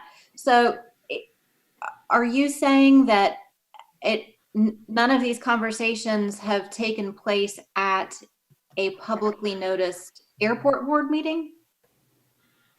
No, we haven't had these conversations at the airport board meetings. Now, they have subcommittee meetings and things like that, and I haven't gotten those minutes of the meetings. I would plan to request those to see. Actually, I'll request the tapes because the minutes may not be fully showing the conversations that may have happened at subcommittee meetings or what have you. But again, the letter from the FAA, when it talks about the return of the land from Seminole County, specifically, the first sentence says, you have stated that you are interested in again obtaining control and ownership of this property so that you may ensure compatible land use to the airport. And I mean, we know that everybody's interested in making sure we have compatible land use at the airport, but we've had that conversation as a county commission group when we had this conversation before, that we as the county commission should be responsible for land use issues. That's really not the role of the airport. So, so my follow-up question would be, love Diane Cruz, and my understanding was that there is a new president at the airport. Or is he involved in these conversations? Is he aware that this is going on? Well, I don't really, after I had my conversation, my conference call, Diane called me back to talk about it further. And I asked about him being, was he aware? And she said that he was in the room. She just didn't get a chance to say who all was in the room because Chairman Green jumped right into the conversation. And so apparently he was in the room for our discussion, but I don't know that he is been totally briefed on what Ms. Cruz's allegation is. I mean, because what's happened now is the FAA has come back and said, well, we gave you all this money and now you've sold off a piece of the property that it was intended for, and the consequences are significant for the airport, no matter how you look at it. And so I don't know. I haven't talked to him directly. But again, and I don't have a full picture yet of what all has exactly transpired. All I have are the responses to Ms. Cruz from the FAA. Now that she's identified a problem, they are trying to help identify a solution. And there are two options. Right. One is to get the property back, and one is for them to apply retroactively to get the release. Which, in the people that I talked to at the FAA, because I have some friends at the FAA as well, they said, that getting the release 20 years after the fact shouldn't be real issue. But it's a process that that they have to go through. Mr. Chairman? Yes, Mr. Constantine? It sounds like Commissioner Carey has a great deal of concerns, but I just want to make sure that we're on the same page here, because I've been informed by the airport board members and others about what may be what they want. I have the county manager and I have talked about this in one of my briefings. It sounds to me like you think that it's gone beyond just them telling us what they want. Commissioner Zimbauer, have you had anything other than them just informing you of what they were looking to do? Sure. And it was actually number 2 topic on the chairman's report. So if you want me to wait till then, or I can go into detail now. Might as well answer it, sir. Uh-oh, we just lost power in my office. We're back. There it's back. We're hearing you. The power just went off in the county service building and went back on. Okay, am I still there? Yes. Okay. Oh, there's things beeping in the background. Anyway, there we go. Now I can actually see some light. So I'm happy to go into that detail now, or I can do it during my report. What is the pleasure? Might as well Let's talk do about it. I asked you a question. So yeah, it was brought to my attention about the FAA. I immediately suggested that the interaction be with the county attorney, and Mr. Applegate, I'm sure can speak to that, being directed there. I've been contacted by one of the board members over there who indicated, now this is after the FAA issue, but I guess the airport also has an interest in whatever you call Plat A or Plat C or B or whatever, the tip of Red Cleveland and Lake Mary Boulevard, and that they were one of the interested parties. Oh, there goes the power again. Sorry. I'm not sure what. Yes, backup. I'm not sure what's going on over here, but anyway, they might be testing the new generators. I don't know. But anyway, there was another conversation that was indicated that they were interested in that piece of property. My statement was, well, I think we were pretty clear at the last Board of County Commission meeting that the county manager inquired with us, and the direction we gave was that piece of property needed to be appraised, or whatever process the staff needed to do to vet the value and then come to us to see if we wanted to sell it, is my understanding. So then there was another conversation. I received a call that they may want to make an offer on that with the other. And my statement was, hey, the commission's already given direction. That doesn't preclude you from making any written offer. And I'm not going to sit here and tell you you can or you can't. Anything you bring to this board, I'm sure that staff will bring to the board for consideration. So that's my knowledge. Other than that, it's in the hands of Mr. Applegate from the FAA perspective and what's going on there, which I'm happy to have Mr. Applegate weigh in on. My hand is raised up on the computer. I finally figured out how to do that. And I'm unmuted. How about that? All right. But your hand's still up. Well, okay.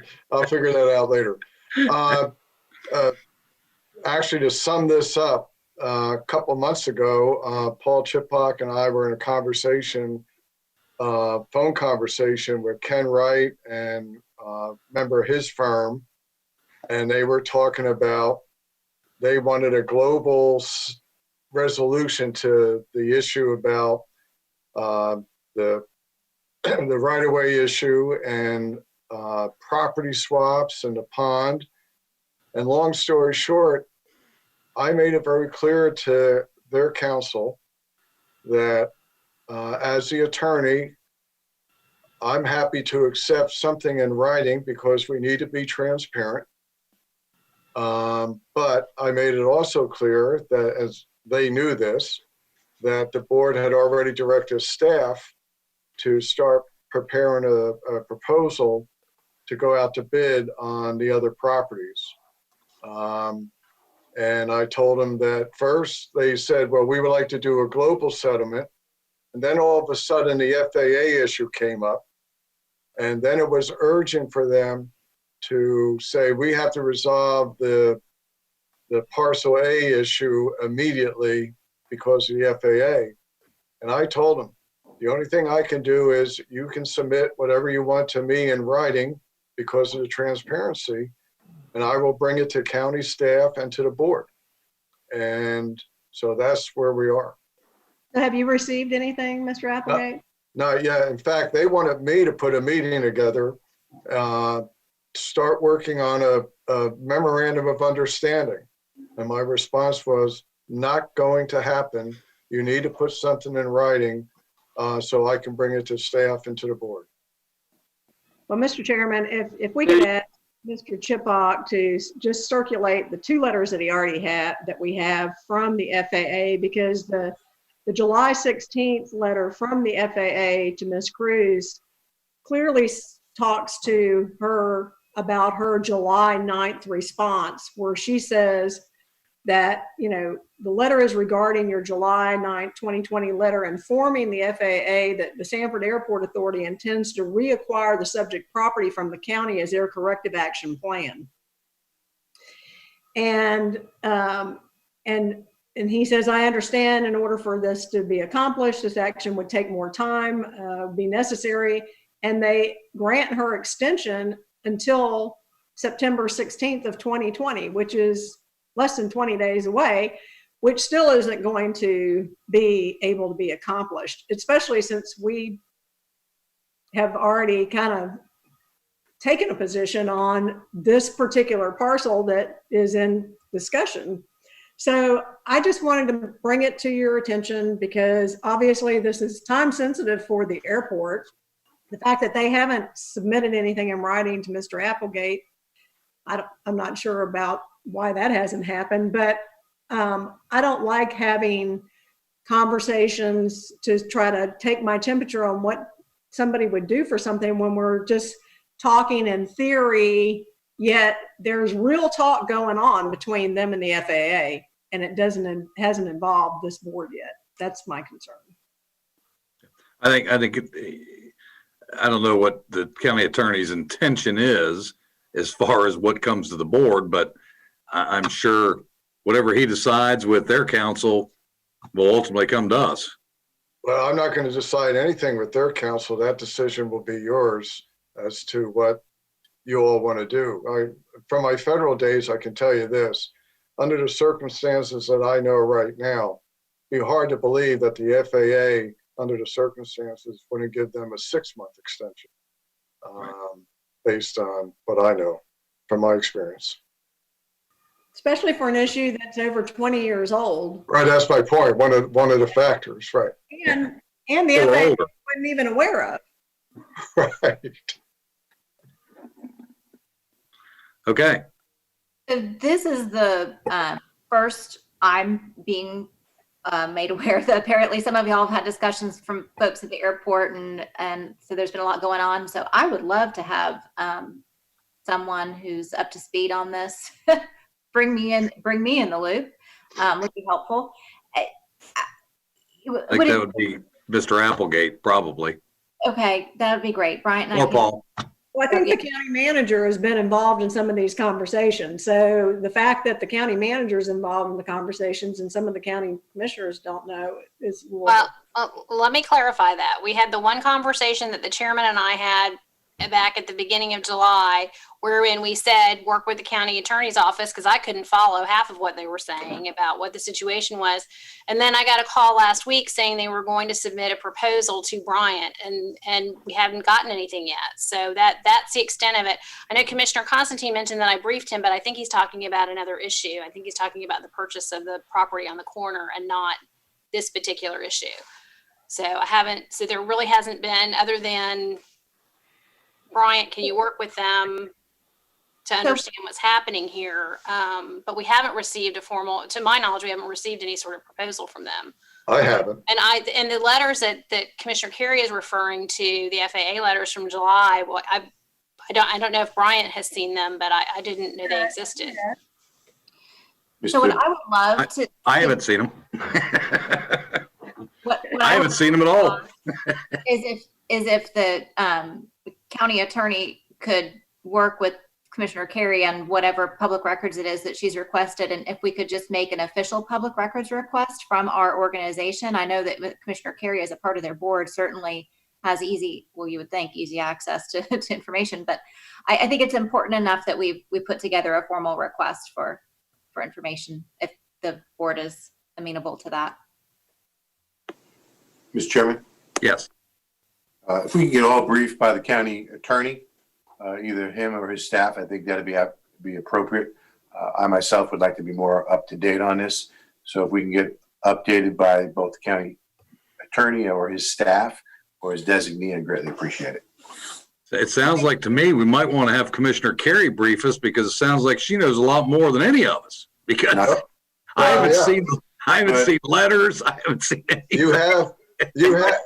The county attorney has the letters, and they're probably in your inbox by now. And I've asked for some additional information after the briefing I had yesterday. Really was the first time, Mr. Chairman, that we had a conversation about these properties. And actually, even in the conversation yesterday, it was not disclosed to me that they had sent a letter to the FAA saying that their resolution was going to be to reacquire the property. I'm sorry. Go ahead. I've had 2 or 3 conversations, and this is my briefing to all of you. What I just said, I've had 2 or 3 phone calls with them at their request, and I finally told them, look, I'm not the person. If you want to submit a proposal that's transparent, that the board can consider, go ahead and put it in writing and send it to me. That's been the extent of what's been talked about. There's been no real specifics or anything like that. The first suggestion from them was a global settlement that could make everybody happy. And then I got a phone call saying, because of the FAA issue, we have to deal with parcel A. And I said, put it in writing. I'm not the person that's going to decide this. So I just wanted to make everybody aware that's what our district reports are for the boards that we serve on. When there's something going on, to report back to the board that there's something going on. And so I didn't know how much all of you knew or didn't know or what have you, but it was just a conversation I had yesterday. And I'm sure as I get documents, I've asked for them to be sent to the county attorney's office so that the county attorney's group is in the loop. But I can work with Bryant to develop probably all the things that we should see in order to make the best decision for Seminole County residents. Okay. That's it. All right. Next up is going to be Commissioner Constantine. Aren't I lucky after that convolution? Just a couple of things. First of all, I did want to say, and I think last time Commissioner Lockhart had indicated not a concern. I saw that we could see people on the video today. That was nice, but it was interesting that Mike Holdfield, who is the resident of Montclair HOA, but also on Channel 6, was calling in trying to tell us that he supported the Bear Lake ALF after that meeting we had, and he couldn't get in. And he emailed me and asked me to just say that he was having a problem getting in. I remember you, Mr. Chairman, trying to say, is there anybody else? Is there anybody else? And he was trying to get in at that time. So I just wanted to let you all know that. I also want you to know that much briefer on the links board. The biggest thing on the agenda this week is that it looks like September 1st, we will start collecting fare again. So I wanted everybody to know that things, at least when it comes to the links, things are getting back to normal with that. And I have a sad comment that I want to, and a good comment on the Seminole Cultural Arts Council. They are having their community meeting this September 1st at the Wayne Dench. And then a sad note, and I know that I'm sure Commissioner Carey will remember. But June Lorman, who was the mayor and former city commissioner of Longwood, passed away this past week. I went to her funeral with her friends or her family. She was 96 years old. She was one of the first women that was elected to office. She served Longwood for 14 years. She was a wonderful, wonderful person and did a great deal for the city of Longwood and all of Seminole County. And I just wanted you all to know that that had happened. So with that, that is my report, Mr. Chairman. Thank you, sir. Commissioner Lockhart.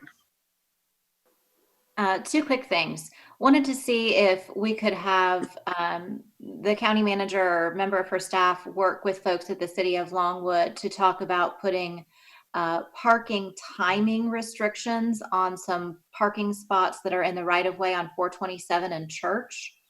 There's a dearth of parking in that area for that little shop. Well, it's an old building that has a variety of uses in it on the northeast corner of 427 and Church. It has the wild hair in it. Oh, got it. Okay. They are really, really struggling with having parking out front be taken up for extended periods of time by other uses in the area, and for those who need to pull in and just stop quickly to pick up some grocery items or to pick up some healthcare items, they're having a real hard time with that. So apparently the city of Longwood is willing to put the timing restriction on the parking on Church, but 427 is our jurisdiction. So if you wouldn't mind just having staff get together and work with the folks at the city of Longwood and see how we might be able to, even if it's a temporary accommodation during these times. One suggestion, Commissioner Lockhart, that you might make to both our people and to Longwood is that a lot of places, especially for food pickup and those type of things where you can call in and get your order and then just pick it up, they've actually put, pickup zones where you can only pull in there if you're picking something up. And so that might be something that you want to look at as well. Apparently not all of the, not everybody respects those. And then it becomes an enforcement issue. So yeah, it's tough times. So I'm sure there's a solution of some sort. That would be, something we could continue to try and talk about. I think enforcement then becomes the issue, and who knows how that would work out. But so there's that. And then also, the Central Florida Commission on Homelessness meeting is tomorrow. And of course, happy to serve on that board representing Seminole County. Wanted to see if I could get some updates at some point on what the Seminole Action Board is doing. I haven't heard any updates from that organization in a while, and I think it would be helpful for me in my role at the Central Florida Commission on Homelessness to kind of get a feel for what the SAB is doing. And I know they've had a change in leadership recently with one of their members moving out of the area. So do we have staff that represents us on that board or attend those meetings that could give me a briefing? We don't have staff that serves as members of that board because it's an independent private board, but staff was attending those meetings regularly. I'm not sure under the circumstances that we're trying to get the individual assistants stood up and all that. Those folks are the ones that normally would go, but we'll get you some information. Okay, great. Thank you. I appreciate it. That's all I have. Okay, thank you all very much. Well, I'm going to incorporate my district with the chairman's report, so I'll just go through it as quick as I possibly can. There's a virtual meeting planned for my district at Lake Harney, the Lake Harney Basin Study, which will be conducted Wednesday, August 26th at 6 p.m. The basin study has initially been completed. The residents will get the information, be able to interact with staff and the consultant to understand what that basin study is going to reveal. We also have a virtual meeting on Retreat Road with the improved drainage and how that's moving along on Retreat Road with the FEMA funds that were allocated. And I'd like to thank staff very much, as well as our lobbyists in DC, for making this all happen and getting that completed and the money allocated and extended for that, which is going to be fantastic. Mayors and managers meeting was August 18th. We have a new chair. Oviedo Mayor Sladek is the new chair of the mayors and managers. Discussion was had there about budgetary constraints, CARES Act funding, and so forth. County manager is working with all the city managers on understanding their needs and so forth. I'm confident that's going to be taken care of. For those who didn't know, there was an alligator attack in my district this past weekend. Alligator season opened on the 15th of August. Unfortunately, the gentleman almost lost his arm, and fortunately they were able to save and reattach, and apparently there will be ongoing work to see if ultimately the arm will continue to work as designed and so forth. Most unfortunate. So I want to make sure that everybody is careful out there in my district, because a lot of alligator hunting, a lot of hunting in general happens, that you be as safe as you possibly can. Also, I won't go and indulge in the FAA issue. Commissioner Carey's already brought that up. Mr. Applegate can brief or do whatever with Mr. Chiplock on that issue. A couple things I would like to also discuss is, and I've had this discussion with staff, we continue to have a great deal of infection and unfortunate deaths in our assisted living facilities. And this continues to go on. It continues even after ACA, as well as the governor's people have weighed in. And we really got to look at the scenario. What we understand is the infection appears to be coming from staff. The protocol is they're tested every 2 weeks, but yet it continues to have infections. I've had quite a bit of interaction from families who continue to be concerned that they themselves are not allowed to go visit their loved ones in the assisted living facility. However, apparently staff people are bringing the virus in to the facility. And I just don't know, based on what I know, the 2-week testing is the appropriate situation. So I continue to be concerned about that. I'll be reaching out and working with some of our government partners to try to understand if there's something that we possibly can do to help this situation, and I'll report back to the board. There's also a Orange County, Seminole County issue as it actually relates to Commissioner Delari's district, and I've briefed him on it, but it actually has the watershed through both districts, which is we've had some complaints of unusual water heights along the Lake Pickett, Lake Mills, Curryville Road watershed area. Continue to unfold. So there's going to be a community meeting with Orange County and Seminole County staff to understand the dynamics of that and what may or may not be able to be done. Commissioner Delary will take lead on that as his district, working with our staff, and Commissioner Bonilla in Orange County will be working with their staff to make sure all the people were at the table to try to get resolution or answers. Also would like to get input from my fellow commissioners. Policies and procedures were sent out. I know the county manager's office sent those out a little while back. I know that legal has looked through those. Want to get a sense of what your expectations are as a board, when those can be reported back with any changes to the county manager, so we can move forward on considering adopting those policies and procedures. Just an idea what my fellow commissioners' thoughts are on a time frame.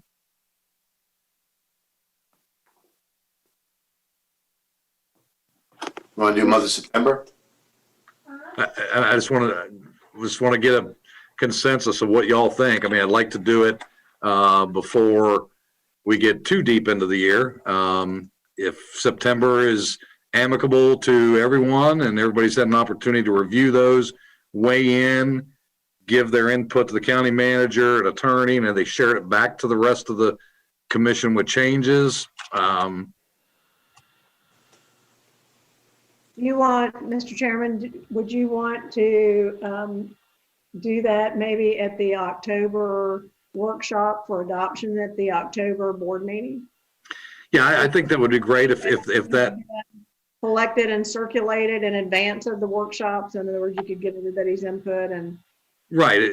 What I'd like to, October's fine if everybody has had enough time to review and give their input and legal weigh in and so forth. So if that's reasonable, I'd like staff to have that on for the work session or BCC consideration in the October meeting. We can do that. It will depend on how many comments we get back. But, well, I understand. Absolutely. We've sent you the draft. I know that Bryant has had a chance to look at it. He'll, of course, want to look at your comments as well. But certainly an October workshop is doable. Okay. Is that amicable for all the commissioners? Yes. Okay. All right. Let's see. Do I have everything else? I would like staff, if you could brief us or brief the commission. This has come up a couple times during the meetings, which is the sidewalk protocol and determining how sidewalks are, who gets it, who doesn't. Could you give us an impact study from the standpoint of, we've been pounding on the table to get sales projects rolled out on the 1 cent sales tax. I don't disagree with this additional layer that we've talked about doing and vetting the sidewalk process, but I'd like to know from our consultant and our staff what impact, if any, these additional protocols that we're putting in place may or may not delay the process.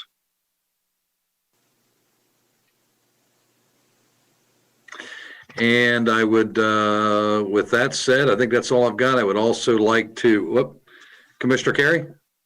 Well, one thing that I would like to hear about is the rescue outreach mission. I'd like to get an update on, where we are, because it seems like our board, the new board, has some thoughts. I've seen some correspondence back and forth, and maybe Nicole could speak to the funding request that they made. And I don't know if we want to get into it all today. Yeah, so what I'll share with you, Commissioner Carey, is I spoke to the county manager several days ago, and I asked her to consider getting with the board at Rescue to have them or someone give a presentation to the BCC on where they stand with helping it stand on its own feet.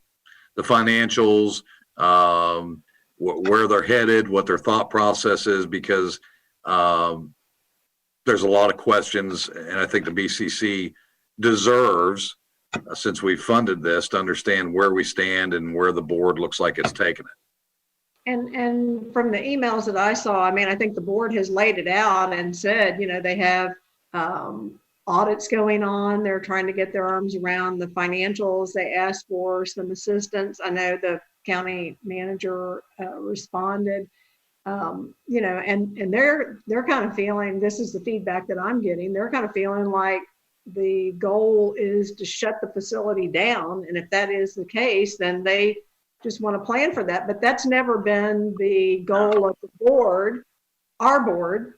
And so I didn't know why they were feeling that way. And so I know Commissioner Lockhart represents us on that board and has had a lot of input. But I just think we're all kind of in this together. And I think that the new board is trying to help find the solutions, but they have 60 days worth of funding. I can speak to that, but.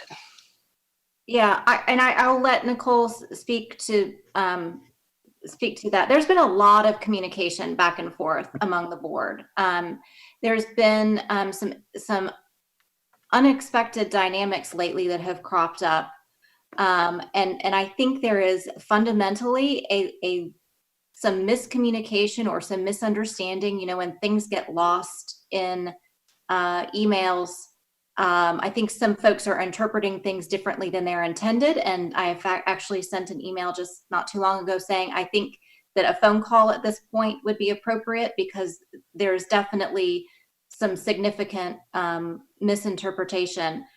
I would not characterize the concerns or that perception as the board's perception. I think there may be one or two board members who have maybe, you know, misunderstood.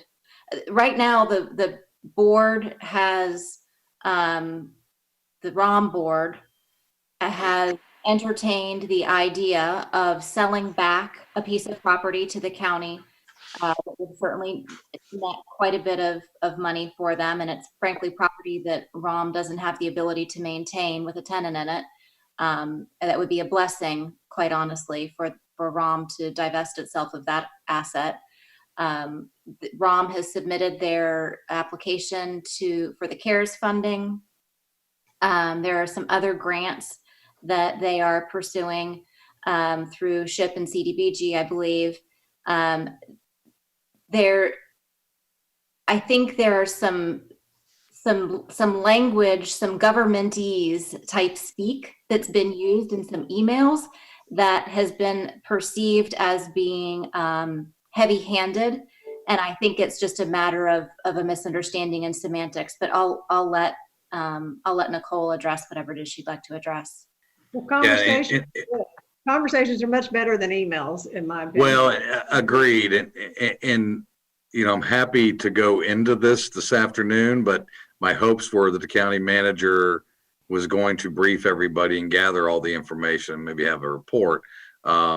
If I may, before we go into, let me just finish my chairman and district report, and we'll go into the I would like a chance, Chairman, if you don't mind, before we leave, to just say a couple of things, because I do think there is some misperception. I can wait until after your report, or yeah, it's only gonna take me. I thought you were done, Jay. I thought no. You went to adjourn the meeting without me asking about that, because it's going to be several more weeks before we talk, and that's an important project for us because it's our only homeless shelter.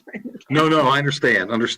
The last thing I have is we continue to meet with our regional partners on the COVID-19 update with Osceola, Orange, Seminole, and Lake County. I'm happy to report for the most part, the numbers are much better in Seminole County. When I'm talking about numbers, I'm not talking about the COVID necessarily, because just by default, the larger counties are obviously going to have more. But our percentages, as a rule, are running lower.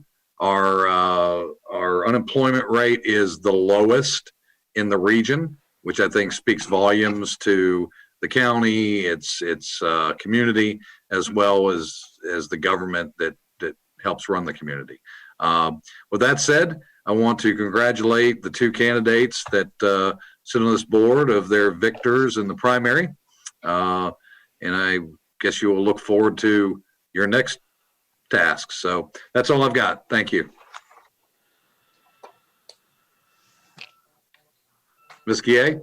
All right, I'll jump in there. I wanted to get the cue to jump in. I think that there is a feeling on the part of some of the folks involved in ROM that the county is not supportive, or that I'm not supportive. And as you all know, I came to you almost a year ago asking for $120,000 of emergency funding for the mission to help them get stood back up. A lot of things happened between then and now. Came back to you in May. I think they had gone through all of that money. Said, we need to do something else. We have a new board now. As a result of that, this is where we came. And we've dedicated one full-time staff person, a staff person whose position I've had to replace because it's a critical position, and we've had her at the mission full-time trying to get them stood back up. That's a significant resource that this county has dedicated. Additionally, we have Melanie and Allison, who are both engaged regularly with what's going on over there. And we have a great new board, and they have made a lot of progress. They're getting the financials in order. They're getting the audit done, and we are really finally seeing some forward momentum, and I think it's fantastic.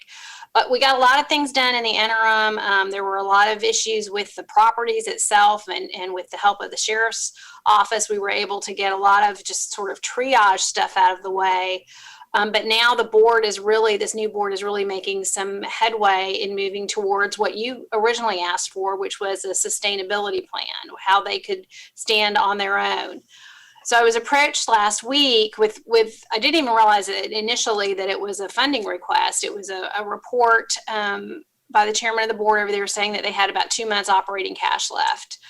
And I thought it was just kind of letting me know there wasn't an actual ask in there, and I was nudged again about it. So at that point I responded and said, you know, I understand you need, you're concerned, 2 months operating cash on hand, but I'm not comfortable going to the board right now to ask for more funding because I think you have some other options. And one of them was applying for CARES Act money, and we have received an application from them since then. That will be one of the items that we'll bring before you on September 8th. I think there will be a 6-figure award associated with that. The other item is the property that we just talked about, the Hartwell property. It's property that will be a management. It'll take some management on our part, but we're willing to take that back on. That could net them, based on the appraisal, about $100,000. And so all in all, if after the CARES Act money and the proceeds from the Hartwell property, in addition to the $70,000 that they'll have on hand, that's 9 months operating capital for them. And my explanation was you know, you have an opportunity. Here's a path to get $200,000 of operating capital to the mission. We will work with you over the next 9 months, hand in hand, to try to help you develop your sustainability plan. But the board said early on when we did the $120,000 emergency funding grant that you didn't want to be the bank on an ongoing basis, and that we really needed this organization to either stand itself up, and I think they're headed in that direction now, definitely, or we needed to look at another option. And so I firmly believe, and I am still as supportive of the mission as I've ever been, and I know that all of you are too, because I've had conversations with all of you about this.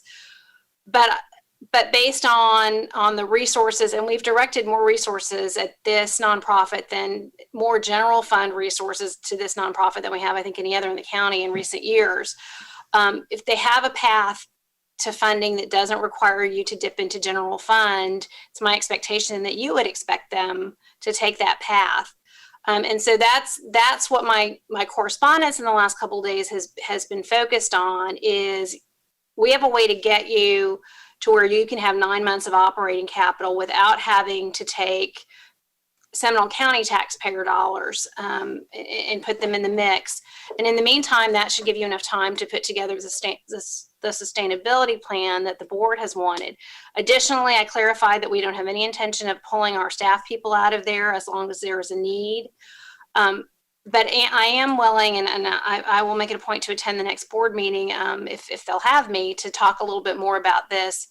But I just want this board to know, because you may be approached by other folks on that board, that staff continues to support the mission, but we really are trying to follow your lead that you gave us a year ago in helping them find funding resources that are not simply the county's general fund dollars.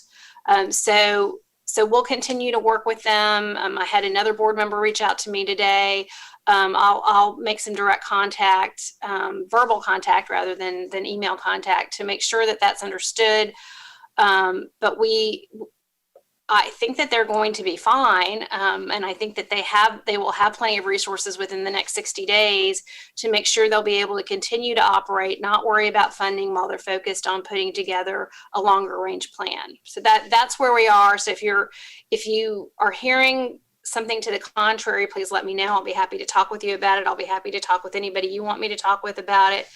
But we absolutely do not want to see the mission fail. I know I speak for all of you when I say that. You have invested a lot of money in it. I'm sure you don't. I know that you don't want to see it fail, and that we will provide support.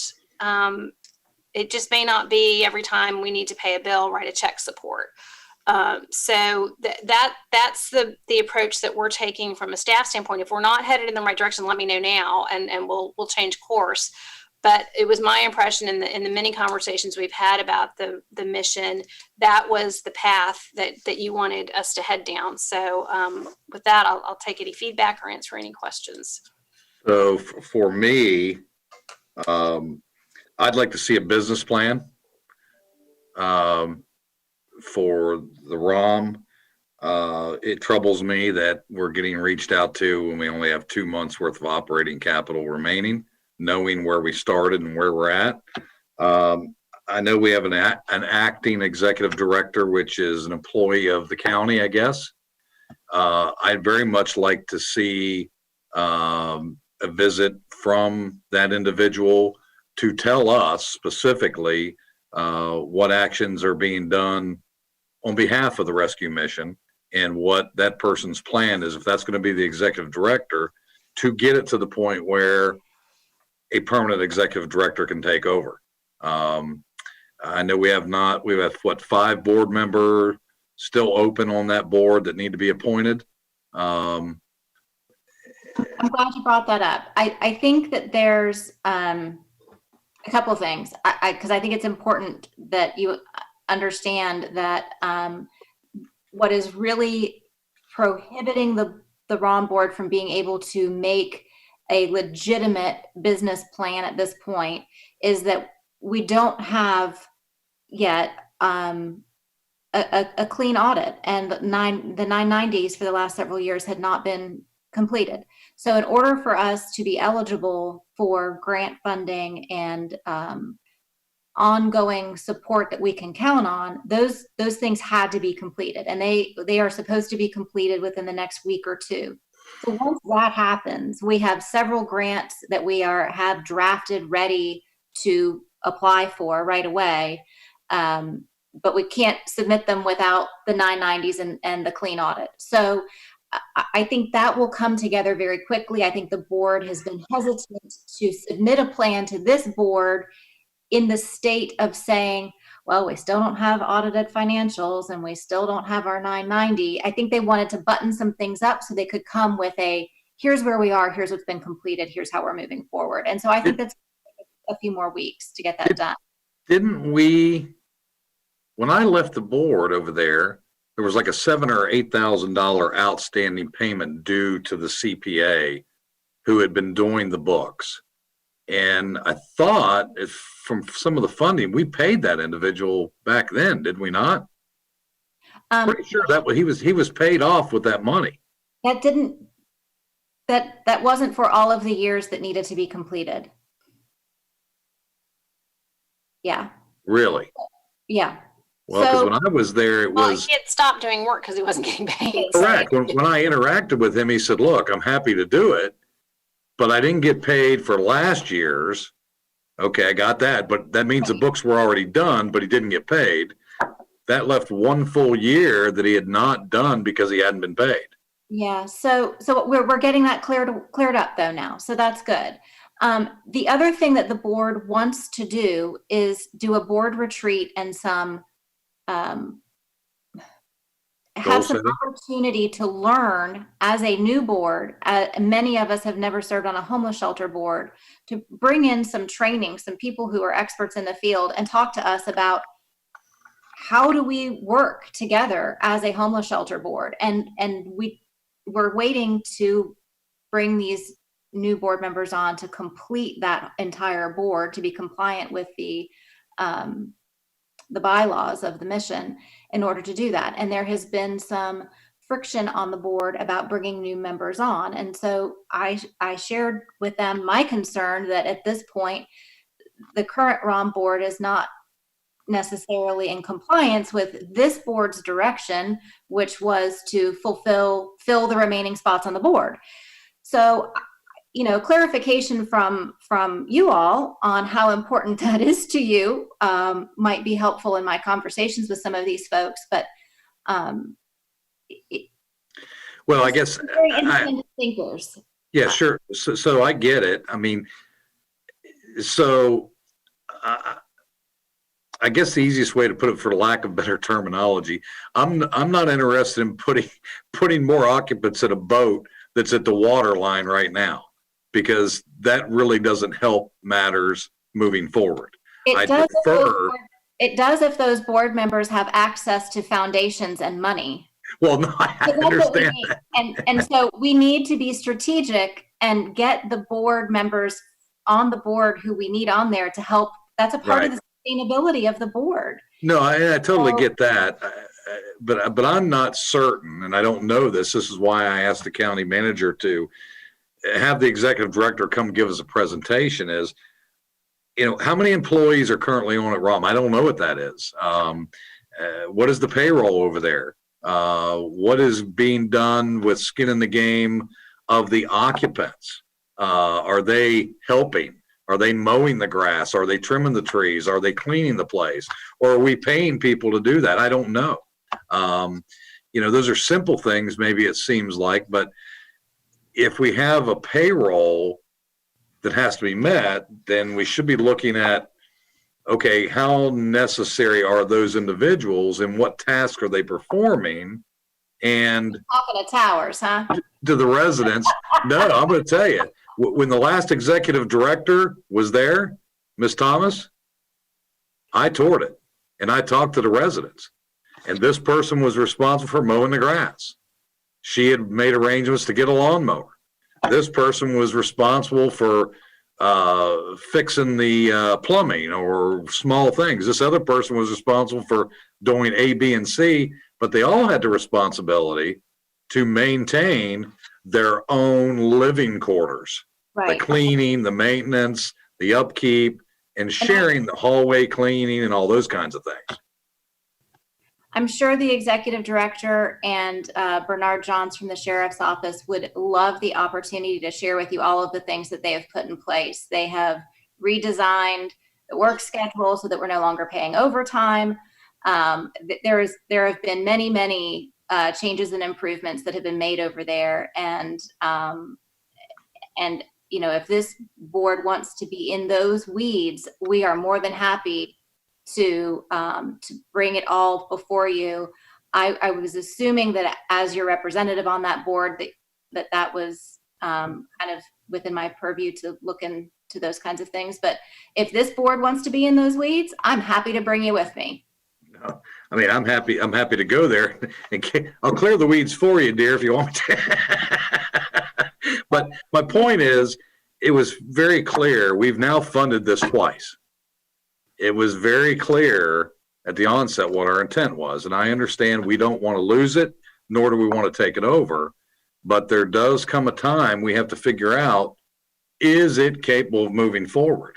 I don't know. I hope it is, but I don't know that we can continue. We're talking about buying a piece of property to help the funding continue. So when that money's gone, what do we do? And it seems that we keep doing that. And I understand and I appreciate that the sheriff's office has been a partner and have done a lot of things for helping the mission. And that's great. I just want to make sure that we're just not continuing kicking the can down the road. That's the only reason I wanted someone to come give us a presentation. Yeah. And Mr. Chairman, the reason I brought it up is because it seemed like in the email correspondence back and forth, there was some misinterpretation of what was going on. And I think it's helpful when people actually have a conversation rather than email. And I would also say that from when we first funded it, if you recall, it took us 6 months to get the original board, which had created a lot of the problems, to resign so that new board members could be appointed to start to try to right the ship. So we lost 6 months or longer from the time we started down this path. And so It didn't get this way overnight. It's not going to get fixed overnight.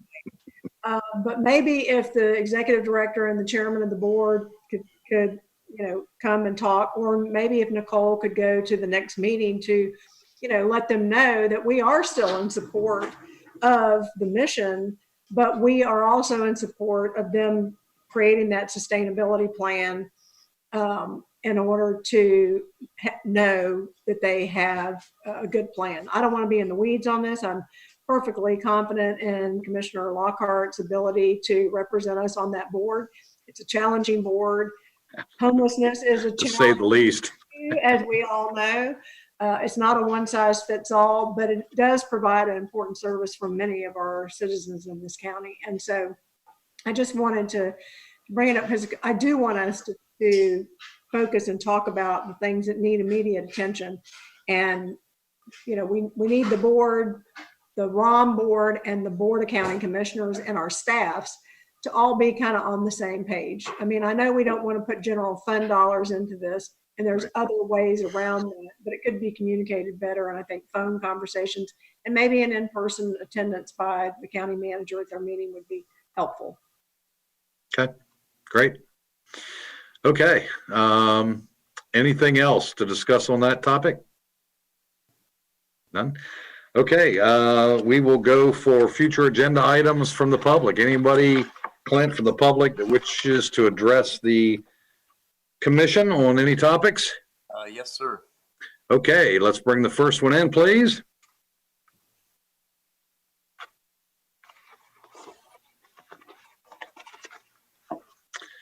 We have a Chris Lilly that is queued up. Good afternoon, sir, and welcome. Good afternoon. If you'd be kind enough to list your full name and address for us, we'd appreciate it. Sure. My name is Chris Lilly. I'm at 1311 Fountain Hills Court, Winter Park, Florida, 32792. And what I would like to do is to request a refund of the $1,000 application fee for the appeal process from the Board of Adjustment meeting from July 27th. Basically, I feel like I wasn't given due process. As you all know, the process is pretty much the same for all of them. It's the staff introduces the item for consideration, applicants heard, those in favor are heard, those in opposition are heard. Then there's a chance for the applicant to give a rebuttal. And of course, the board can ask questions at any point. During the process for my item for a variance that I had for a shed, followed all of those steps up until the point of my chance for a rebuttal. And they skipped right past it. As I realized they were skipping past it, I tried to ask if I could give a rebuttal. The chairman said no, and they moved on past that. And I didn't know what my process was for that. I emailed some different people and called, and basically the only process as it exists is to go through the normal appeal process, which I feel is for an appeal for the decision, which while I do not agree with the decision, I don't feel I was given the due process for them to make a proper decision. Not really sure which decision they would have ultimately come to, but at least I would have liked to have the due process. So, and talking with some different people there in the government, basically Rebecca Hammock, and talking with others as well, said that the best process is to follow the appeal process, to go ahead and file for it, which I did. I paid the fee. And then she said to come to this meeting and ask you guys. So that's what I'm here. I'm asking you guys if you would be so kind as to refund that application fee, because I feel that's quite steep just to get due process followed. Sure. So I wanted to defer to the county attorney, and let me make sure I understand. And by the way, in full disclosure, I've watched the proceeding, and I would concur the due process was not handed down. So my question from a more practical standpoint, facilitating this, Mr. Applegate, should this request to refund the appeal cost, should that be done at the time of the actual appeal, or does it matter? You could do it now. Okay. Yeah. Okay. All right. And I will tell you, Chairman, it was staff's recommendation that Mr. Lilly ask for that now instead of at the time of the appeal, because Sure. he may decide that he doesn't want to appeal it if you don't refund, and by then we will have done all the work. So. Okay, well, I would move to refund Mr. Lilly his appeal fees, is what I would move for. Commissioner Delory, second. Yep. Any further conversation? Okay, Commissioner Constantine, are you still there? Commissioner Constantine? Maybe he just took a break. Yeah, we have a quorum. I'll call the vote. Oh, there he is. Commissioner Delory. Mr. Chairman. Oh. Commissioner Constantine? Aye. Commissioner Carey? Aye. Commissioner Lockhart? Aye. Commissioner Zembauer, yes. My apologies and our apologies to you, Mr. Lilly, and if staff would do whatever's necessary to accommodate Mr. Lilly, we'd sincerely appreciate it. Thank you so much. Thank you, sir, and be well. Mr. Chairman, I would hope that things like this are few and far between. I know it was just an accident from a volunteer. I feel confident. But if there is some way in the future that we could allow our county manager or the county attorney to make a determination to allow someone to appeal without having to pay that fee, to ask to have it reimbursed, this was certainly new through no fault of his own. Correct. Yeah.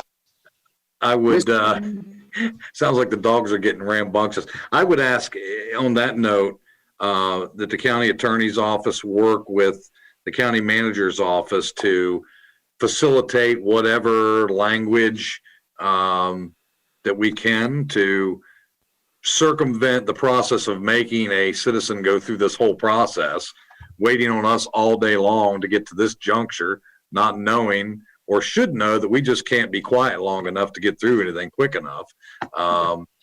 So I think it would be advantageous for the public if there was some latitude or some method or vehicle that if it was an obvious and blatant situation, that they should have the authority to make that decision. We can work up language and have it put in, have you all adopt it. So we'll work on that. Okay. Mr. Chairman, I just want you to know that this meeting's lasted so long. I still have it on the charger. The reason I couldn't get back is I'm down to 3% and it's still on the charger. So let's close this meeting out, please. Well, we've got to have public have their due process, sir. Mr. Lilly, thank you very much. Be well. Ms. Guillet, if you'll get with Mr. Lilly or staff and make sure that gets taken care of, we'd greatly appreciate it. Hi, Rebecca. Thank you. Rebecca's on it. Okay. Thank you all. Be well. Okay. Clint, anyone else in the public? Yes, sir. We have 3 more hands up. Okay. Let's bring the next one in, please.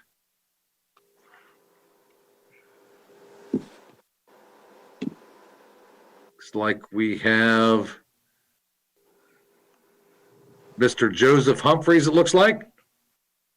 Mr. Humphreys, welcome back from earlier today. Yep. Can you hear me? We can, sir. And what topic are you asking to address the commission on? There was the vote on item 53, the Novell Parkway. I have a concern about the vote. Well, sir, you're only entitled 1 discussion per item on the agenda. If you have a question about the vote or the process, I can direct you to the county attorney's office as well as our staff that may be able to answer your questions. Okay. Yes, I have a serious question about ex parte exposure. Okay. If I can ask Ms. Guillet and the county attorney to get with Mr. Humphreys offline. Mr. Humphreys, if you would contact Ms. Guillet, and she'll accommodate getting you with the county attorney's office to address any of your questions. Thank you. Thank you, sir, and be well. Okay, thank you very kindly. Clint, next person, please.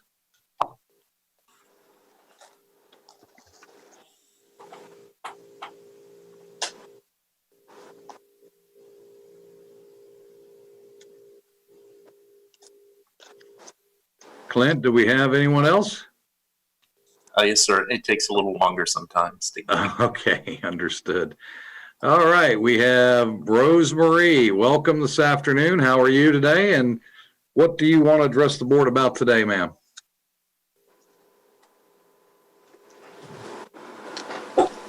Ma'am, you have to unmute yourself.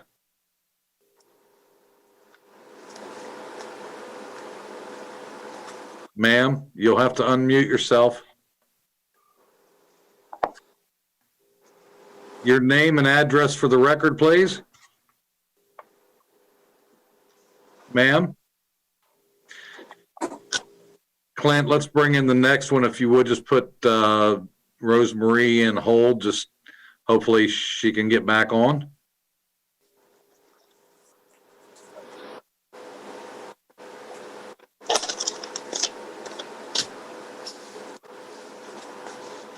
Okay, the next caller we have has a phone number that ends 284. If you would state your name. That's Rose. I'm sorry, Commissioner. This is Rosemarie Coletti. Okay, hello. If you would just state your name and address for the record, and let us know what you want to address the board about.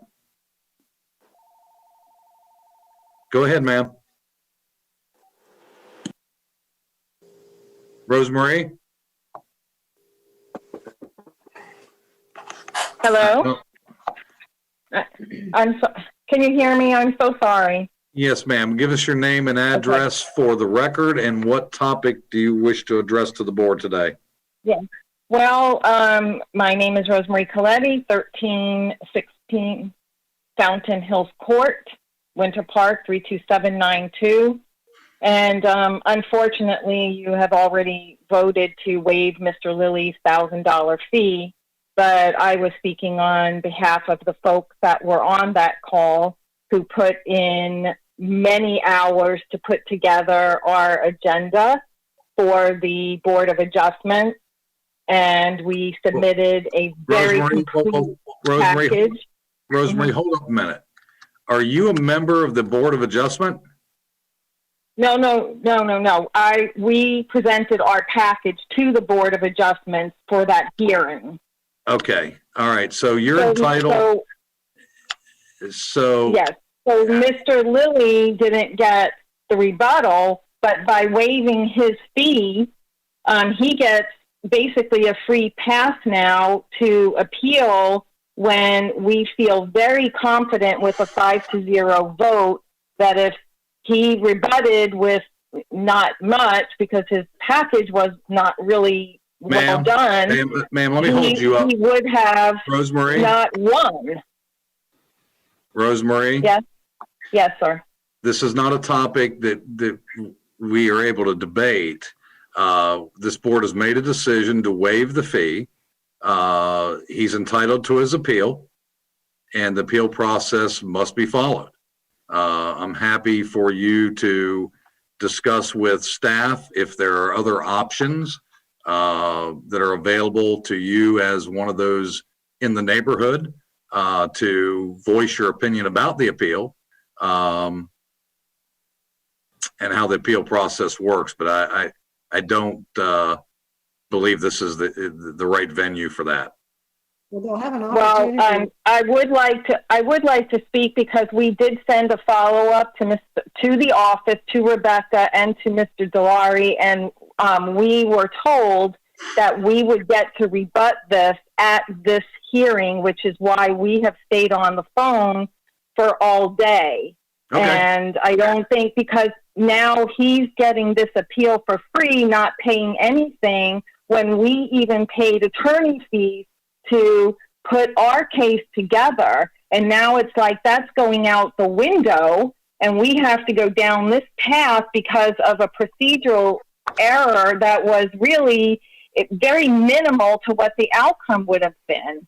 So it's not fair to those. It wasn't fair to either party, and I agree with you that there should have been a better way to address this. Like, he should have just been able to speak to the board again for 5 minutes or 3 minutes and give his rebuttal.